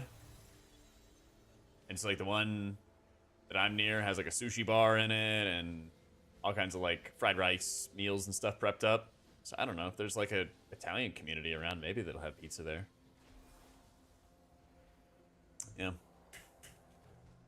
Yeah, of course, Raging. It was sick, dude. It was remarkable detail you were putting into it. So we have this cooking channel in Discord, guys. We share, you know, recipes. We talk about workouts and stuff. And Raging put together his entire roast in every detail. Is this guy leaving? Oh my god, he plug pulled. Anyway, in our Discord, he shared, you know, the entire process and everything that he was doing for the Easter meal. I think that guy legit plug pulled because he kept dying. Oh man. Podcast we're going to be doing after this is the Warcraft Workshop, which is the first episode. But Jedith and Preet are putting together their own podcast and asked me to be on the first episode. And was like, let's do it. Harris Teeter's a grocery store. Yeah, it's a good one. It's like, it's not like super high end, but it's not low end. You know, it's nice, like in between. Yeah. A hardware ban for people that do that. Yeah. It's second time it's happened today. It's quite fun. They will die or pull something and then just literally plug pull. Yeah. Yeah, Prez has been really enjoyable. I've actually been having quite a bit of fun with it. Feels like you actually have spot healing. All of your abilities, of course, prank healing. Very, very satisfying.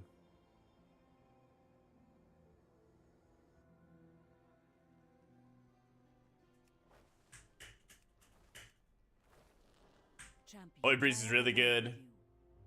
Holy Priest really good. Disc Priest really good. They might be in not the best spot because Shadow Priest would be good. Food for thought. Not the end of the world, of course. I think Resto, Druid, and Mistweaver are still kind of top. Yeah. I still got to do some Resto Druid testing. Still got to do some Shaman testing. Oh, excuse me. Still got to do some Shaman testing as well. But, yeah. Thoughts on Triscuits? I can't remember the last time I've ever eaten Triscuits. I'm more of a wheat thins kind of guy. Last night, I just had a big-ass plate full of wheat thins and extra sharp cheese. I was tearing into it.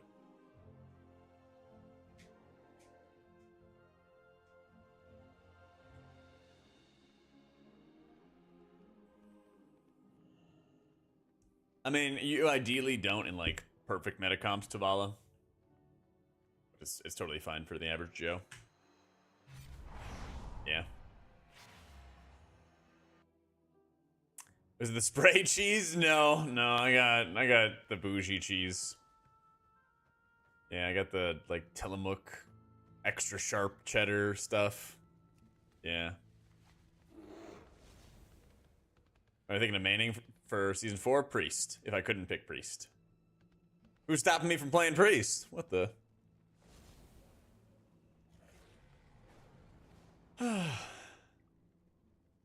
Yeah, I know, right? The only issue, right, Frankie? Yeah,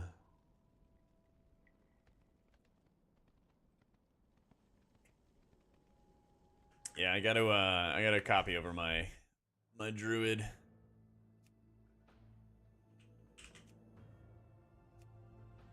Yeah, copy over my druid and my shaman.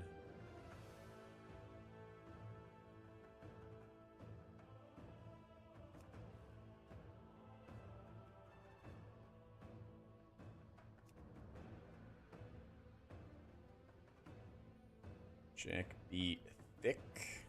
Copy. I'm sure that shaman's gonna be looking good. What, Tay Swiftman's taken? So messed up.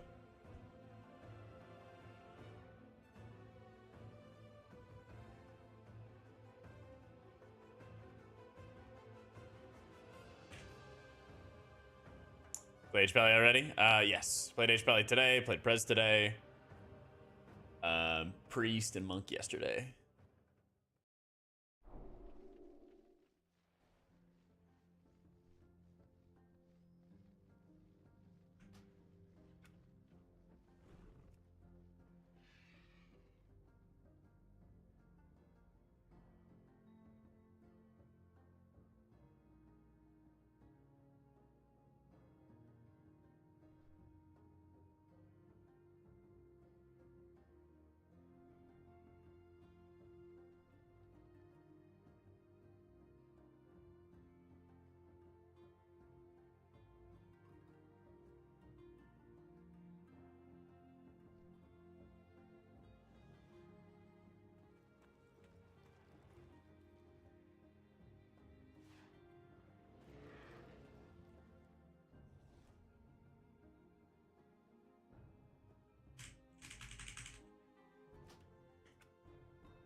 There we go. I played Prez properly. I don't get it. Any tips? In dungeons, I was using Temporal Anomaly to put out echoes and then use reversion on those so that I could have reversion on everybody all the time for the healing increase. I was making sure I was using Verdant Embrace before I Dream Breathed. And then I would have the Empowered Dream Breath, and so you can also stasis this. Also using stasis on things like Spirit Bloom. You know, things like that. We're going to talk about Season 4. We're going to talk about just healing in general. Yeah.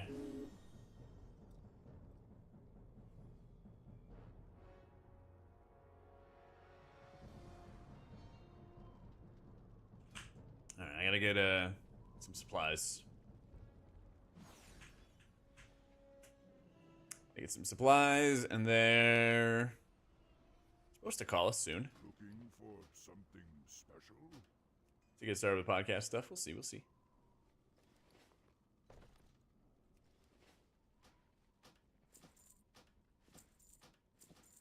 Make sure I get all these characters set up in the meantime. May the eternal sun shine. Like Verdant Embrace into Temporal, into Double Dream Breath. Yeah, I mean, it's like a 12-second buff duration.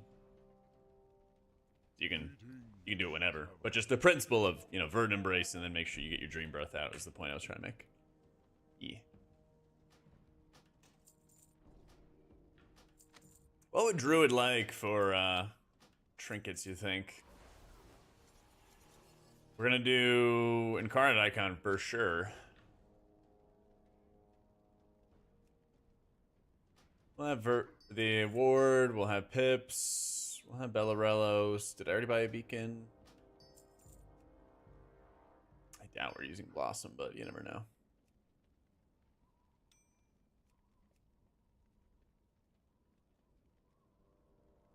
Probably probably good in Season 4. It wasn't feeling very good. Holy Prism was like the one bright spot. And I'm like, yay, Holy Prism does healing, you know? That was about it.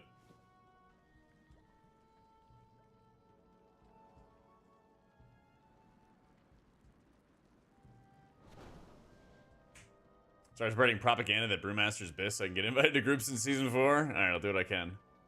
What is it gonna cost you?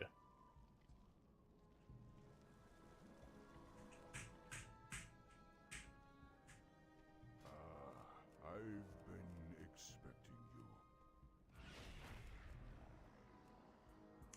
Where is Vakash? Walk with the earth. They even have an offhand? Oh god. Be quick about your business. Alright, they should call me in a sec to start up the show.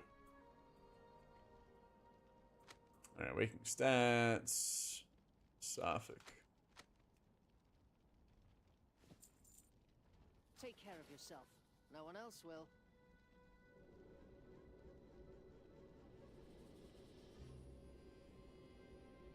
That's not when they pick them up. I mean, you might as well pick them up though, if they're not in a position where you want them to be. Eat apples with peanut butter or bananas part of my diet with working out. I have a lot of bananas. Yeah. It's kind of a pain eating like 6 bananas on your own. But I'll have like... I'll have a lot of raisins. Like fiber-wise, I'll have a lot of raisins. I think spinach has a lot of fiber in it, if I'm not mistaken. Spinach has been my veggie choice, but I like having asparagus. Green beans are alright, broccoli's alright, but not my favorite. Been having like rice cakes and peanut butter as well, which has been nice. I'm still at the point where I'm like wanting to bulk, so I'm not really counting calories. Gaining maybe 1/3 of a pound or half a pound a week. It's been pretty slow, but it's not a bad thing.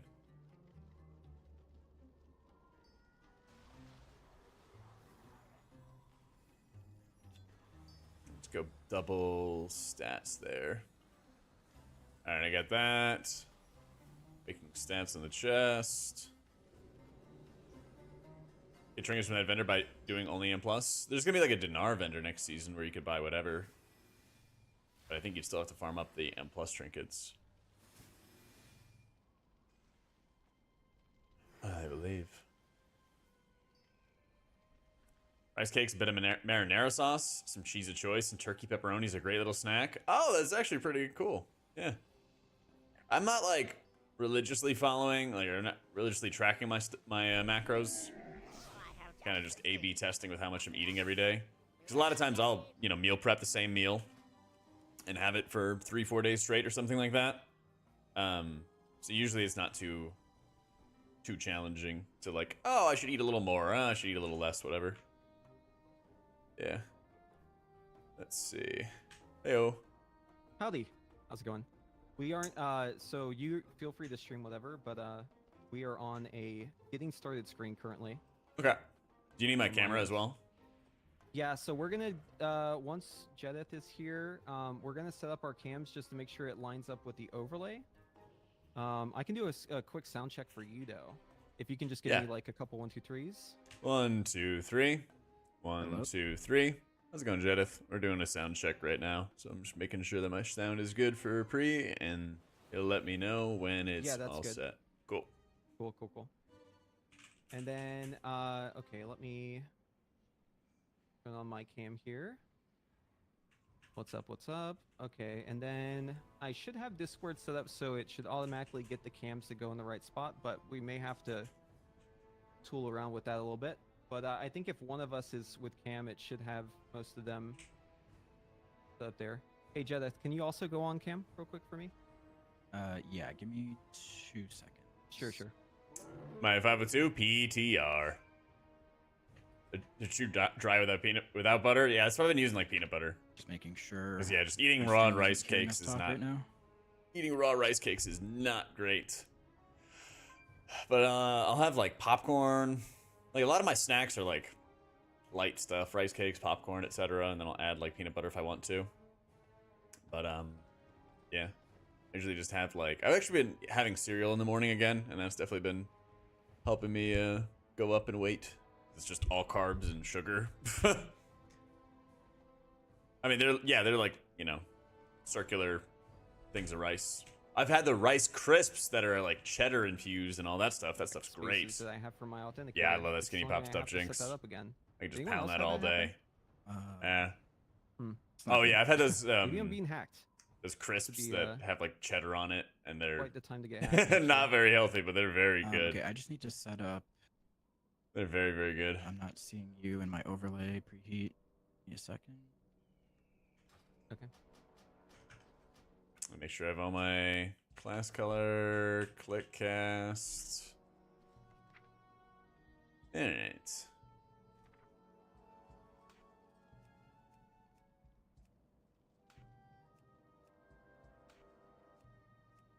Oh, there we go. We're gonna have the podcast stuff starting up pretty soon. Jack is on. And Get him so going. while we're waiting for that, I'll set up my binds and set up my just tune. updating my Twitch tower real quick. Eh.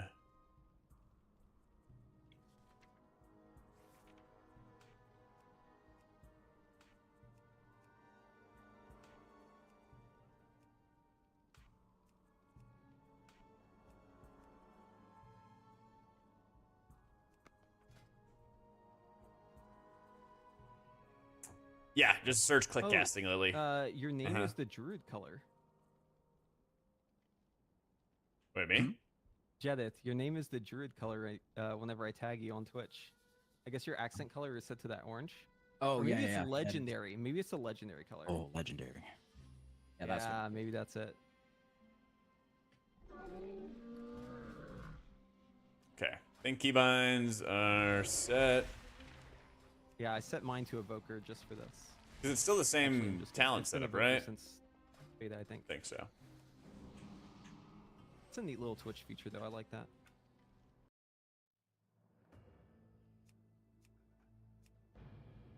And I'm watching your stream, Jack. Whenever you get a moment, we got about 6 minutes left, so just mute and then also set up your cam, and we'll get everything situated. Yeah. One sec. The time for the world tree to bloom draws Oh my near, god, these and quests. our enemies are gathering in the Emerald Dream. Okay. Come, Let me try turning off cam here, guys.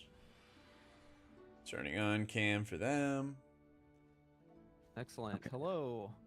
Okay, I think we will, Jedith, I think we will have to reorder the cams because his went in front of ours. Yeah. So we'll have to just yeah, okay. quickly Drink drag check, them over. bio check. It's fine though. True. It'll be a quick fix. There really isn't, Cool. Chris. Nah, there really isn't. Okay. Get our socials. Jack, you been streaming keys today? Yeah, they didn't turn the servers off, or they didn't turn M+ off, so I've just been doing that.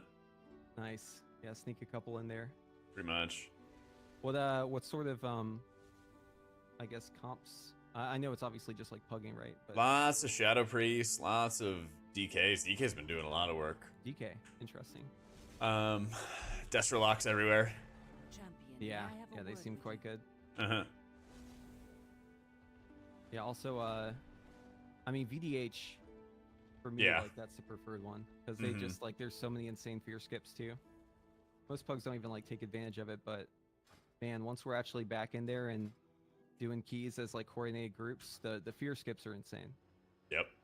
The eye I needed a Definitely, build for Resto overpowered. Shamans. I don't know how they could balance. I guess Yeah. we'll talk about this in the episode, but I really don't know how they can really bounce the other tanks with them if they have that many utility and stop abilities. I feel like they might have to look into that, which sucks Yeah. because it's fun, but also it's too much. Oppressive.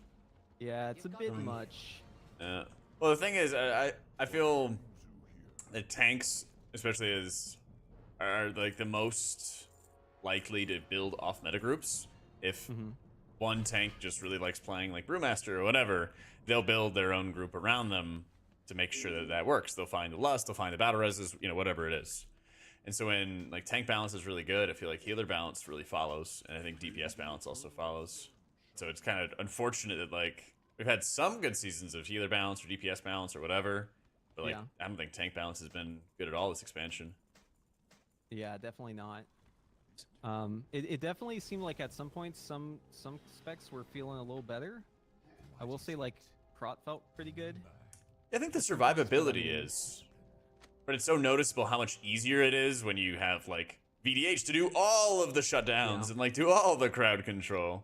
Yeah, the amount of stops, because like it was like Prot could do a lot of silences, right? A lot of interrupts, but it's like aside from that, and also I mean just having played Prot and keys, nothing too high, but just like 20s and stuff, you really feel like you're in danger whenever you're not in your constant crate. Yeah, It feels yeah. like you're kind of slipping out, and it's rough, man. But then VGH can just like fly around like a demon, and just pull Yeah. everything together. And oh, here's another stop. Oh, me again. Oh, me again. It's crazy. Yeah, it's the So WoW not many workshop. Oh, sorry. Go ahead. Technical difficulties. Hey, Yeah, Brett. what's up? I don't know what's happening. So I have the I think that my display title's updated capture, for it. Sorry, window capture set up for your camera. Should be. Okay.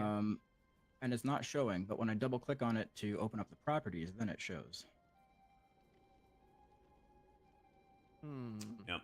Yeah, that's weird. It was showing. Oh, earlier, for yeah? charging breath, it'll Yeah. do more upfront healing the more you charge it. Lucky. Okay, so in your scene, And the less you charge it up, it's you have it set up window capture and it's set to Discord, more of a hot. right? Have you changed it maybe to a different one and then back to Discord? See if that works. That's the only thing I could really think of. Don't die out there. But I know it was working earlier because we tested this. So Yeah, it was working. It works in the Yeah. preview. Like I see it, and then I click OK to close the properties window, and it goes away. is it just a black screen? Yeah. Maybe I should see how Rashax ends up being. Maybe I should. Weird. Well, Let's see. If I I'm lock pretty sure it. mine is working. Let me just double check it again. So I am gonna flip it to the scene. I'll mute in just a moment, but I just want to make sure the cameras all get set up properly. Yeah, I guess here. lucky. Okay. And we'll turn these on. Okay. Get these set up just right. I'll mute here for a sec. Just the thing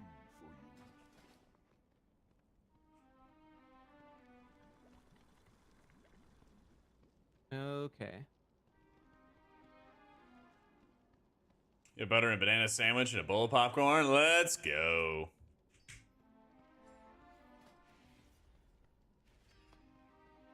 Testing, testing, 1, 2, 3. Test, test, test, 1, 2, 3. I think this looks mostly good. Beware the living.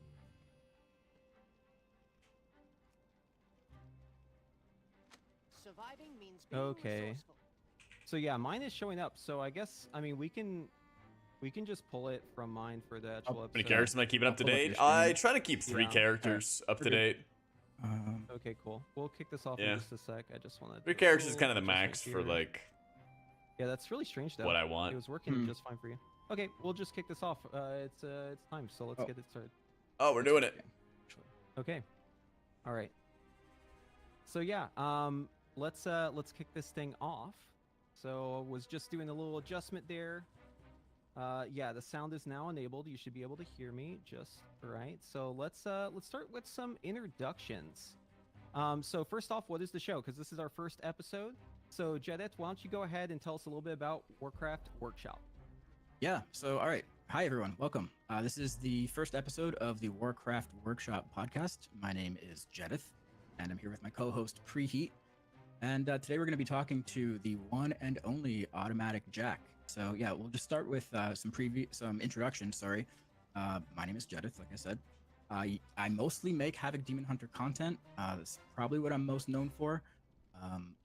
But I've been playing, World of Warcraft since the Burning Crusade. It's been a long time. And actually, I've been playing MMOs, now that I think about it, for probably over 3/4 of my entire life. I played EverQuest for like 10 years before WoW. So yeah, wow, that's pretty bad to think about. I don't know why I even mentioned that. Let's move on from that. Was Let's that move a on to Preheat? Was that a brag or a confession? I don't know. Probably both. Let's Preheat. Let's hear from you. Yeah, so my name is Preheat. I used to raid World First. Now I just mainly do content creation and also guides for Wowhead, video content, that sort of stuff. And always looking to get better at the game, improve my skills, help other people as well. So that's kind of what I'm about. Primarily play Mage, and also lately, well, in this expansion, I've been kind of doing the Evoker thing. Really leaned into that. Been loving Evoker. Fantastic to have as an alt. You can get one really easily. Just slam it. Comes almost leveled up all the way. So just go ahead and hit that up. Yeah. My plug is for Evoker. That's it. You should make one. Anyways, let's go ahead and bring it over to you, Jack. Hey everyone, I'm Jack. I've been healing in WoW for something like 10 years now. Doing both high-end M+ and cutting-edge rating pretty much ever since their inception, really. I've been cutting-edge rating since end of Mist of Pandaria, basically. Primarily focusing on priests, but I play all the healers, and recently been getting all the healers ready for Season 4 and all the prep around Faded Season. So all over the place on YouTube, Twitch, TikTok, and all of that. Awesome. Well, that's actually one of our first topics here because we are going to be discussing Season 4. Now, of course, on the PTR, there isn't really much to do aside from just hop into Mythic Plus. But we do have some vendors. We do have some quests that we can kind of glean a little bit about how Season 4 is going to work based on what we've seen so far on the PTR. But I want to talk about right away. So we saw that there was a new currency added. It was a bit of a question like how you would end up getting this currency. But now it seems that there's an Emissary of War quest currently on the PTR, so you can go grab your bullion. This is what they're calling the dinar this time. So for those of you who aren't aware, basically this is a currency that allows you to acquire an item of your choosing. It's a deterministic way to get a piece of loot. So if you get 2 of these, you can trade them into a vendor and you can get an item of your choosing, trinket, weapon, whatever it is. If there's any special item from the raid, you can get your hands on it, or from the dungeon for that matter. But this one is actually weekly quests, which I think is really interesting. So Jack, what do you think about the dinar system? Like, how did you feel about it in Shadowlands Season 4? It was pretty much the only way I was able to get the ring that was priest-specific back in Sepulchre. That was not dropping for me at all during the regular Sepulchre raid. And so, yeah, I mean, always having some form of deterministic system to get those items, I think, is huge. I'm kind of interested in how many bullions we're going to be picking up this season, because there's also having the competition for cosmetics. But just a general idea, I love this sort of system in general. I think we're probably going to get a lot of the bullions or dinars really fast this season because it isn't going to be like a full-length season. Hope so.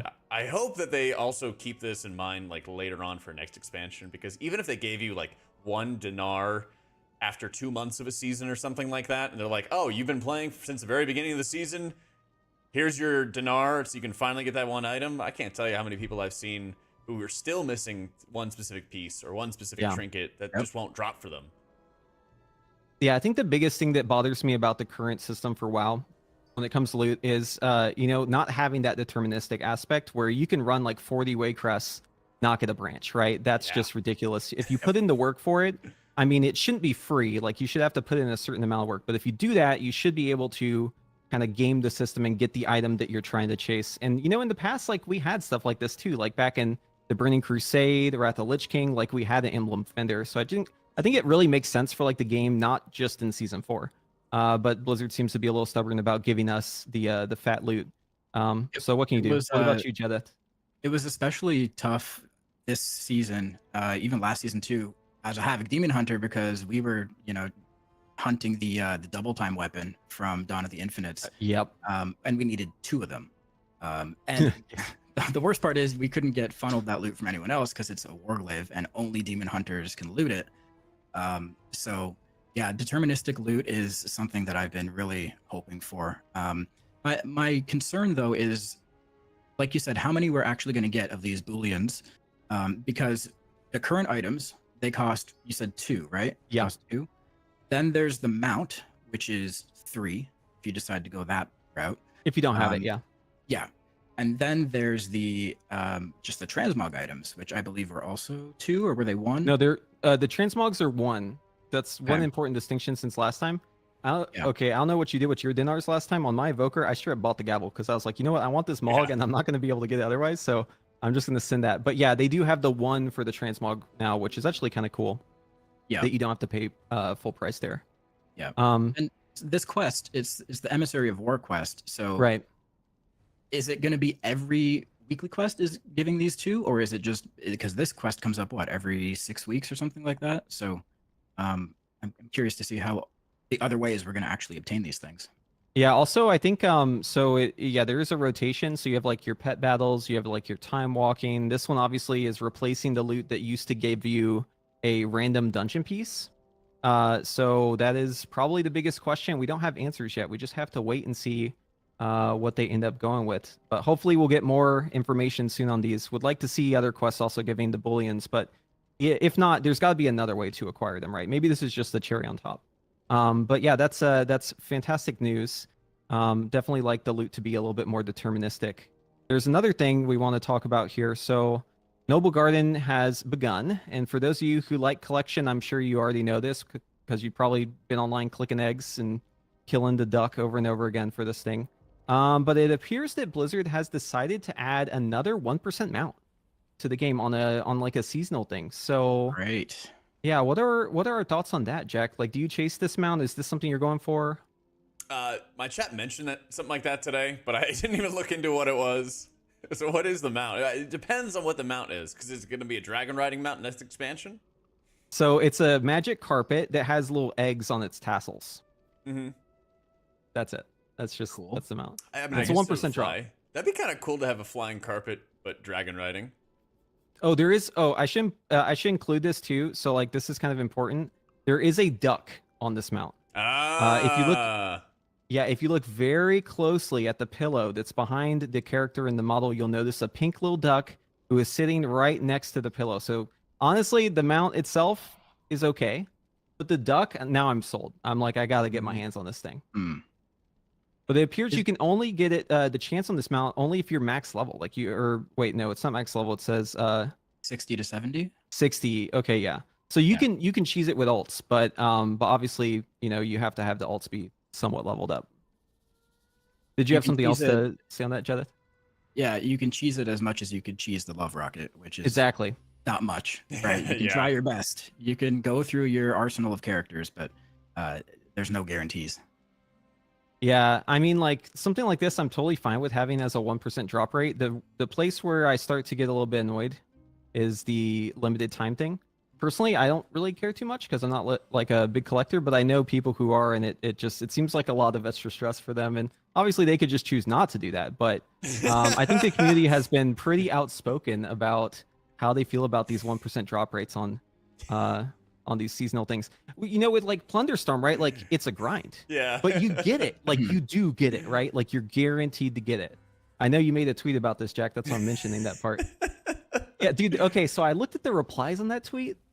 Man, there was some takes on there. Why don't you tell us a little bit about? Give us some context. What was this tweet that you put out about Plunderstorm? The larger point I was trying to make was that if things are bringing you great amounts of unhappiness, then maybe, the reward for those things is not worth the effort for those things. And Correct. To illustrate that, I was like, oh, here's like this PvP Mog. Looks good. It's time sensitive. I don't really like PvP, not really good at PvP, so I don't want to go do this. And so I don't. And like that was the point. And then Right. there were a lot of people who but the funniest part was when people thought I wanted help getting the title. And I was like, Okay, no, looking for that's carry. not my point. That's not my point. But yeah, and basically it I mean, this somehow this seem- exploded. Yeah, this seems like pretty obvious to me, right? Like if you are like feeling like you're being tortured, just for like pixels, maybe the video game isn't giving you the enjoyment it should in that situation. Maybe you should reassess your priorities there. Yeah, well, and also being a collector, if you want to collect everything, then it also means you're going to naturally sign up for something in the game that you don't want to do. And so is Right. it the pride of collecting it? I mean, like Annie Fuchsia, for example, is beating the game. Or Fuchsia. But she's beating the game. She's on every achievement out there. Every achievement. Yep. And that's really hard to do. And you have to be very good at the game to be able to do it. But you also probably have to do things you really don't want to do That's at right. that point in time for that achievement, And if it's getting to the point, like it was really spurred from having both like people I've seen in like my own stream or forums or Wowhead or Twitter or whatever talking about like how much anguish it brings them to do, Plunderstorm stuff. And I'm like, Yeah. it's just pirate mogs. And then true to form, the latest trading post has plenty of extra pirate mogs. So Right. yeah. Yeah, It's been the fun. effort that you have to put in isn't outweighing like what the goal is, then you just don't want it enough. If you want it enough, you'll put the effort in and you'll get the reward that you want. If you don't want it, you don't put the effort in. That's And just how it it's- is. And it's fine, in my opinion, to have things that not everyone gets, right? It's an Yeah. MMO. That's Absolutely. part of it. There should be things that are for special interests, right? It's part And of I the, think that's a good point too, because remember how they brought back tier 3 and you can get it from the black market auction house, but then they've made it kind of easier, quote unquote. It's still Right. really expensive by going through the crafted system to make it. And a lot of people were like, this is great that they're getting rid of exclusivity, but you still have a challenge to be able to go get it.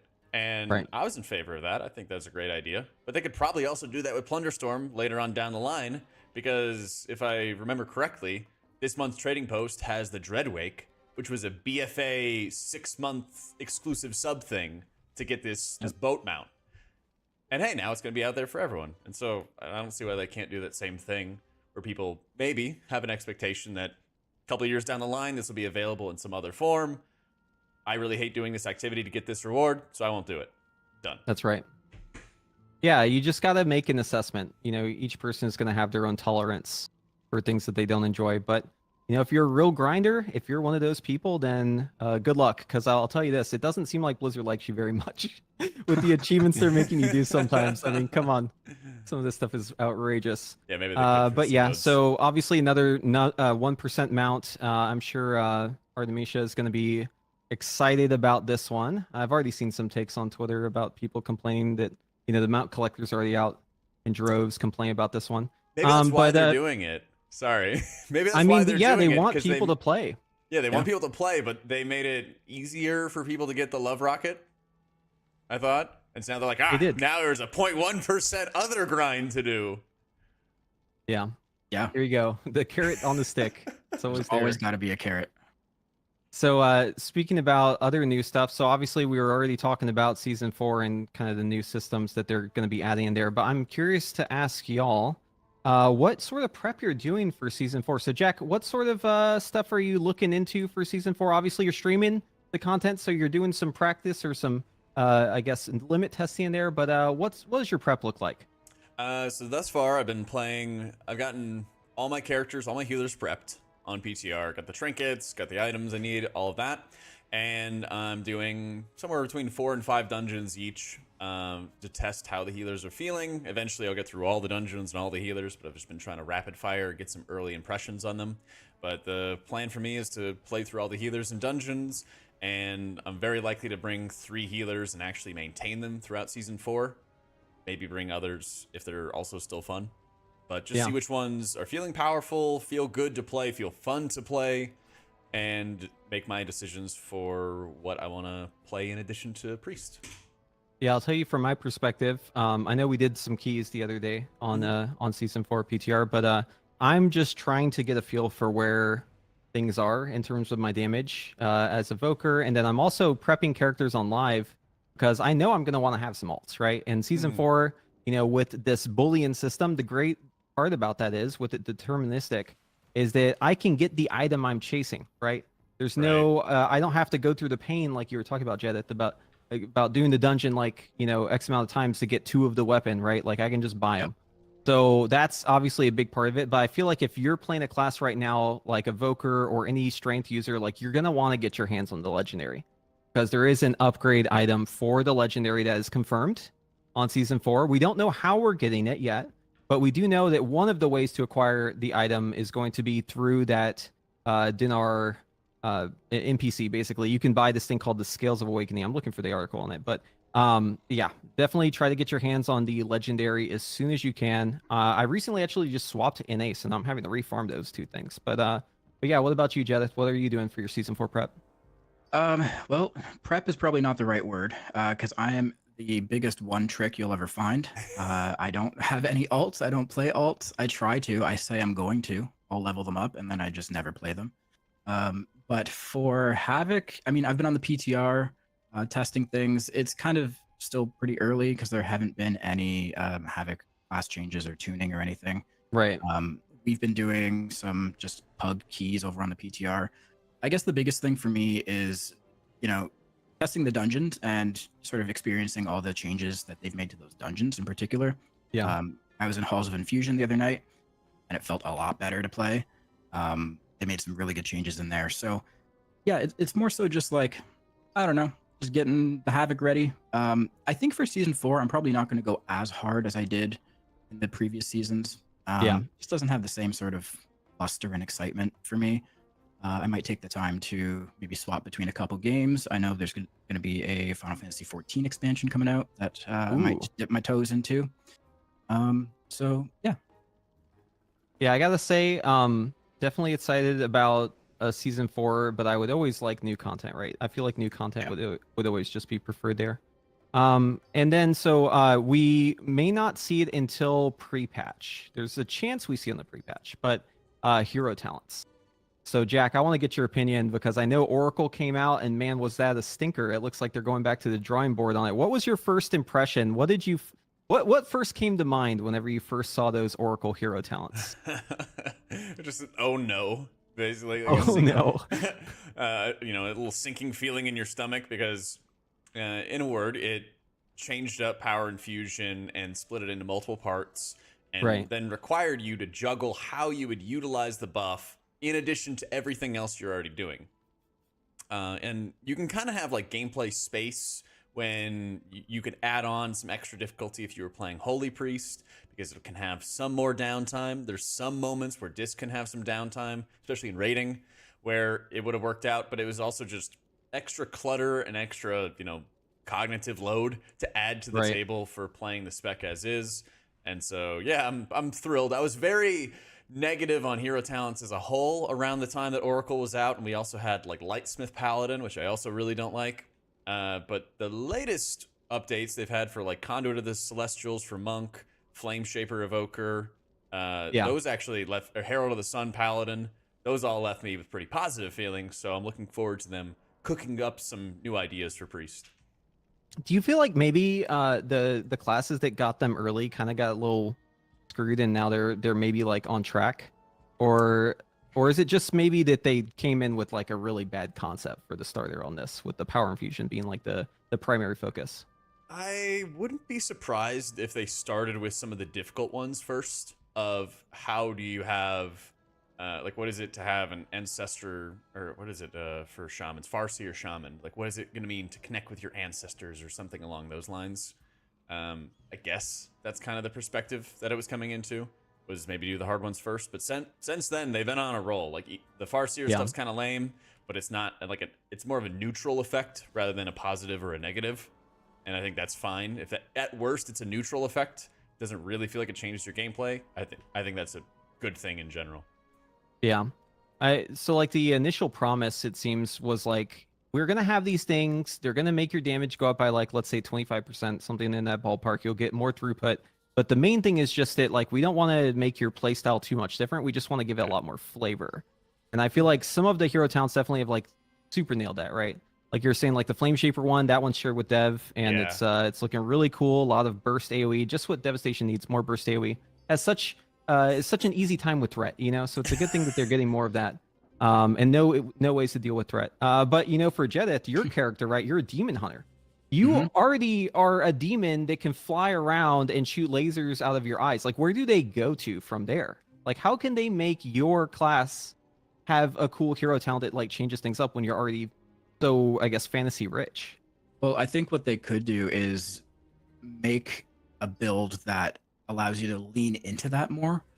The one that we got so far is very like glaive oriented. Your throw glaive gets replaced with this other ability, and the first problem that I saw with it was that there's a misconception on how Havoc works in this day and age, for lack of a better term.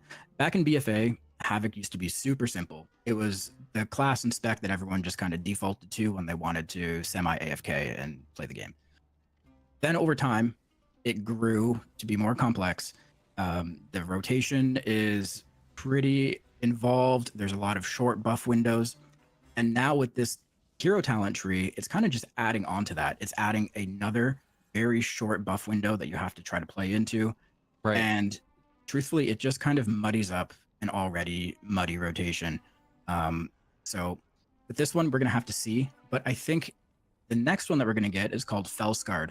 Everyone's prediction for that is already that it's going to be more leaning towards demon form, using some of the more like fell abilities like I-Beam, maybe Fell Barrage, Immolation Aura, stuff like that. So we're all really looking forward to hopefully getting a talent tree that's just a bit simpler, that we don't really have to think too much into.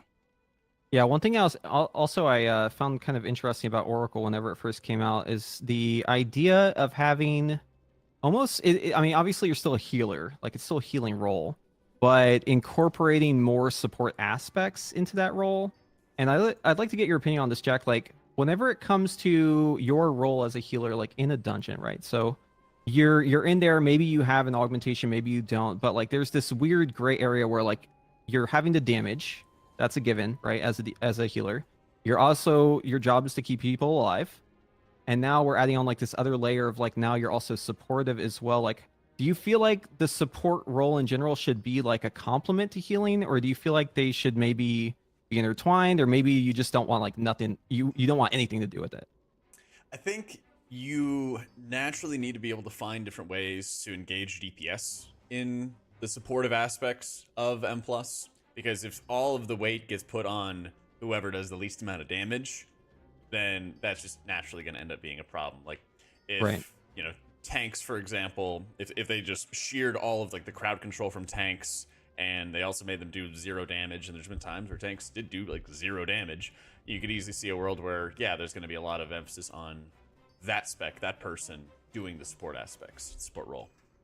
But I think in general, what has a lot of healers frustrated with M+ in general, this expansion, is, yeah, you do get the brunt of all the affixes assigned to you through things like Incorporeal or Afflicted, of course. It's like, what are you going to do on this Afflicted week that we have when you have a Demon Hunter and a Warlock and a Warrior? They don't do anything to help you. And so, you know, one, it makes you not want to bring those classes on those weeks, but for another, it puts the responsibility onto those healers to deal with all of it.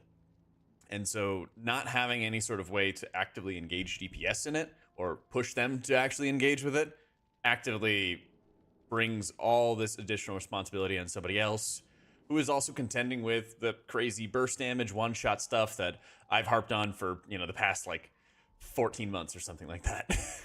Would you say you're overworked as a healer, or do you feel like there's enough work for you to keep it fresh and interesting? Or like where I guess are you like on the scale from like 1 to 10, like in terms of your mental bandwidth healing, assuming that the affixes aren't terrible, where would you put yourself? I think that healers have plenty to keep them engaged. I think it is more that healing is really insanely bursty and damage is really insanely bursty right now. And so that if you're not having like preemptive healing or split second reactions to bring people up, like I've been doing Algathar Academy again as an example. Yeah. There's certain combinations where you're going to have the mana bombs on you that are ticking really heavily, and then they, you know, detonate. And then there's also the boss knockback. And so you have to make sure your timing abilities and timing healing to push up their health pool to 100% just as that debuff expires, but also top them before the pushback happens. And so there's not a lot of room for using extra globals to deal with affixes at that moment in time. But if you're the only person that can deal with them, then it's the struggle of, do I let the Afflicted go off to heal everybody enough, and then I save their lives, but now they're slowed, and now they're bitching and moaning, right? Right. There's those sort of conflicts that you have on hand. So I think Yeah. if healing in general was a little bit slower, I think more people would be accepting of it, but this is the world we live in, and there's a lot of responsibility for healers. Yeah, Veximus seems especially punishing too. I mean, that boss is crazy. Like you'll press your defensive. I mean, God help a DPS who doesn't press their defenses on that boss. It's just it's so over for you. You're so dead. Yeah, but even like with your defensives up, I mean, like the last tick of that bomb is insane because it ticks at the same time the bomb explodes.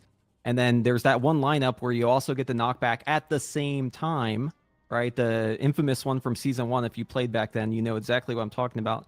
And it's like I just feel like it's a bit much on that boss. That dungeon is really fun. Don't get me wrong. I love Algathar Academy. Love making big numbers, right? Right. The tree boss and the big pull right before Veximus, both fantastic pulls. But yeah, I do feel like maybe it's a little out of control when it comes to the amount of work you have to do and the amount of bursts and setup. And I just don't know how that key is going to scale up. I mean, maybe they'll look into it again, but it just feels really rough to me personally. Yeah. And that's just as a DPS. Like I'm not even really having to think about it too much. Yeah, and part of it is, you know, Dragonflight Talents have made hybrid specs even better at off healing. It's also brought a ridiculous amount of like defensive bloat. This is something Thune and other healer players talked about ad nauseum, really, is that there's so many defensives that people are juggling between and should be using. And so then Blizzard's like, oh, well, everybody has these defensives. Let's tune the content around people using the defensives. And then you get really swingy environments and in dungeons, you know, you and I saw that when we were doing PTR testing before, where it's like, people are using their defensives or people are not using their defensives, and you can quickly see a split-second moment in time that person's just dead. Yeah. Yeah. So oh, go ahead, Jedith. I was going to ask, I have a question for Jack, and this is really I'm curious to hear the answer on this. Do you think, as a healer, playing with an evoker takes some of that weight off your shoulders as a healer?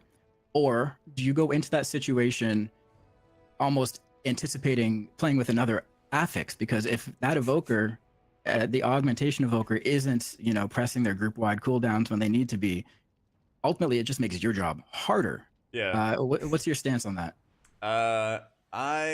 Unless I know the aug. But if I queue up into a random group, then, you know, usually the defensives are going on to the aug. The preparation is, yeah. So do you avoid playing with pug augs? Is that kind of something you... Sometimes, yeah. Sometimes. Yeah. I'll say, I'm not like, even a healer, and I avoid it. Yeah, like, even as an aug, like, I don't trust augs, man. Like, I don't want to. Okay, I don't want to stereotype too much. All right, but like, there is a stereotype. We have to talk about it. I mean, it's the elephant in the room, right? It's the aug who like doesn't know what they're doing at all. They're there, and it's like you're carrying them, right? The carry aug, the floor aug, so to speak. Well, that's the thing. Is like, when played right, it is like a huge active help. Like, I've had Baby from Liquid play aug in a group with me, and I'm like, this is like a miracle. This is fantastic. Like, every 45 seconds we're getting rescue shields at optimal timings, like perfect moments. My character doesn't move anywhere. Like, it was in like season 2 where there was times where I'd be getting like depressions at really high healing moments. It would help out a ton. And then, yeah, there's other times where, you know, people are just doing, I don't know what, you know, and it makes the job a lot harder. 100%. Yeah, it is definitely weird, because that class, like, in its design, it's either going to be overpowered or bad, right? Like, there's really like the margin for error on it, since it's like force multiplying, as they like to call it, is just like, it's either insane or it's not, and more often than not, it's not, right? It's not great. So I don't know what their I guess idea for augmentation is moving into the War Within, but I'll definitely tell you this, like, as someone who has played it quite a lot, like, I got title in my aug last season. I definitely felt like I had more agency as an aug than I've ever felt like as a DPS. And I'm sure, like, you feel this as a healer, like, you have a lot of control over whether you succeed or fail. Like, if people make mistakes, you can like make up for some of those mistakes to a certain extent. You can kind of carry the group, put them on your back, so to speak. And as aug, I feel like I can do that. Like, I have the ability to do the stops. I can be a shot caller. I can put out the aspects favor to give people more health, the rescue shields, like all that stuff. It's baked into the kit. You can use it, but the question is like, am I finding satisfaction in it? And I know that's obviously like, it's hard to say, like, everyone's got a different picture of what they find satisfying in the game. But like, for me, I feel like I'm kind of even still being carried even in that situation, right? Like, there's just something about it. I don't know. Anyways, another topic for another day, but I do think that augmentation is, I mean, it's definitely been interesting, but has the experiment succeeded or failed? Jack, I'm putting you on the spot. How do we feel about aug? Pass or fail? I think it's a fail. Because as you said before, if you're going to bake all of this extra utility and support into the spec, it gets to the point where it's going to be so good that it's going to be brought to the table. And in natural WoW player fashion, if the meta spec is this, people are going to get invited to that. But it couples with being a little murkier in seeing what success actually looks like. What is a good aug, what's a not good aug? Because it's not as immediately available to be known, as opposed to like, this guy's a good DPS, this guy's a good healer, whatever. There's a lot of times in the Mythic Plus environment that, hey, we chested the dungeon, so we did it right. When you might have done it right for 22 or 24, but now you're in 26, now you're in 28, and, you know, on it goes. And so like, that's what's kind of led to like the trap aug situation, is that you could just slam dungeons night and day and build up your IO, because eventually you roll the dice enough times, you're going to get the score you need. But that isn't necessarily going to mean that that person is going to be, you know, fully skilled to go for title, or fully skilled for whatever key that they're doing. And so I've definitely noticed that sort of the trap aug situation where I'm like, I don't know this person. I don't know if it's going to be a help or a hindrance. And that's just kind of frustrating. I mean, it's the Fisher Price spec, right? Like, you're actually, you have such your words. You're the I'm writer serious. for it. Like, I mean, as someone who plays it so much and like and has experienced it so much, like I really do think the more I play it, the more we get into the meta of the game after AUG.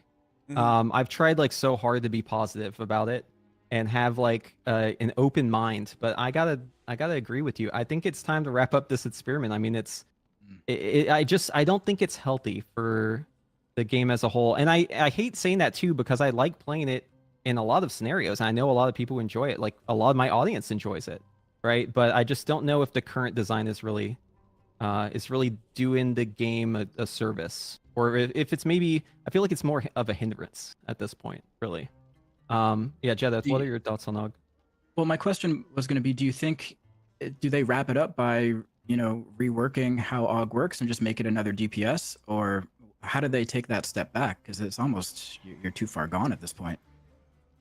Like, what is the solution? So, I mean, like, they've done this in the past, right? Gladiator Warrior. Remember that one? Yeah. Remember Gladiator Warrior? Way back in the day, I'm going to show my age a little bit talking about this, but way in my day, there was a warrior spec called Gladiator Warrior, right? And it clearly didn't work. And Blizzard said, you know what? We're scrapping it. We're Control Z in that bad boy. And yeah, I mean, I would like AUG to be something different, or maybe for it to just change in other ways. But the current design, where I'll leave it is, I just don't think the current design is working. I don't think it's the main thing is like you just talked about, Jack, the feedback, right?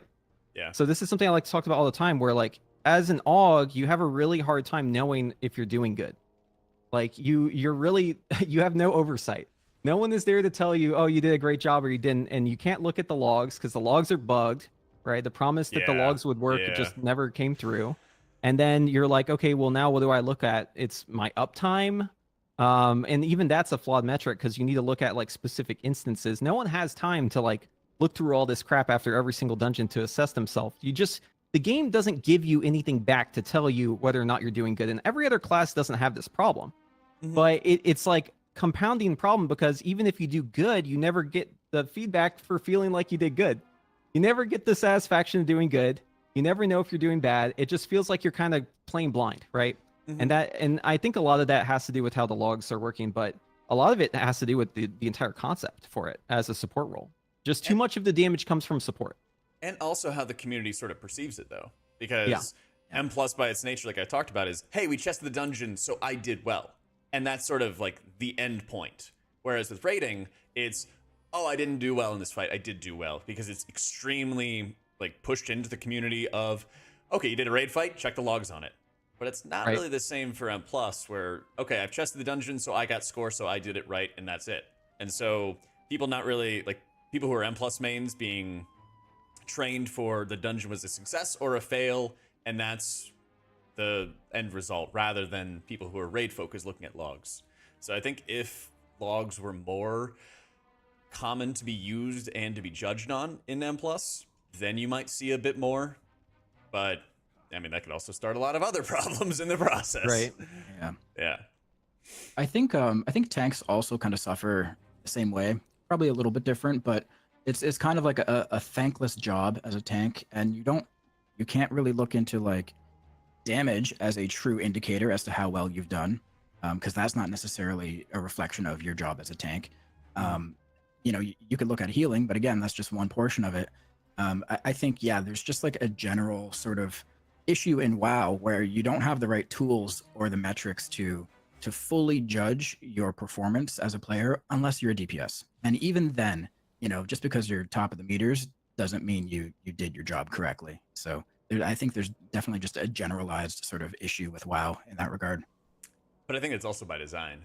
I think, with how they've added like raid buffs and supports, PI, like all of these things have been trying to like make the waters murkier so that there is less you're good, you're bad added into it. And so I think that's kind of just Blizzard working, by design, because how do you find who's going to be like the best healer for your raid team? Well, it's tough to be able to see on its own, but you know it when you see it, right? What's the phrase? It's like, I can't explain it to you, but I'll know it when I see it. And I've had that experience over, 10 plus years of high-end rating, when you know that people are going to be collaborative or want to work together. They're not going to just, push for the meters or just try to pound the meters. And so I think that's happening kind of more in general, which isn't the end of the world, but it's also very tough in a pug environment or in a Mythic Plus environment where it's predominantly pugging, that you're kind of just trying to build a network and try to build relationships with people to keep on running with them again. But the game also really heavily favors this single player mode of just pugging all the time. Right. So I mean, I guess this is a good segue. Like, what's your biggest pet peeve whenever you're in a group, like, and you're running with people, and let's say that let's say the group is like okay, right? Like, so you aren't like failing in any spectacular way, but like, what's something that you see it and you're just like, oh man, this is gonna be a rough one. I mean, when I was doing a 0 to Hero series, it was just kicks, right? Kicks. I think that's always like the first sort of building block for M Plus is just, are people kicking? Are they actively looking to kick, or occasionally just using their stuns, something along those lines? It's a weird sight to see when you have a Havoc Demon Hunter that isn't using Fel Eruption or something like that. And you're like, right. Is that the AOE? You could have used any other class, Jack. You had to say Havoc. But we've always seen that where you're not getting your AOE stun out of like a Demon Hunter or something, and it's just like, oh, Yes. that's weird, right? Yeah. So yeah, I would have to say it starts with crowd control. Yeah, I it's always like a weird standoff moment, right? Whenever you like do the first big pull, because as a ranged, I'm gonna use my stop, but I'm not gonna be first, right? I'm gonna wait for the tank to get his out. I also will usually wait for the melee, depending on what melee spec I'm playing with. And then there's scenarios where it just nothing's getting stopped, and you're like, okay, well, shit, and let me just throw mine now. And then it overlaps, or like the tank like rages because something didn't get stopped and they got hit, and now they're blaming like the rest of the group. And it's like it's really hard to communicate when to stop. And obviously in coordinated groups, it's you like make a plan ahead of time. In pugs, you can't expect that, right? You can never expect to have that sort of coordination. But I do think in general, like, I'm kind of looking more to the tanks and the melee to take the lead on that, so to speak. And kind of following their example. But kicks can definitely take your group down. I mean, a lot of kicks in these season 4 dungeons too. Lots and lots of kicks. But I will say though, like Demon Hunter actually has like a pretty big advantage there, like the Demon Hunter tank spec, because they can just do so many stops. They have all that power. But aside from like kicks and interrupt stops like that, let's say you're in a group and you're like with a mage. Mages are like notorious for this, right? Like just not pressing their defensives. Like, is this something that like you immediately see and you're like, this mage? Or like, I guess what would be your like first impression if you were like running a group with someone new and they didn't pop something for like a big damage event? It's always alter time. So it's that is just like the one button that mages don't use. It's always alter time.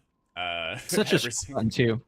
So like if I play Holy Priest, right, most of my healing is single target. So I'm going to heal this person, then this person, then this person. I don't really push up health pools all together at the same time. And so what you have to do is you set priorities for healing the most vulnerable people. And then at higher keys, especially if you're pugging, no voice, whatever, you infer that somebody is going to use this defensive, then this defensive, then this defensive. And, for a mage, it might be in any of the orders, but you're going to assume, okay, they're going to use a defensive here. I'm going to bomb healing into the evoker, or the hog, or something like that, right? Or myself, because it'll be very squishy. And so when you have the expectation or hope at higher keys that somebody is going to make a move for a defensive or is going to use it, and then they don't, then that drastically throws off your experience. And so I would say this expansion is also really frustrating because you'll see the best players in the world running without healers because they're making such amazing optimal use of their defensives to deal with the crazy burst damage. Yeah. So the game really rewards people for using their defensive properly, but it also doesn't give you like a good on-ramp, I guess, to like train people to use it, it feels like. Yeah, and a lot of time, I mean, you'll make a mistake, but the healer will just cover for it. And like they may not even say anything, right? Because healers are kind of used to like cleaning up after us DPS, so they may just go about their business, not even make a mention of it. But it is going back to the feedback aspect, right? Like not getting that feedback from the game, it can definitely be a little bit obscured from you how well you're doing in those situations. I think a lot of people take for granted how important healing actually is, because it's kind of like the trickle-down effect. They see that these keys are being timed without a healer, and they think healing isn't important. but they don't understand that they're able to do that because, like Jack said, like these other players are just, utilizing their defensives so well. And that's also something that those other players who aren't aware of healing's importance aren't doing, because they also think that it's the healer's job, or it's, it doesn't matter that they don't press their defensives. It's a big misunderstanding between the top end players and people who are like, struggling in the middle. So I love how you mentioned that, because, Yeah. Isn't it fair to say that it's a higher skill cap for using your defenses properly? Absolutely. Yeah.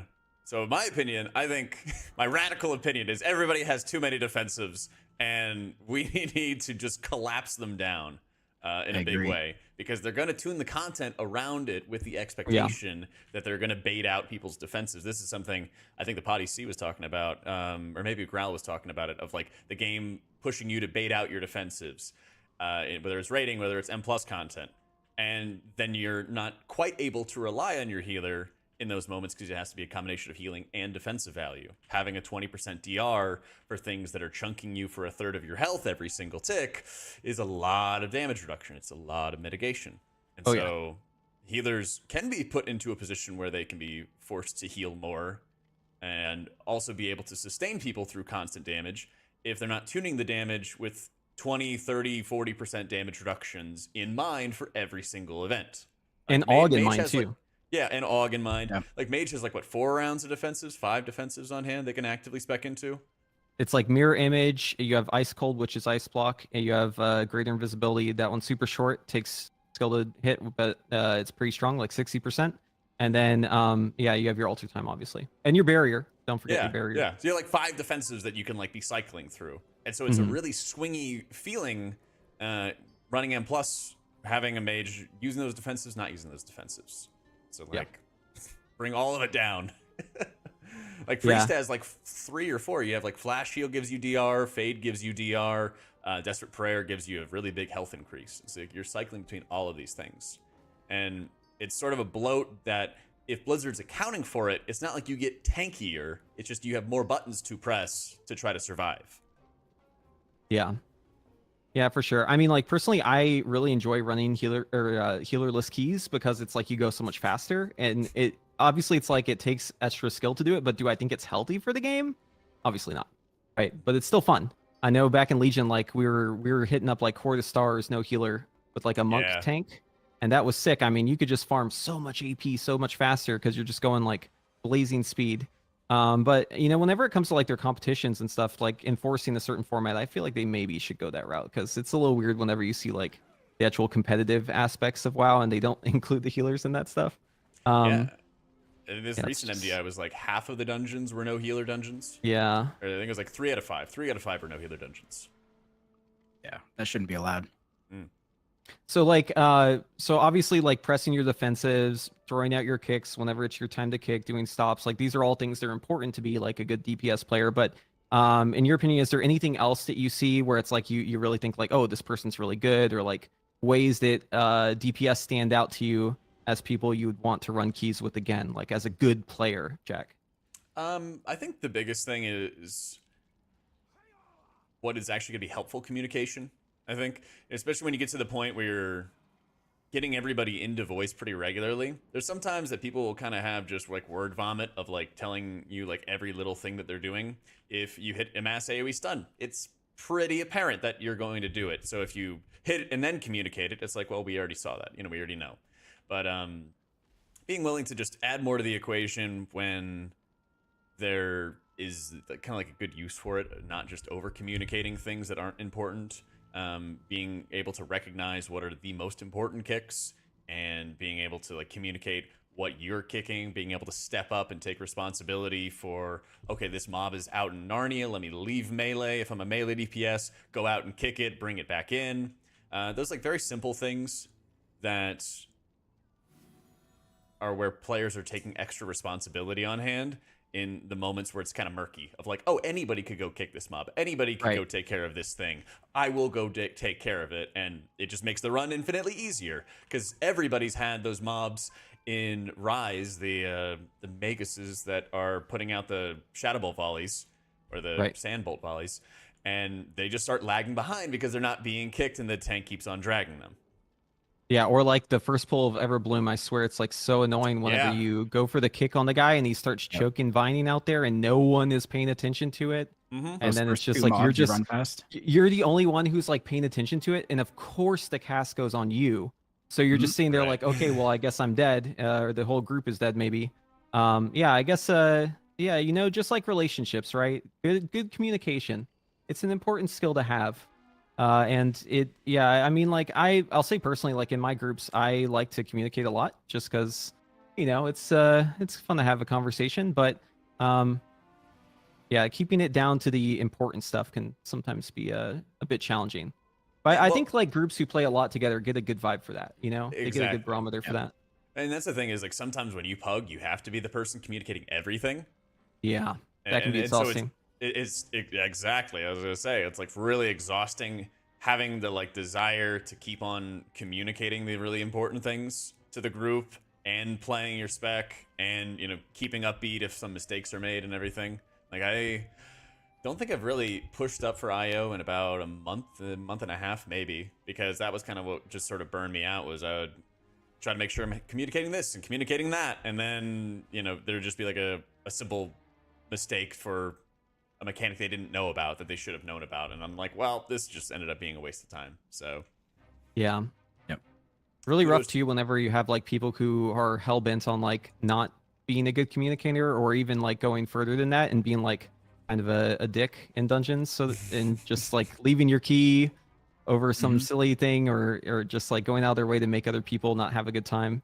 I've had that levers can be and rough. PTR keys.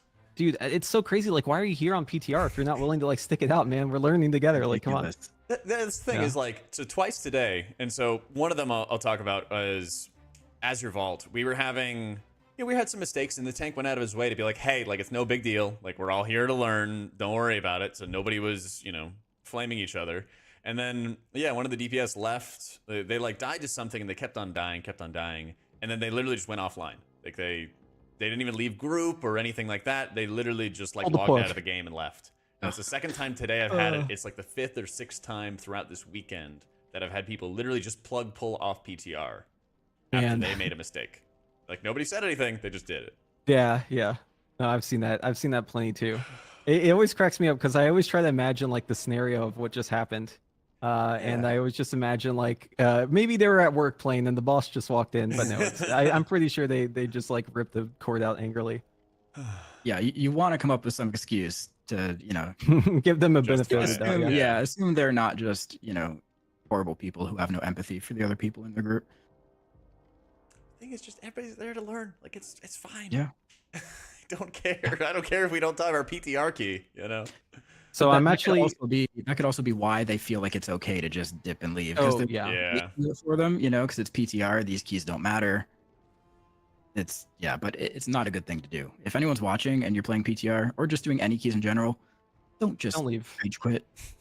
Yeah, communicate. If you gotta leave, like explain it, but just don't leave the key. I mean, this goes for live too, man. Some people are just trying to get their box filled, Yeah, like that when too. people leave 20s, that's like so frustrating. So I actually on my stream right now, I have kind of like a B-roll of me running through Algathar Academy, and this just happened, so I'm gonna bring it up since it's our next topic here. So Tank pulled everything together, hit him with the ED, and then I think it's time to start damaging his devastation. Notoriously bad aggro issues as this class. Do we feel like tank threat is working as intended? Do we have an opinion on it at all? I guess what do you think about the current meta when it comes to like tanks establishing threat in dungeons? I think tanks should do as much damage as damage dealers again.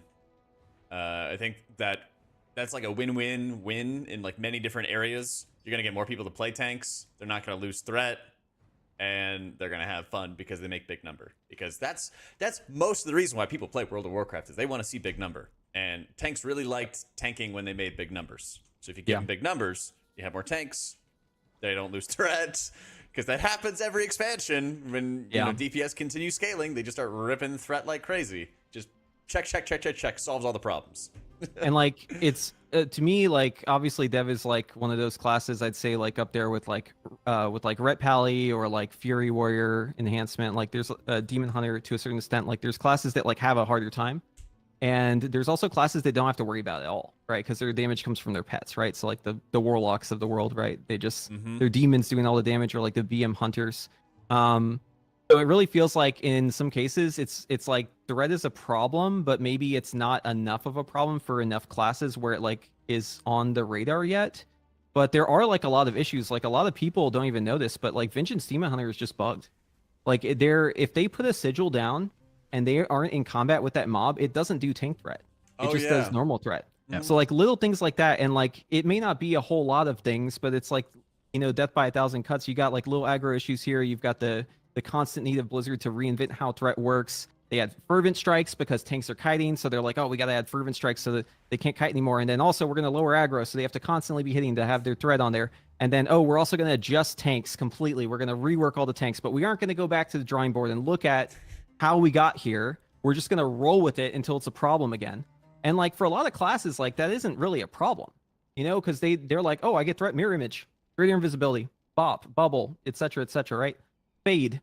But like classes that don't have those buttons, it's like as you get more gear, it just becomes more and more frustrating to you because you're just I'm gonna have less fun in this key because I know I'm gonna die to threat like every time I press my cooldowns. Even if I wait till the mobs are at 80%, still gonna pull threat. Like in your clip, I remember watching that. I was like, oh man, it's rough, man. It's rough out here being dev, and it's for dev, just to go on the soapbox a little bit for this, because it's like we don't have that many buttons, man. Yeah, just give us a button. Like this is a new class. It's obviously like a bit experimental. We haven't fully cooked yet. Like other classes have had years to get all their buttons figured out and what it means to be that class. Like we have so few buttons. Why can't we just get one more button, man? We got so few buttons. I just want more buttons. That's all I want as a dev evoker. Do you feel the same way, Jedith, about Demon Hunter, or is it kind of so Demon Hunter has had a bunch of issues as Havoc in particular. Like there was a point in Shadowlands where Immolation Aura, because it's a shared ability between Vengeance and Havoc, there was a point where Havoc's Immolation Aura was doing the tank's threat amount of like the tank's version of the ability. So you would just run in, you'd pop Immolation Aura, you'd pull threat off the tank right away. And now I think they fixed that in this expansion, but threat is still a major issue for Havoc. Like there was a point recently where I just had to start weaving Shadow Meld into my opener because I was bursting for too much, and I just every time my opener would pull threat, and I had to keep that in mind. So I don't know what I would do if I wasn't a Night Elf. Like threat is definitely it's definitely an issue that they need to do something with. I don't know what the answer is, because like you said, if they just make tank threat a non-issue, then tanks are going to go back to kiting constantly. So I don't know what the answer is, truthfully. Nah, if tanks do a lot of damage, they're not going to want to kite because they're going to want to do a lot of damage. That's right. True. Fix the problem. There you go. I can't kite. I'm top DPS. Like, done. Yeah. Everything is right in the world. It's paradise. And if you hit a button as a tank that's like over 45 seconds cooldown and it deals damage, like that should establish threat. You know what I mean? Like that's your threat button. Like why is it that we got to wait for Sunders on live? It's just, I think threat is an entire concept. Yeah, it doesn't feel fun to deal with. And it's something that not many classes have to deal with. So maybe people don't really notice how annoying it is, but I don't know. As a healer, do you ever like rip threat, or is that really not something that happens? I have in the past. I mean, not from playing priest, but from like playing monk.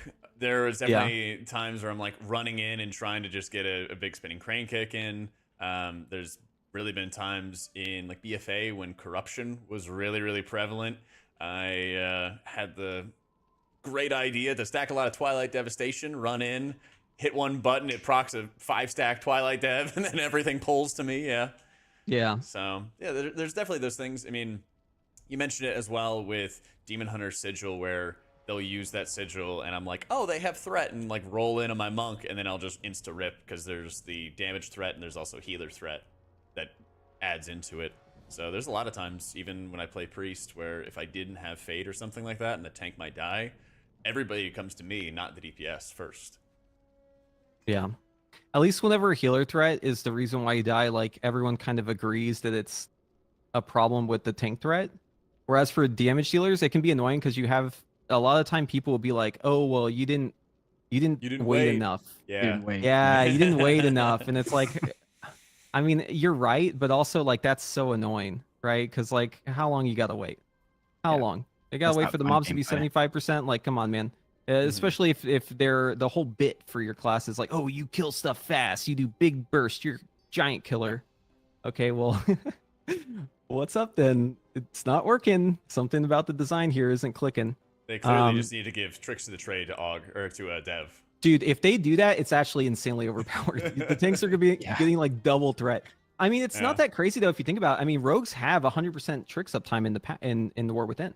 Yep. They just get free infinite tricks threat. Never have to worry about it. Some classes don't have to worry about this stuff, you know? Mm-hmm. Just want to be one of the privileged few on that. But yeah, so what about healing? So I mean, if tank threat, we feel like obviously tank threat feels a bit more put together, I guess, than a lot of other things in the game. But what about healers and the current meta for healing? You already touched on this a little bit, Jack, but how do you feel about it? All of it is just a negative side effect of the Dragonflight talents. So the Dragonflight talents in general are very good. Love that. But when they added so many nodes for defensives and when they add so many nodes for just kind of like cooldowns in general, they made it so that they're designing the content around using these defensives and using, you know, these cooldowns. And that's just kind of caused too much power creep, both for defensives and for healer power. So UDPS are simple. It's you just damage the mob and, you know, that's your power or not power or whatever. But for healers, your power is based off how quickly you heal a health bar. And so when they're trying to balance raids where you're healing with 4 other people or 3 other people, and then versus dungeons where you're the only healer, they want you to be able to push up health pools quickly in a dungeon environment. But then that also means that you and 3 other healers can push up health pools ridiculously fast in a raid. So they just make everything burstier. And so it's just a combination of like insanely bursty damage. Healers were too strong in pushing up a health bar too quickly. And so Blizzard, in conjunction with all of the off healing and all the defensives that Dragonflight talents give you, they turn the knob super high up as a result. And then you just get into this environment where the healer is responsible for most of the affixes and trying to keep people alive and coordinating defensives and, you know, burst damage, burst healing, and trying to survive. So it's very messy. Hopefully they can do like a soft reset for next expansion, but it's been very messy. In BFA, we got, sorry, soapbox time. We got essences, corruption, all of that fun stuff. Yeah. But what they kept doing was with the Heart of Azeroth, they would explode your stamina. And so they did this in a couple ways. The Azerite gear, they increased the base stamina on Azerite gear in Battle for Dazar'alor because they saw it coming. Right. It was a massive health increase going into BOD. Very fun raid tier to heal. And then each extra node on your Heart of Azeroth, as you're unlocking your essences, was also exploding up the stamina that you were getting onto your gear. So that way, the power that you were getting as a healer to top off a health pool faster was also running in line with the extra stamina that you were gaining as you got more gear, as you got more borrowed power, all of that. And they were well prepared for it, to their credit, in BFA, but they didn't have the starting number low enough at the start of the expansion.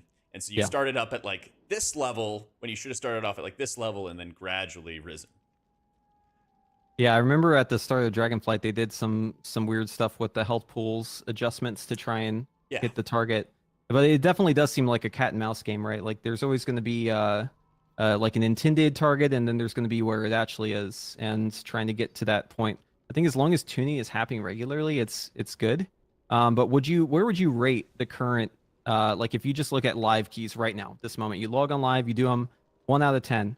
How's the healing experience now compared to whatever the best it's been? God, what is the best it's been? That is a good question. Best it's been just in general for healing was probably the end of BFA M+, I would say. That was probably the best. Shadowlands, healers were cosmetic, like straight up. You were just adding damage, and it didn't really feel like you were adding much to the equation. It was play the meta spec that does more damage, and then, you know, just go crazy. So Legion was fun, but you're swapping around gear like crazy for like one-shots, and everybody was kind of working collaboratively, which was kind of fun. But there was also just like pulling mobs and kiting them forever. So I would say like end of BFA was probably the most fun. I think this, I like how a lot of healers play, but I don't like the environment of healing the way that we have it at the moment. So I'd give it, I don't know, like a 5 or a 6 out of 10 for what we have at the moment. There's been better forms, and they can't really push the reset button until a new expansion, and so that's been very frustrating. Would you, so just to follow up on that, would you say it's like been that way the entire expansion, or did it like start higher and drop lower, or reverse of that? It's after like season 1, we kind of hit the point of no return. Aug actually kind of helped because you're getting so much extra stamina from the spec in dungeons in particular that it actually made things feel a little bit better for a while, but then you're required to bring that alongside, otherwise your experience would be lessened. But since they've kind of brought that down and healers get stronger over the course of expansions, it's just been kind of like worse. I mean, even in raids, the damage is so insanely bursty that you're getting hit by a regular mechanic, which you used a defensive for, or a raid-wide defensive was for, and you're at like 10% health or 20% health, and you're just like barely clinging to life. And like that stuff's just enormously frustrating, especially when you're on farm content too. It's like, hey everybody, make sure you're still using everything perfectly because we can't heal through the one shot. It's goofy. Gotcha. Cool. Good. I appreciate the answer. Yeah, I need to. Well, it's like hard to guess, right? Because like you hear the healing complaints online. Everyone's gonna yap about their complaints. I do this all the time myself, so it's always hard to get a gauge for like where people feel things are. They could always be better, but yeah, that's a good answer. And it just always starts from the beginning of the expansion, and so like after that point, it's kind of like the point of no return. They've tried to do a couple things to like fix it mid-expansion, but you can't really. All they're doing is putting band-aids on it, and to be fair, that's all they can do in the near term. So that's what they tried to do with the health increase, right? Yeah, they did it twice. That, twice, yeah. They did that twice, and then they also increased. It was kind of like a stealth thing, but the amount of health that you gain on your gear in Emirdrasil Season 3 stuff is drastically higher than it was in Season 1 and Season 2, so that you're outscaling your primary stat. But it's all like band-aids. It's trying to mitigate the symptoms a little bit here and there, but it's not actually resolving the issue itself. I think I remember reading somewhere or hearing in an interview that they don't plan on doing a stat squish until the Midnight expansion, because that's when they're sort of anticipating Legion levels of numbers. Do you think that's going to be problematic if they don't do a stat squish? Is that going to affect healing in a negative way even further? No. So I'm not worried about like the actual numbers themselves. It's the amount of healing that you do relative to a health bar. And so the burstier that is, the quicker you could push up a health pool, the burstier they make all the other damage. What they really have to do, like they can get the rest of the numbers correct and where they need to be, and they will, knock on wood. But what they really need to do, which they haven't announced yet, is they need to increase healing for 5-mans. So like Disc has a modifier where Atoma does 50% more in dungeons. Since you're the only healer there, you need to push up health pools faster than if you had 3 other people helping you. And so they need to make it so that every healer has that kind of modifier. They have it for a lot of individual abilities, like Trank, Divine Hymn has it, a bunch of them, where this individual ability does more in 5-mans. Atonement does more in 5-mans, but they need to do it all around so that healers can push up health pools easily in at 5-man, but then it's really hard to do it in a raid environment unless you have the help of 3 other healers. So makes sense. Well, hopefully they can sort it out. I don't know, man.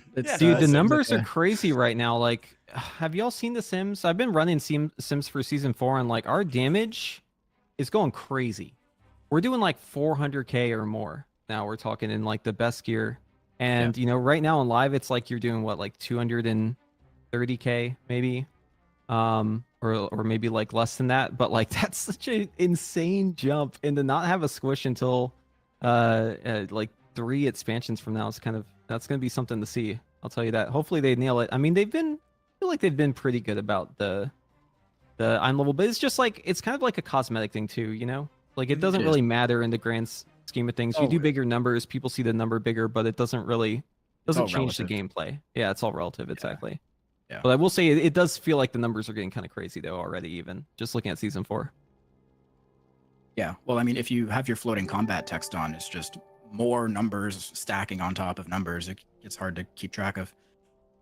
Do you like hitting for bigger numbers, Jedith? Like whenever you see a million, a little M next to your number, does that make you feel good or? I mean, yeah, I think everyone does, but it's just how we've been trained, Dude, you know. Jack here is like these DPS, man. Yeah, My healer numbers are all turned off and stuff, so I'm like, you know. Yeah. Listen, there's like a monkey brain in there somewhere, right? And I see big number, and I start just pogging out, dude. I see it, and it's sick. Yeah. Well, that's what I'm saying. If Pumps tanks up. did a lot of damage, we'd have more tanks. It's a simple That's right. answer, right? It would just true. it would just work, you know. Yeah. Okay. I'm glad we agree then. That's great. Yeah. All right, let's shift gears a little bit. Let's talk about the upcoming Awakened, but it's actually like the Fated concept coming up in season 4. I kind of already gave my opinion on it. I think it's a little dull, truthfully. Not really looking forward to progging those raids again. Not at all, honestly. Like, really not looking forward to doing Razageth. Do we think that that Fated or Awakened concept is a good thing? Do we want to continue seeing it? Or should that have only been a temporary thing in Shadowlands when there was sort of that content drought and they were trying to catch up because of COVID and all the other stuff that happened? I think if the raid was different, it would be a lot better. I mean, if they were bringing back an old raid like Tomb of Sargeras or Nighthold or Throne of Thunder or something like that, I think that would be fine. But, you know, when you talked about reprogging the raids, I think that kind of touches on the biggest issue is that there's a disconnect when you're going back to content that's very recent. It was kind of like if when you're playing in Shadowlands, it was the same dungeons, the entire expansion, and kind of dragged on. But if somebody comes back in season 2 and they didn't play season 1, then you're like, oh gosh, like this guy doesn't know the mechanics. This content's been out for 6 months. You don't know the mechanics. You know, we do Fated again, and then you have somebody who joined your roster and they didn't play in Aberrus, and it's like, oh gosh, I gotta like relearn the mechanics. I gotta wipe on this fight. I know what my job is. I've done this, 100 pulls on this, and now we have to have somebody else learn. And then you do that for 3 different raids that are cycling each week so you can get your achievement. It's pretty frustrating for a lot of veteran players. But if instead it was just, hey guys, here's this raid that's 6 years old, update it for the new content, everybody's gonna have to relearn it to some extent. I think that kind of like realigns everybody's like perspective, and everybody kind of starts off at a similar point together, and it just changes things up compared to what we have, right now. I don't think most people want to go cycle through the 3 raids either. No, I don't know anybody that does. No one's excited for it. Yeah.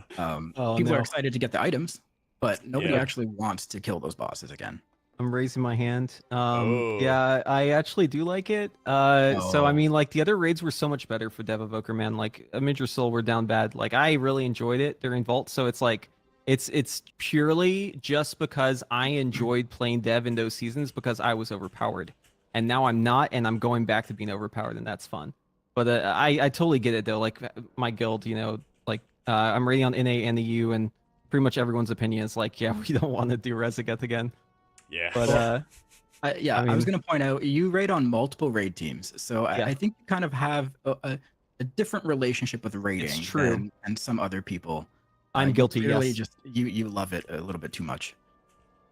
perhaps. I will admit to that. Yeah, I do like raiding a lot. I actually raid in 3 different groups, not 2. I have a Jeez. alt raid on EU that I do on my mage. We're progging Farah currently. Wait, Jeez. What can wait, I you're- say, you're- dude? I just like the game. What else? You're doing prog again on Farak? Yeah, doing it on my fire mage. Yeah, Man. we killed I've Tendril like done 2 that weeks in the- ago. I've done that in the past, but then after I started raiding in like Future and like BFA, like, and was doing raid raiding and stuff, that's when I stopped. That's when I was done. Yeah, I actually enjoyed it a lot because the group I'm playing with, it's not like we raid much. It's 1 day a week and it's 2 hours. So like that might change your perspective a little bit because Okay, it's not fair. that much of an investment. And it's all people who have killed the boss before, but just on other classes. Everyone's playing it all. Oh, okay. Right. So it's Alright. not like quite, but it's not even like one guild though. It's like an amalgam of different Hall of Fame guilds all kind of coming together with one guild kind of leading the show a little bit. But I don't know, it's fun. We don't really get to prog too much because I mean 2 hours, it's not much time to get there, right? We usually just get in like 5 or 6 pulls, but we almost killed it. We had it down to like 3% or something on like Yeah. one of the nights. So yeah, looking forward to hopefully getting that kill sometime soon. Okay, that sounds a lot more fun than the initial. Yeah, I didn't spell it impression right. I Yeah, got. I had to give you the yeah. full picture. Yeah. Yeah. I was I know- imagining like 3 nights with each guild, 4 hours No, each. no. That's insane. That's too far, man. I like raiding, but not that much. Speaking of which, so like Mythic Plus, obviously, like if you're looking for content, we all stream, right? We know how this goes. You're going online, you're in WoW, you're like, let's do some content, let's stream something for the people, right? It really sucks that it feels like there's nothing for raiding that does that, right? Like you can do Mythic Plus infinitely, you can do it until your eyes bleed, but you cannot do raiding like that unless you find a bunch of different groups and coordinate and do all this extra effort. And even then, it doesn't really kind of have this. It's not the same feel, right? And I just know Jack, I know you enjoy raiding. Obviously, you've been raiding for a while now. Like, how do you feel about the fact that Mythic is like so restrictive, where it's like you're locked in. Once you have it done, you can't even like pug it. Yeah, it feels like everything around raiding has become more and more like closed off. Even trying to like make friends with people in other guilds, like one of the things I liked about boosting communities, we could probably have that as an entire different subject, but one of the things I liked about it was when you were doing the sales raids, it was kind of bringing around everybody from the same, quality of guilds that you were in, and you may never have had any relationships with these people from other like top 20 US guilds or something, and suddenly you're in a raid group, 1 or 2 nights a week, and you're kind of building your community and building out your network of excellent players. And so with that kind of gone, and with not much incentive for having alt runs or gearing up your alts throughout Mythic, because you could just get the heroic version and it's almost as good for the item, there's not too much of a push to be running around gearing alts. Like my guild's not really gearing any alts, or doesn't really have much of a desire for it. We kind of did it where we did it for Aberrus to get ourselves ready for a Mirjasil, but it wasn't like people were really fired up about doing it or getting excited about doing it. And so, yeah, I think as they've worked to make Mythic Plus more equal, not perfectly equal, but more equal with raid gear, it's also, they haven't done anything to make it easier to get into raiding from the beginning. And so it's still this massive, wall you have to climb with the lockout and the raid size. It just turns people off from doing it at all. Yeah. And they just kind of default to doing M+, and then, people are going to want to watch content that they relate to. And that's not really Mythic raiding right now. I feel like the incentives to Mythic Raid are just so small. Like you said, you can get pretty much everything from the Mythic Raid. You can get just from Heroic. You get a slightly less powerful version, but I mean, we're talking slight, right? It's like 483 versus 489. 6 item levels is the whole difference. And that matters for 0.1% players, but not Right. for the average Joe. Right, exactly. Yeah, it's it's an interesting question, right? Like, how do you get more players into raiding? Because I feel like the biggest way would probably make it less restrictive, remove some barriers of entry for it. But it seems like they're dead set on keeping, they being Blizzard, keeping the whole lockout system in place. Obviously, Heroic is nice. It's nice and open, but it's not the same. Like, Heroic raid is fun. Don't get me wrong. I enjoy doing a Heroic as long as it isn't a full group, because the game can't really handle that. But I feel like a lot of people are missing out on this like premium content, because the raids in WoW, the Mythic raids early on, that shit is so premium. There's really nothing out there aside from, I guess, like Final Fantasy, Lost Ark to a certain extent, where like the bosses feel that good to do. And I would love to have more people be interested in it. I mean, it's fun to me. I enjoy it a lot. It's just, I just feel like they've really made it hard to get into. Well, it kind of tails back to our conversation at the beginning with Plunderstorm, right? Is the juice worth the squeeze? And so back in the day when Mythic raiding was the pinnacle of all rewards at the top, it made sense that the barrier of entry would also be pretty hard. But now they've reduced some of those rewards, and that's fine.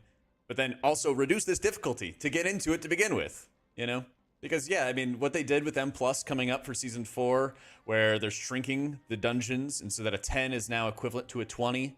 So Mythic 0 is harder, but there's no time limit for it. This provides a good on-ramp for players to start getting into M+, which is fantastic. Like, they're going to get brutalized in some Mythic 0s. Like a very casual player is going to get brutalized in that, but there's no timer for it, and you still get the full reward at the end, which is great.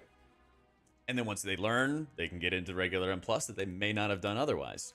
Right now, I feel like Heroic has gotten easier than it historically is, which is fine, but then there's not really an on-ramp to get people into Mythic at that point. They just kind of stop. And that, I think, is a failure of like their overall system to not continuously provide a slight increase in difficulty to get people into other game modes. Yeah, I mean, if you're doing like Mythic progression too, it's like you get hit by a wall once you reach Tindral, at least pre-nerf Tindral, because it was like, you know, you have like a slight modicum of difficulty leading up to Smolderon. Smolderon is like the first check where you actually have to be like kind of coordinated to get it down, and it's a little bit down to the wire. And then you get to Tindral, and it's like, okay, what is going on here? You know, you're probably gonna wipe within the first 10 seconds like 20 times. And don't get me wrong, I love that. I love the boss. I still like it now, but I had a lot of fun with it in progression.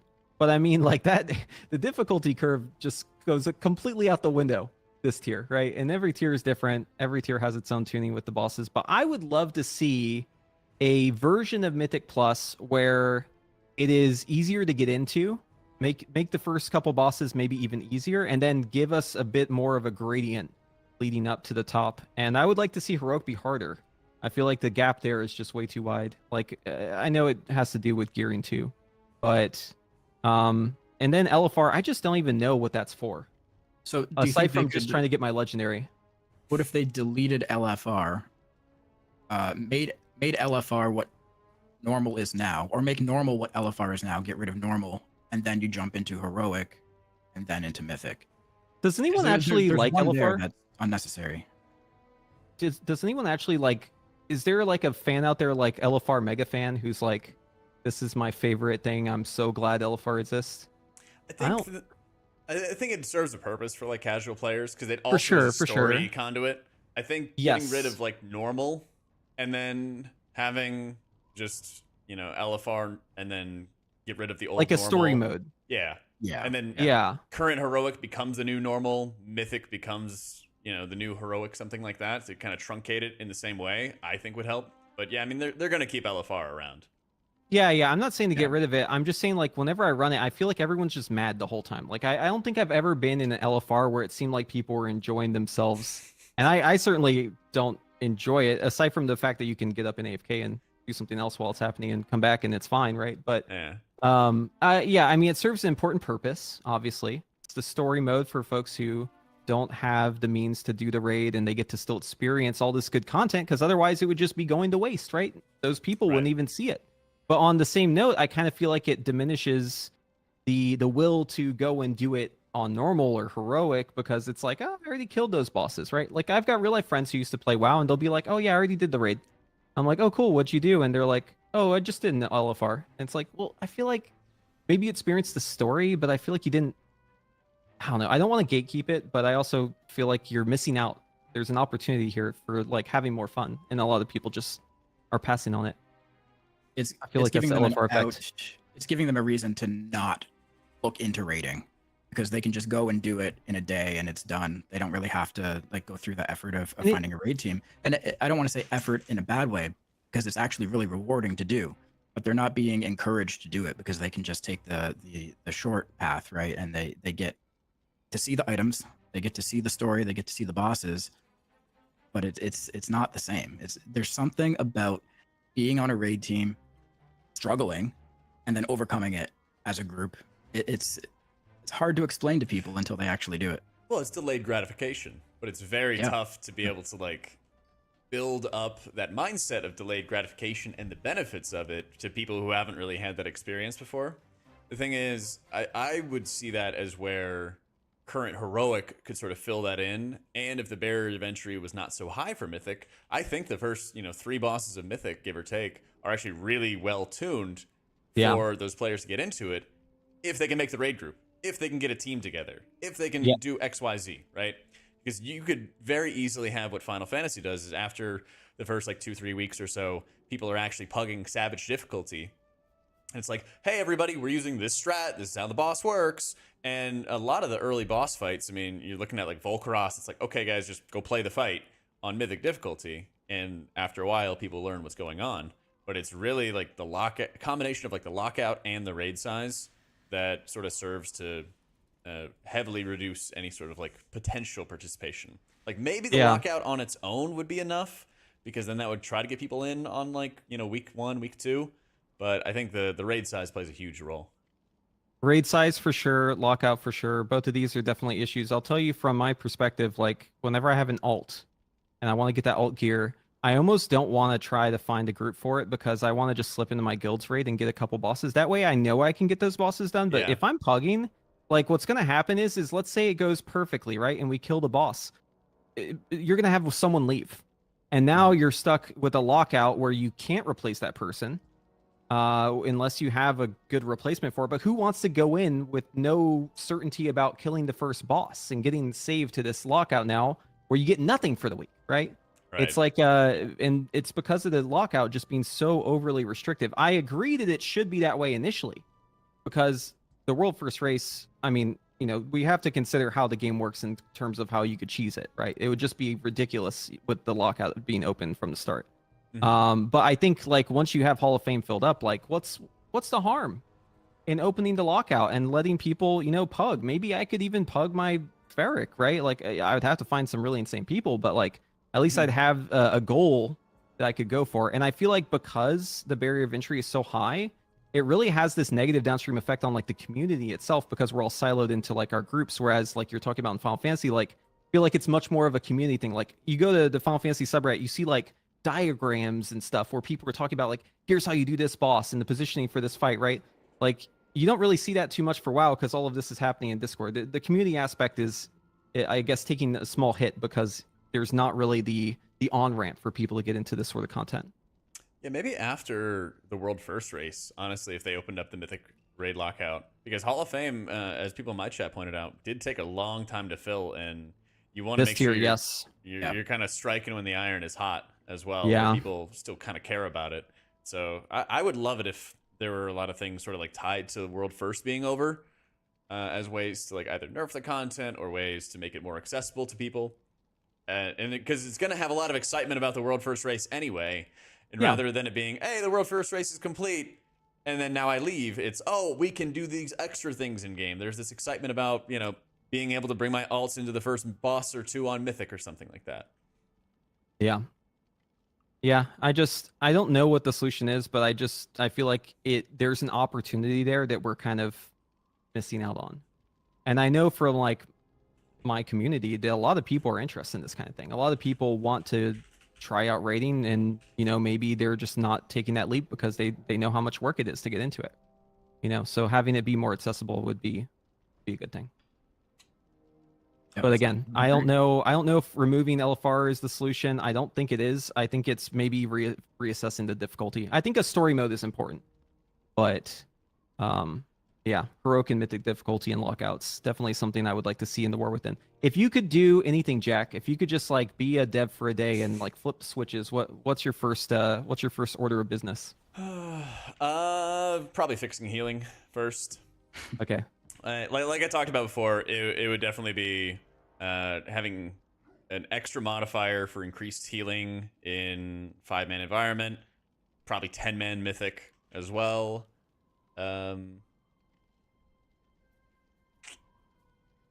Yeah, I think those are probably the top 2. Yeah. What'd you do, Jedith? So I'm a Mythic Plus monkey and a dopamine addict. I think the first thing that I would do is totally restructure the reward system in Mythic Plus. I think there's a lot of potential there that they could sort of mirror the way that the PvP system works, where there's granular sort of rewards based on rating. You could do like a Mythic Plus exclusive transmog set like PvP has, and you could get like rewards based on your rating as you go up. You could do a mount that you get, like the PvP one, like the one where you have to fill the bar up to 100. And then even beyond that, like you could continue filling that bar and you get these saddles in PvP to buy, previous mounts.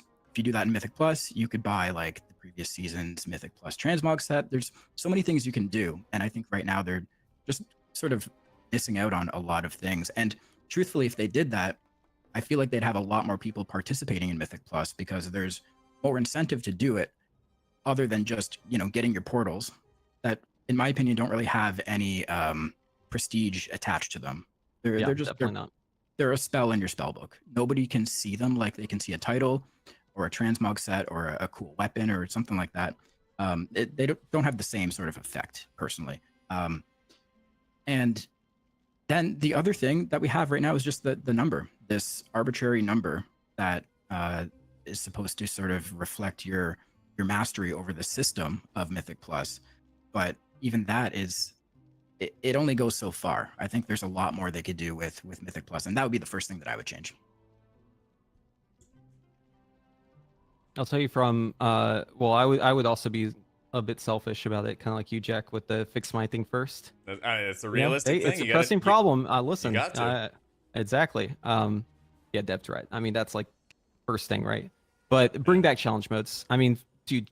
Okay, so doing high keys is fun. Don't get me wrong. I enjoy like having that system. I like the Mythic Plus system to a certain extent, and how it's structured and how you get the rewards and stuff. But there's really not like an incentive for it aside from just like getting the title. That's it. You know what I mean? Like doing a key above 20, it doesn't really feel like there's any reason to do that unless you're going for title.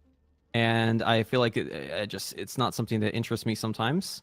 But what's really fun is doing keys fast.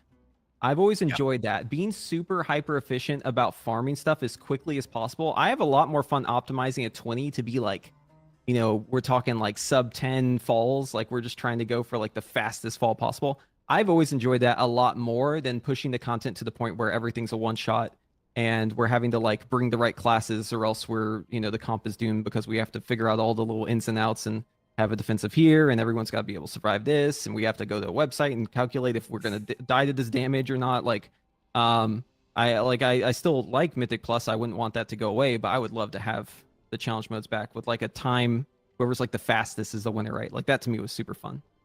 Those were really fun. It was also cool because it would be in poverty gear, basically. Yeah. You know. I standardize item level. Yeah. That's right. Yeah, you standardized the item level, and it was low. Like it was the start of expansion, low levels of haste. Start of expansion, you know, no sockets, whatever. It's like you'd be able to get better itemized pieces over the course of the expansion, better trinkets that worked well at that low scaling level. So yeah, those are really interesting. I get that there's not like a tangible reward, but I do still. I mean, number go up like you guys were talking about as a DPS. I still feel that enjoyment of like, yes, I gained 3 IO, right?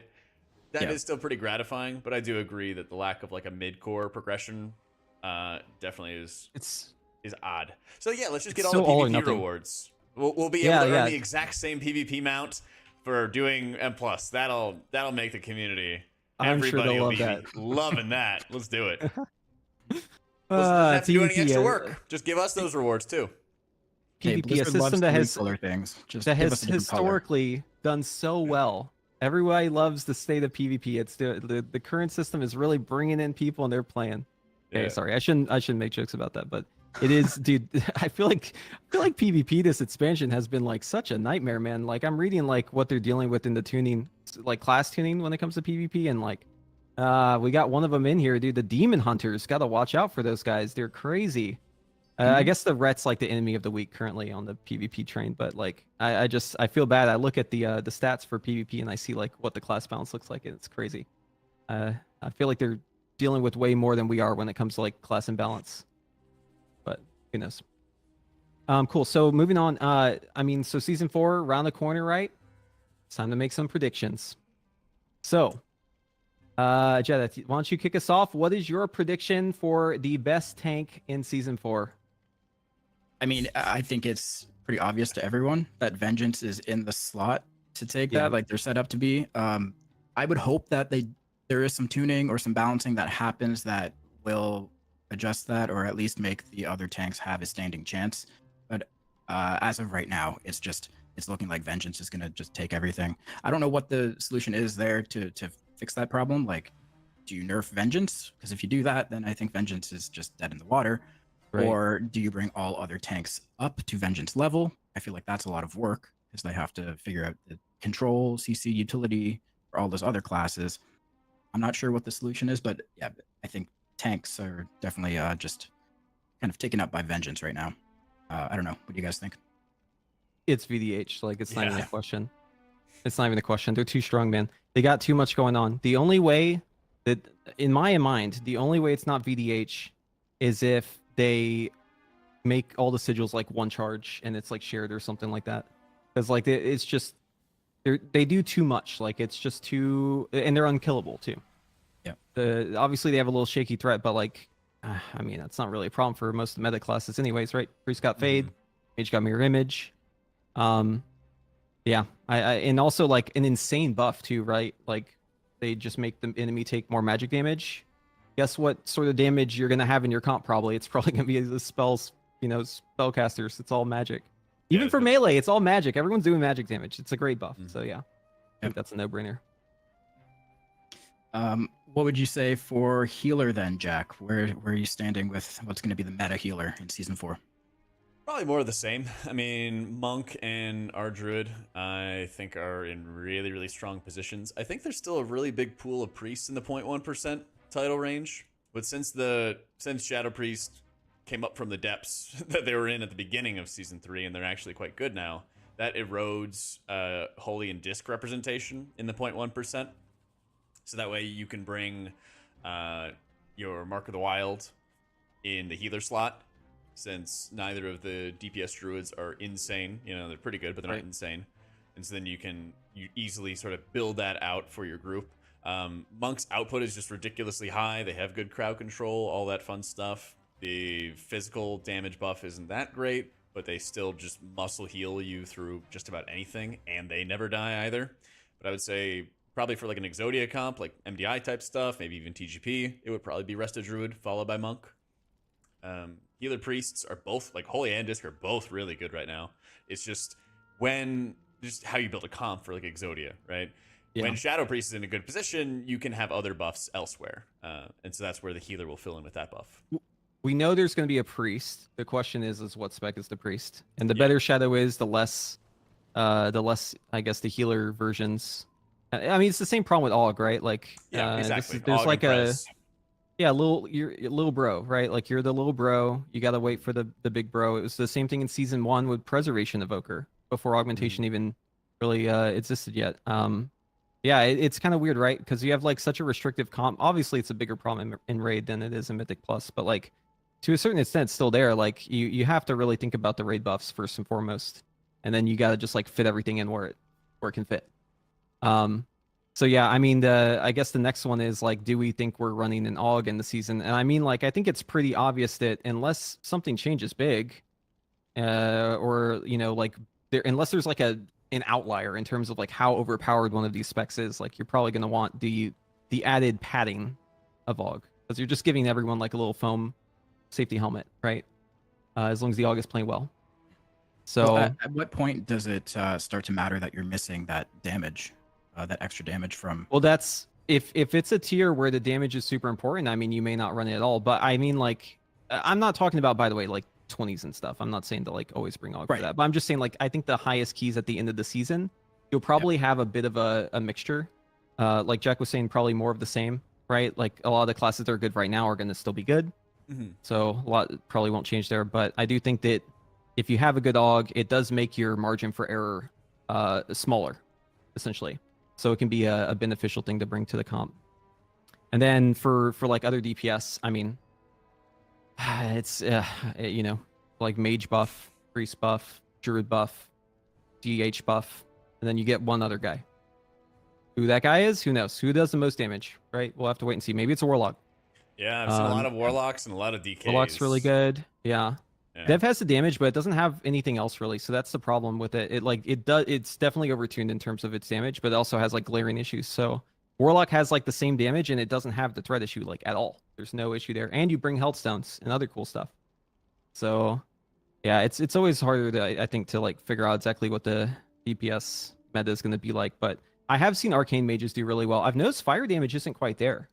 Have you seen a good fire mage yet, Jack? Like who's like really shredding the meters in your pugs? Not that I've seen. I've usually been seeing more people running the like locks and DKs, like putting up really big numbers.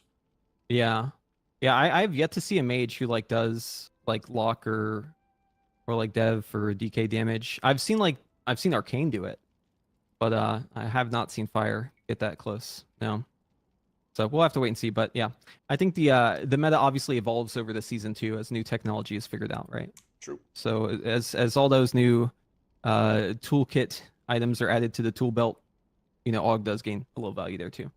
Thinking like I feel like Brackenhide with like they, Wormstone Tech, for instance. Go ahead. They haven't done much tuning to classes yet, have they? Like we've Right. gotten our tier sets, but no No, we have tuning to or wait for that. balancing has happened. So that could really Yeah. sway things one direction or the other. If they even do it, I mean, it's a season True. 4, right? Yep. It's like I think the bit is that it's like not a real season. A lot of people don't really consider it to be like a real season, so they may just like forego it. I don't know. How do you feel? Like, would you rather them tune it and then have a bang in season 4 and like maybe there's an opportunity cost and War Within is like slightly worse off, or would you rather them just like full focus on the War Within and say like, we don't care what season 4 is like? Jack. I think they did some tuning in the last Fated season that we had, Mhm. and it was my understanding that there were not that many people working on it. So Yeah. I would have to assume, and there's a nice like happy medium where like Holy Priest just got some changes in 10.2.6, which kind of helped set the stage for next expansion. There were some like capstone talents that were kind of difficult to route to that you just always took anyway, and they moved them up and they kind of simplified some things here and there. So I would imagine there's very much room for them to do those kind of changes. I think Paladin really needs some pruning, in particular. Holy Pally has a bunch of abilities that feel like they do 0 healing right now. They, I think, are like prime target to be getting a couple class changes going into season 4. But yeah, we'll see if they take that opportunity. Yeah. I think obviously we'll have to wait and see, but no matter what, like I don't think it really would take too much for them to tune it up. Yeah. Like it's not really, if you have someone in there who like is aware of the current place that tuning is like, we have so many other tools to get an idea on that, right? Like Simcraft, and obviously look at the testing stuff too. Would be interesting to see all that data all put together, but I definitely feel like a lot of classes are a bit of outliers right now in terms of their damage either being too high or way too low. I guess healing and tanks, there's it's not an exception there, especially with VDH. Yeah. Way too strong, but also fun, but too strong. So you've been pugging the 3K, Jack. Tell us a little bit about that. Oh, yeah. So I started a 0 to Hero series where I first started with the default starter talent build, which is lacking some very important abilities, like the little treants that Druid started using, I think, in season 2, late season 2. Started doing that, and with no add-ons, so I'd be forced to use like the default UI, the default click casting, and everything. And so I put that together as a series, pugging incognito, not running any of my keys, just always running in pugs that I've applied to. And yeah, in that series, I've been putting it up on YouTube about every week. I've been having people leaving dungeons after the very first death, after the very first pull. I've had 15, 20 Death of Taldazar runs where they're still very chestable and people leave anyway. I've had people flaming each other over kicks and saying it's okay that I didn't get that many kicks. I'm doing 2k more damage than the other person who actually is kicking. It's been a very wild experience. I've done a couple different name changes since then, but I got the 2500. I got the Keystone Hero with the default starter talents, which was just a nightmare because you're using lots of rejuve with that setup, and you really don't want to be using much of any rejuve whatsoever when you're actually in an M+ build. So it's been a lot of fun, but it's also been pretty ridiculous in the process. Weren't you playing like AUG with a controller too before, whenever that came out? Season 2, I grabbed an Xbox controller, and there's an add-on called Console Port. Yeah. And so I was setting up all the commands and everything like that to play AUG. It was a little difficult aiming prescience if you were actually trying to min-max prescience usage. Yeah. I was trying to sweat up a little bit. It was a little difficult to target people, but otherwise the spec played really well. I think there's actually quite a few specs in the game you could play. You could play on the sticks, as they call it. I think Ret Pally is another good one for that if you're looking for another one. Yeah. Dude, that sounds like the most cursed challenge, though. Like the healing pug thing that you're talking about, the pugging 3K. Sounds so cursed. I've done a couple. Sounds like premium content, though. It is premium content because it's also fun when you're not expecting to like have a good run. You're not expecting to go through a perfect situation. And I think kind of like realigning your expectations when you're doing dungeons is also kind of fun.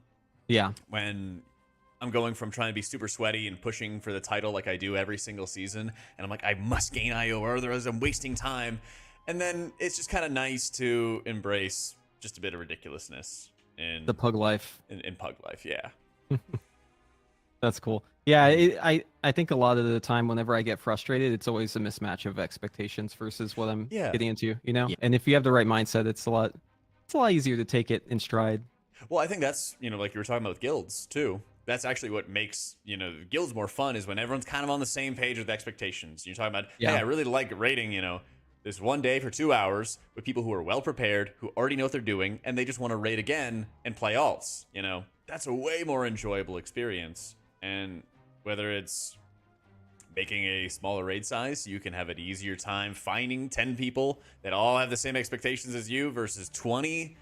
I think there's a lot of different ways that could actually be really helpful for like them trying to embrace in systems going forward.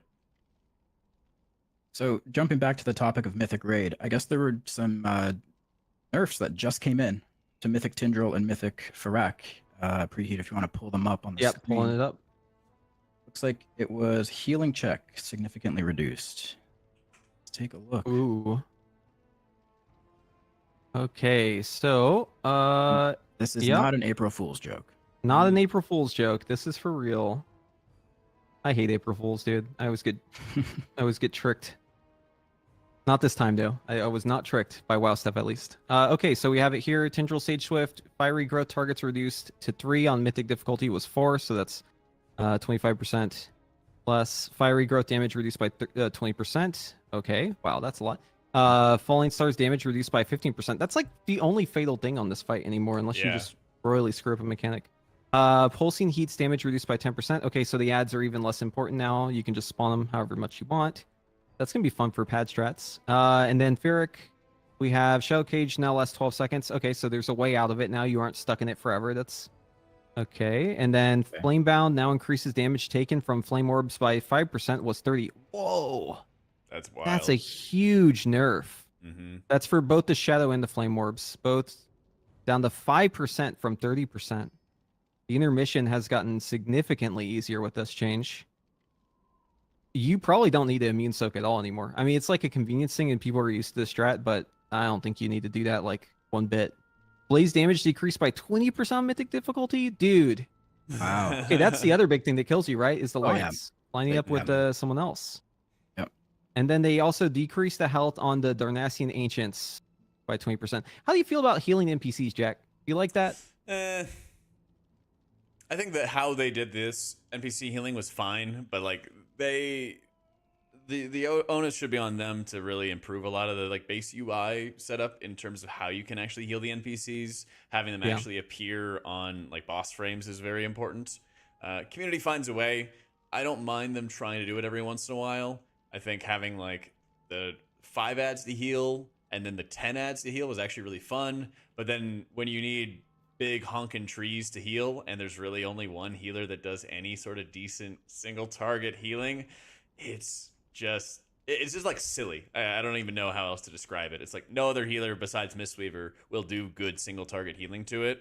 Yeah. And so they had that and Laradar, where it's like, okay, well, you are just pitch and hold into bringing this healer because they're the only ones who can do it. I wouldn't mind it if they were actually cranking up like everybody's single target or half the healers single target, so half of the healers could be able to bring it to the table. But when it's just Monk that's able to do this specific job, it's I don't know, it's just kind of annoying. Like why should I ever bother even trying to put Atonement on the tree or on the bramble bush as Disc Priest when I know it's the Monk's job to go do that and to go like fixate on it? Yeah, and they're just gonna be infinitely better than you at it too. It's just And so not everybody needs to have great single target, but like nobody even comes close. Yeah, it feels like maybe this isn't the case, but this is like my impression, at least from last season. It felt like a lot of the healers didn't directly heal you. It felt like they pressed buttons and healing happened, but there wasn't like a direct, for like a lot of the healers I play with in Mythic Plus, there wasn't like a direct cause and effect, as opposed to like they just did their rotation and it's like healing is kind of going out, but they weren't like targeting you for the heal. It just kind of went on you. Like Monk, I mean, you drop your Phaline and you're just spinning. You're spinning when you have a great amount of targets. It's just spewing passive output everywhere. You know, if you're getting Shaylun's gift, it's just a lump sum hammer of healing into everybody in your party every 20 something seconds or something like that, right? There's a lot of like passive effects. Paladin has it has bad healing at a Holy Shock, but the resulting healing in combination with the increased healing from Tears Deliverance, Glimmer, the Season 3 tier set, which is when Glimmer's expiring or getting refreshed. It's like all these other things. It's a big component of like the Dragonflight talents. It's the bloat. They're slicing up the pie with all of these different things, where Paladin isn't just like your Holy Shock healing and your Spender healing. It's now all these other passives that are adding into the equation. Yeah. Yeah, because like you would say like, oh, dude, I died here. Like I didn't get any heals. And then you actually look at how people heal you. And it's like, wait, I'm like not really getting much from that at all. Like it's all just kind of like buffs that they're putting out on me. And then the healing almost And it feels happens. disconnected from it. Yeah, which is The weird healing because like eventually happens. it's totally the opposite of what you think as like a DPS seeing healing. You're thinking they're filling up the bars, like, and they're actively choosing the bar to fill, and it's happening. I guess to a certain extent, some specs are like that, but yeah, I guess things are a bit different now. But yeah, Mistweaver, OP, nerf him. Is that what you're saying, Jack? Nerfed him, Mistweaver? A little bit, just a wee bit. Yeah. I don't need Mistweaver doing 15% more healing than everybody else. Yeah. Yeah, it's just a like bit, just like it's a bit much. 5% more than everybody else or something like that. That would be fine. Yeah, a reasonable number. Mm-hmm. Gotcha. Cool. So I'd like to open it up for chat now. If they have any questions, and Jack, I think if you have any questions that you've had in your chat since starting, and if it's a good question you want to answer, feel free to start off and kick us off here. If I'm sure me saying this is probably going to make a bunch of people start putting questions in your chat. Yeah. But if you don't have one, we can go first too. Yeah, you hit me first if you got one. Okay. So we had a question about this is from YouTube. Max Murdoch asked, late to this, but Jack's comment about making tank DPS damage and keys would be 5x tanks unless they start adding strict rolls to Mythic Plus. Would that solve the no healer situation? Oh, I mean, like, obviously they're going to tune it enough so that like tanks aren't just going to be able to be stacked infinitely. But Right. just the general point of like making it so that tanks are going to be able to do strong damage. I mean, what made tanks back in the day do so much damage was vengeance, and so that it was the act of actually tanking the mob that was increasing their damage. And obviously there are a lot of exploits for something like that, but the general premise of you had to actually be tanking something in order to do the big damage was the whole premise, not just them Right. cranking up the damage so high that there's no point in bringing a DPS anymore. Yeah, I think there's definitely, it's not one or the other. You have to find the sweet spot, right? Mm-hmm. And it's up to the game developer to find where that balance is. That's part of tuning. So I agree with that. There's another one here. This one was for, I think, something I said. When it doing bigger numbers, wouldn't that cause it to have more input and performance lag? Deep Brett asks. Yeah, I mean, so again, I think a lot of the latency that you have in the past, Blizzard's talked about this. Like you remember in it was like the end of BFA, they made a post about latency, or maybe it was before that. I don't remember. It's happened a couple times, but like there's around, like, ways to Master make it Jar, I so think. yeah, there's ways to make it so that like that's not a problem. The real problem was that there were too many other interactions happening all at once. So it wasn't necessarily that you were doing a big number with your damage, it was that your damage was proccing a million small effects every instance it was doing damage, and that was what was clogging up the whole performance of the game. I'm sure to a certain extent having bigger numbers does cause them to have to store data differently, but I don't think it necessarily means that the game would lag more.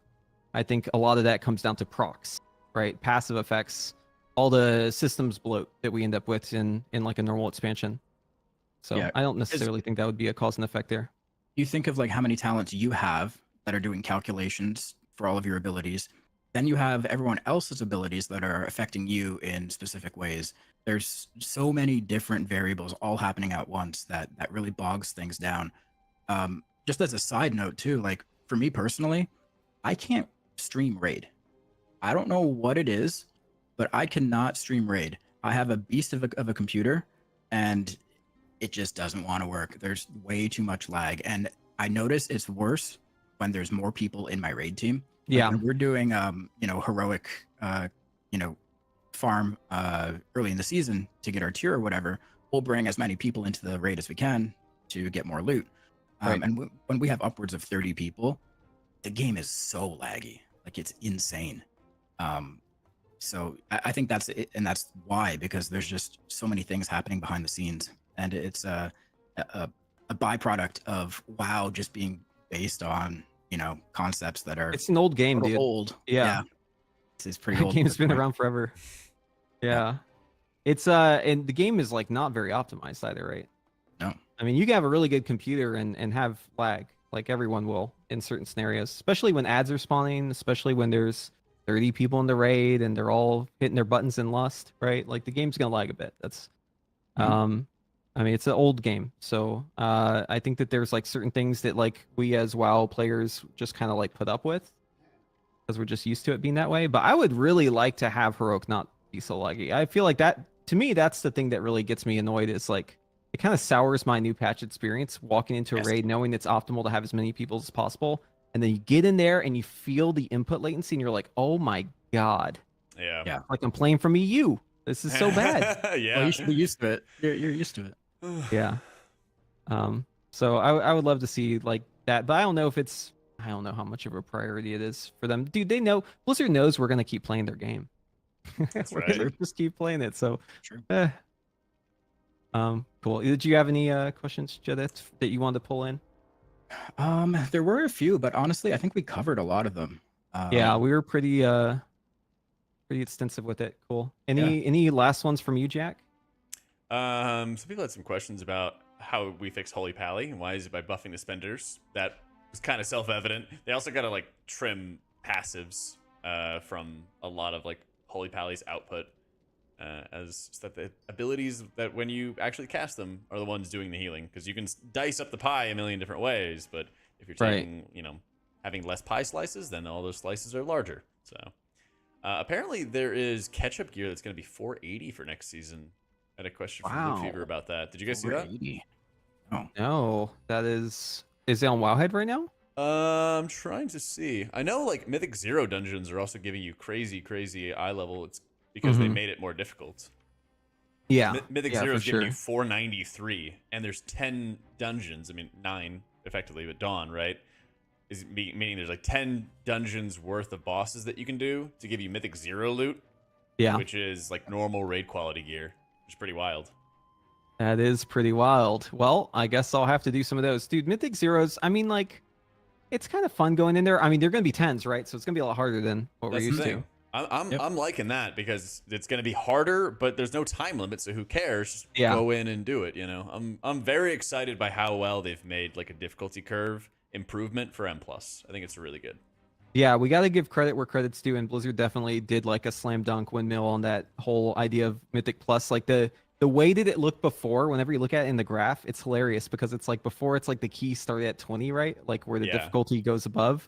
And now it actually makes sense. Like why would you start at 10, right? Like it totally makes sense to start from 1. And I agree it's going to be really fun. I'm especially looking forward to it in the new patch. Like getting in there. I may not do it for many days. Might just be like a 1 week thing. But I'll definitely have fun in that week. Yeah. And it always felt weird having Mythic Zeros be so easy. Yeah. Having them be easy and also not as rewarding. And so now it's both. Now it's going to be difficult. There's no time limit and rewarding. It's really hype. Yeah. Yeah, that's a really good change. I think I read something somewhere. I'm not sure how accurate it is, but I saw that they were raising the time rift rewards as well. So they're all kind of scaling up to sort of function as catch-up gear. They're not going to be as high as Mythic 0, obviously, but they're still being raised to stay relevant. So that's what they're saying is that Loot Fever is saying, so Time Rift tokens trades for 454, Dream Surge Dust for 460, and the Dream Surge token gives you 480. So you can get farming now. Yeah. So basically, but I mean, at the end of the day, it's not going to be too big of a deal because, I mean, normal raid gear is going to be around the 490s. Yeah. So it's really good catch-up for alts, but I mean, it's just going to be that. It's just catch-up. I know the time rifts were a good way to get your alts, their tier gear from the previous season, too, because you can turn that gear into your tier if you put it in the catalyst. Not the current tier, obviously. It would be the one before, but if you have an alt and you're just starting it up and trying to get going, it's a good thing to do. You can do that with the Time Rift gear and the Dream Surge gear. Yeah, my favorite thing to do, like as soon as I get an alt, is just like start flying around during the Dream Surge, collecting those little green balls, dude. You get like Yeah. so many crests. You can, if it's on what's the zone for Veldraken, like Tidril, I forget the name of it. Valdraxis. Draldraxis, yeah, that's Valdraxis. the one. If you have it in that zone, that's like premium. You can do like a little loop in the city over and over and over again. In like 30 minutes, you'll have like 250 crests. It's insane. I love it. Mhm. Nice. So that's, I mean, that's fun. I think catch-up gear is like overwhelmingly a good thing, right? Because it makes it so much easier to pick up an alt. And if you're doing the season 4 and you're rehashing old content, then you got to kind of spice it up a little bit, make it easier for people to bring in their characters. You know what? Take it a step further.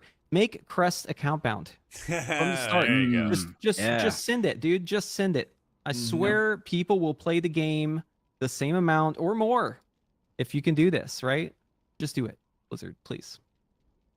They won't. Free the alts. They won't. They won't do it. It's a great idea, but they won't.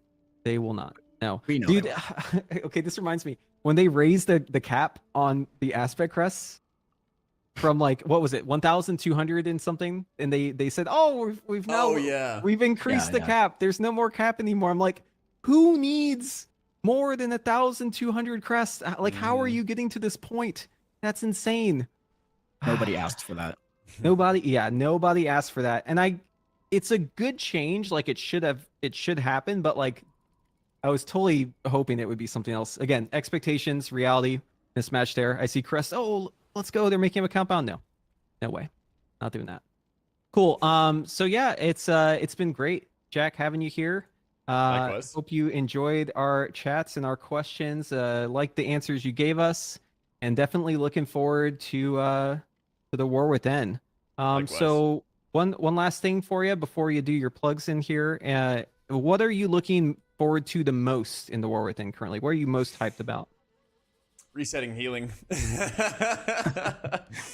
Yeah, just resetting healing so that damage hopefully appears less bursty. I think that's probably the biggest thing. Is I like how a lot of healer specs play, but the environment that you're playing in with how much bursty damage, how much craziness is going on there is just not super appealing. And a lot of my healer friends have quit or switched to DPS or something as a result of it, and that's always kind of demoralizing.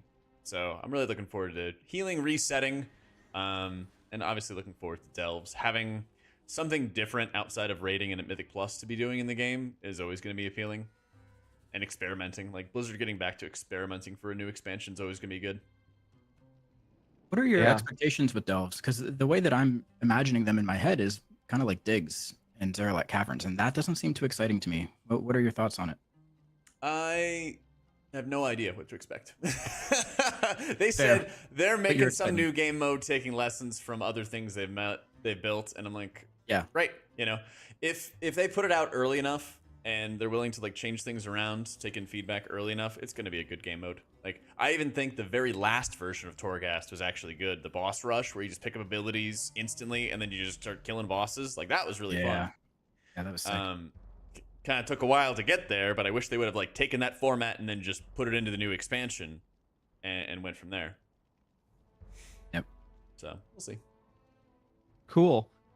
So yeah, we still have some tips for all of you in chat. We're going to be going over some UI improvements, the UI improvement of the week. But obviously, we don't want to keep Jack here for that if he doesn't want to stick around. So, not saying that you don't. I just don't want to hold you up because we've gone pretty long here. We've had a pretty long discussion. So, of course, I want to respect your time. Yeah, I want to respect your time. So, why don't you go ahead and give us whatever plugs you want? Where can we find you, Jack? Everywhere. This is everywhere. Whether it's Twitch, Twitter, YouTube, TikTok, Wowhead, it's all under AutomaticJak, JAK. We have all kinds of healer content out there and a great Discord community as well. So thanks so much for having me on, guys. Yeah, appreciate you. Thanks for coming on, man. Right, later. Awesome. Have a good one. Woo! Oh, Kalamazi's messaging me. I thought about changing it to Jack B. Caston. I thought about it, but I decided not to. Do we ignore Kalamazoo? Maybe we do. No, I'm just kidding. I would never ignore him. Oh, he just sent me the nerfs. He just sent me all the nerf stuff. All right. Where camera? Hey. Whew, that was pretty fun. Leave him on red. Oh man, I could never. I could never. Linger for far too long. All right, chat. You guys hungry? I'm hungry. Let me tell you, man, I'm freaking hungry. So I'm gonna do a cooking stream. If you're in the YouTube gang and you would like to continue hanging with everybody, I'm gonna switch to just Twitch because I can only have one chat at a time when I'm streaming it. Man, I got everything. I got meatballs. I got pasta. I got some ground turkey. We're gonna make up into some tacos. I'm doing all my meal prep today. I'm doing all my meal prep today. Some chili cheeseburgers. That sounds very tasty. That sounds very tasty. So let me get up, run to the bathroom real quick, get the camera set up. I'm still gonna stream. It's just gonna be on Twitch only for the cooking stream stuff. So if you still want to join us and have a nice little tour of my kitchen, feel free to hang out. If you guys are just looking for more WoW stuff, plenty of great streams. I know Preheat and Jedith are probably still streaming right now as they're going over the tips and stuff. So give me a minute. I'm going to get everything ready for YouTube gang. Have a lovely night. And I'm going to keep the stream up on Twitch and change categories in a sec. All right.